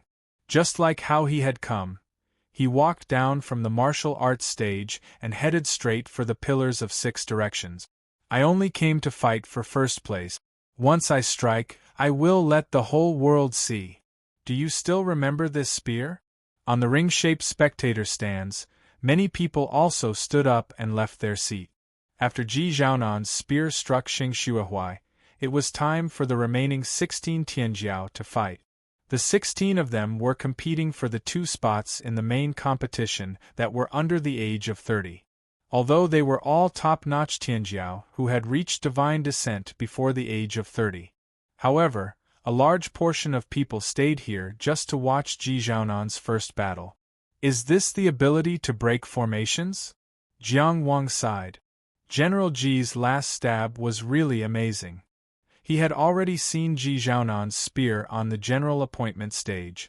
However, at that time, under the powerful suppression of Chongxian and Chu Liang, Ji Zhaonan had not been able to make a complete stab.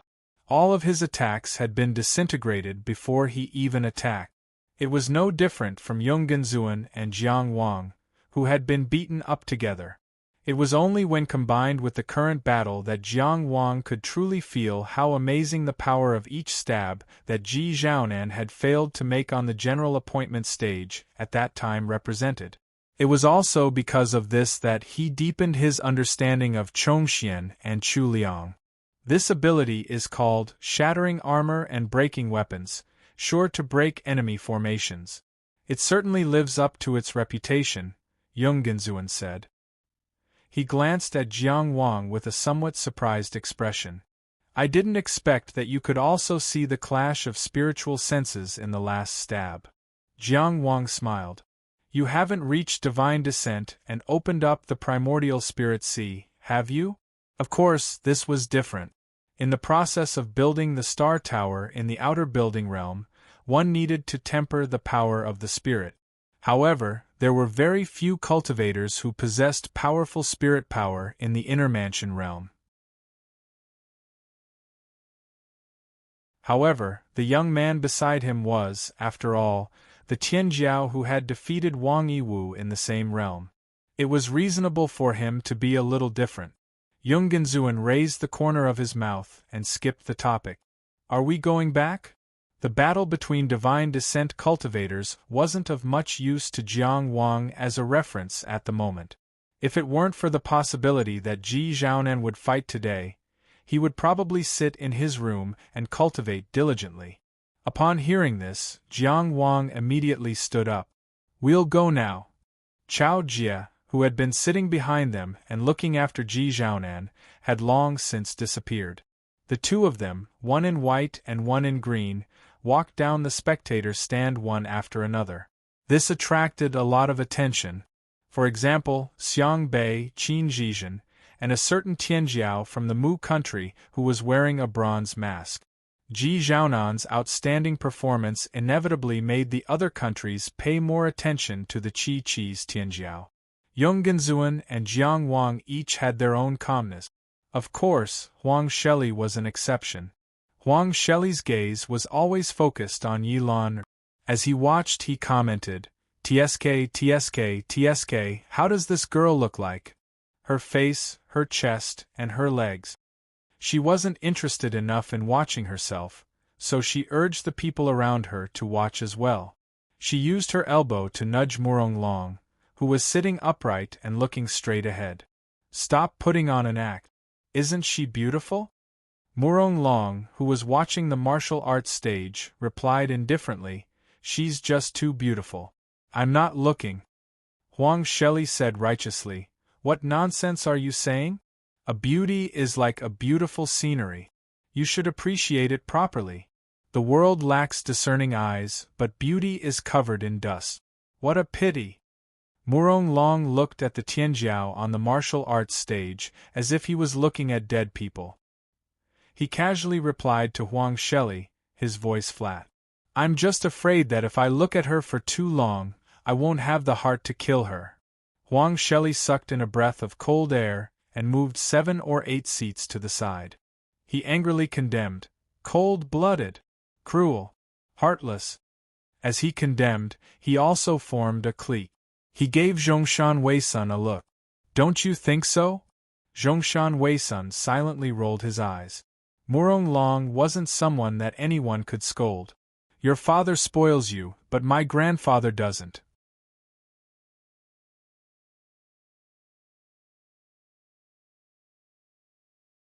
Chapter 11:27. Jiang Wang and Yung Genzuan walked out of the world platform side by side, leaving the towering pillars of 6 directions behind them. Qiao Lin and the other soldiers of the Tianyu army walked silently behind them, relying on the 2 of them. They left nearby, so they didn't leave through the same exit as Ji Zhaonan. The 2 of them chatted as they walked. They had a good chat about some cultivation problems. They had cultivated together on the general appointment platform for 5 days, but they had barely spoken.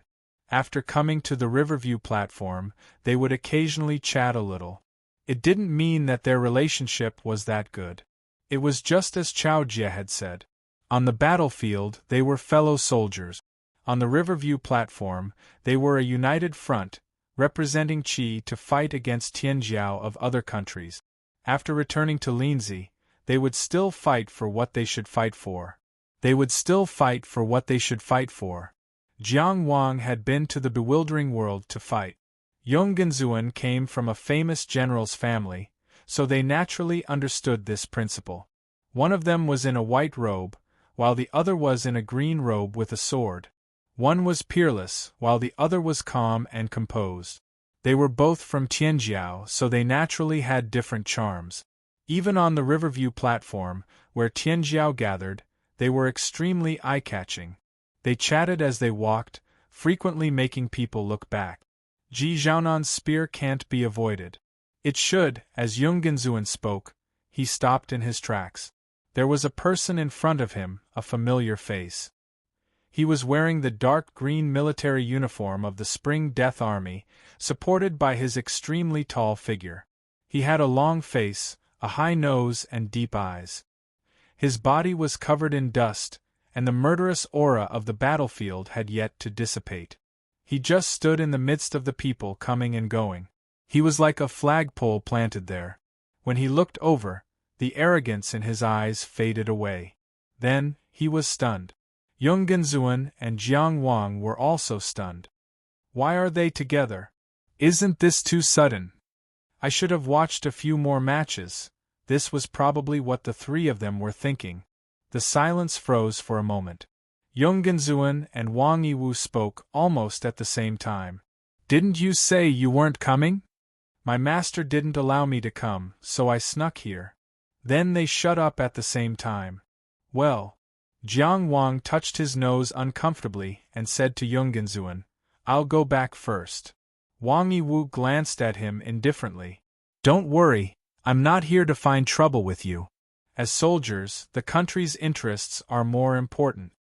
This was a temporary peace talk, but it sounded uncomfortable no matter how one listened to it. This Wang guy was really interesting. If I didn't know better, I would have thought that I was afraid of you because I lost last time. Did I even bother with you? You want to take advantage of me? Jiang Wang had come to the river viewing platform for the title of #1 in the world. The youthful spirit in his heart was at an unprecedented high. No matter who he met, he would not show any weakness. His initial awkwardness was gone. He raised his eyebrows and said in an overbearing manner, "People are most afraid of finding excuses for themselves. Actually, if General Wang wanted to cause trouble, it wouldn't matter. I don't think it would affect the country's interests." When Wang Yiwu arrived, the first thing he said was to reassure Tianjiao, the country's #1 inner mansion, that they had already decided to fight. This was already very arrogant. But Jiang Wang's reply was even more arrogant. It meant that he would not use any effort to deal with him, so how would it affect the country? Wang Yiwu's gaze darkened. He had run out on his own, and he did not even change out of the Spring Death Army uniform. The battle at Sword Peak Mountain made him famous again. After experiencing the baptism of war, he clearly had the aura of a master of soldiers. This time, his gaze was completely focused on Jiang Wang. He was just one person, but he was like an army of thousands of men and horses, controlling the horses and waiting for orders. And Jiang Wang did not show any signs of weakness as he stared back at him, like an unsheathed sword, showing off its sharpness. Even if you have an army of thousands of men and horses, what do I have to fear? If you come, I'll kill you. If you come, I'll kill you. The two of them opposed each other with equal harshness, as if they were going to have a showdown here if they did not agree. Only the soldiers of the Tianfu army behind them looked at each other in dismay. Logically speaking, they should all be on Wang Yiwu's side. After all, Wang Yiwu was the pride of their army, and he was also the direct disciple of De Qi's military god. But the soldiers of the Tianfu army, represented by Jolin, had indeed gotten along well with Jiang Wang these past few days. Most importantly, their current duty was to protect Jiang Wang. Soldiers would definitely stand on the side of duty, but Jiang Wang and Wang Yiwu, if they fought, would that count as an attack? Jiang Wang's blood was boiling. Should they stop him? Therefore, for a moment they were in a dilemma. On the other hand, Yungenzuan, whose white robes fluttered, casually took a step forward, and easily cut off the clash of auras between the two. He shook his head helplessly. "I say, why don't the two of you return to Linzi first? After all, this is the Riverview platform. All the countries in the world are watching." The pillar of 6 directions behind him was still in the clouds. The waves of the river in the distance were still rolling past. On the Riverview platform, there were still people wearing the uniforms of various countries coming and going. The soldiers of the Tianfu army were still looking at each other. Wang Yiwu raised his chin and finally retracted his gaze, his face expressionless. If not for his unchanging arrogance, Jiang Wang wouldn't even bother with him. Now, he wasn't willing to let other countries see him as a joke. His right hand left the sword hilt. "Let's go." Yungenzuan sighed. "Let's return to Qi Street first." Although the two of them were at daggers drawn, there was no other way.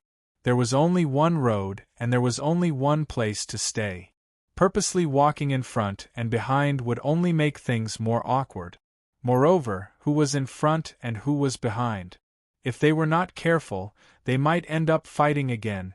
They could only return together. Yungenzuan walked silently in the middle. With Jiang Wang around, it wasn't good for Yungenzuan and Wang Yiwu to talk alone. It was even worse to drag Jiang Wang along. In short, it was very uncomfortable. The three of them didn't say anything along the way. They silently sped up their footsteps. On this point, they had a tacit understanding. With this increase in speed, they quickly arrived at Qi Street. In the ranks of the Tianfu army, Qiao Lin also breathed a sigh of relief. Just now, he almost used the army's warning instrument to invite Great General Chao over. In front of them was the tall archway of Qi Street after turning a corner. There was a soldier of the Tianfu army standing in front of them. When he saw them, he immediately turned around. Perhaps Chao Jie was waiting for their news. Jiang Wang and the other two took a few steps forward, half embarrassed and half embarrassed. There was a sense of relief in their hearts. Suddenly, the sound of gongs and drums filled the sky. Firecrackers exploded continuously, and fireworks were reflected in the sky. Amidst the sudden clamor, a large group of people rushed out with smiles on their faces. There was Su Xiangqian, Zhao Weian, Ji Shu, Li Longchuan, Yan Fu, and Wendinglin. 14, who was wearing armor, held a copper gong and stood steadily. Cheng Gengsheng, who was as wide as two people, held a gong and hammer tied with red silk, and happily struck it. Dang dang dang dang dang dang. He opened his fat hands and turned around. His fat face had a few wrinkles in it as he smiled. Surprise! His smile froze. The three words Jiang Qingyang were at the tip of his tongue, and he swallowed them down. The people who appeared in front of him. From left to right there was Wang Yiwu, who was wearing the dark green uniform of the Spring Death Army.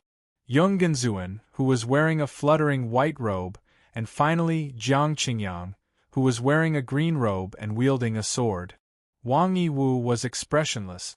Yung Genzuan's eyebrows jumped up and down. Jiang Qingyang covered his face with one hand. What kind of king stiff scene was this? For a moment, the gongs stopped, the drums stopped, and the people who were welcoming them with smiling faces also stopped talking. Ji Shu, who did not know the inside story, also slowly stopped clapping her hands. Her mouth was chanting a congratulatory poem composed by great scholar Su. Qingyang, Qingyang, you are the strongest! Jiang Wang, number one is in sight. Finally, she could not see any more. Only the firecrackers that had already been lit were still exploding one by one. Pung, pung, pung. The magnificent colors danced in the sky, as if to give this awkward scene a warm commentary. You're tuning in to the Phoenix Nights YouTube channel. Don't forget to subscribe and join us on this journey to catch the most captivating stories.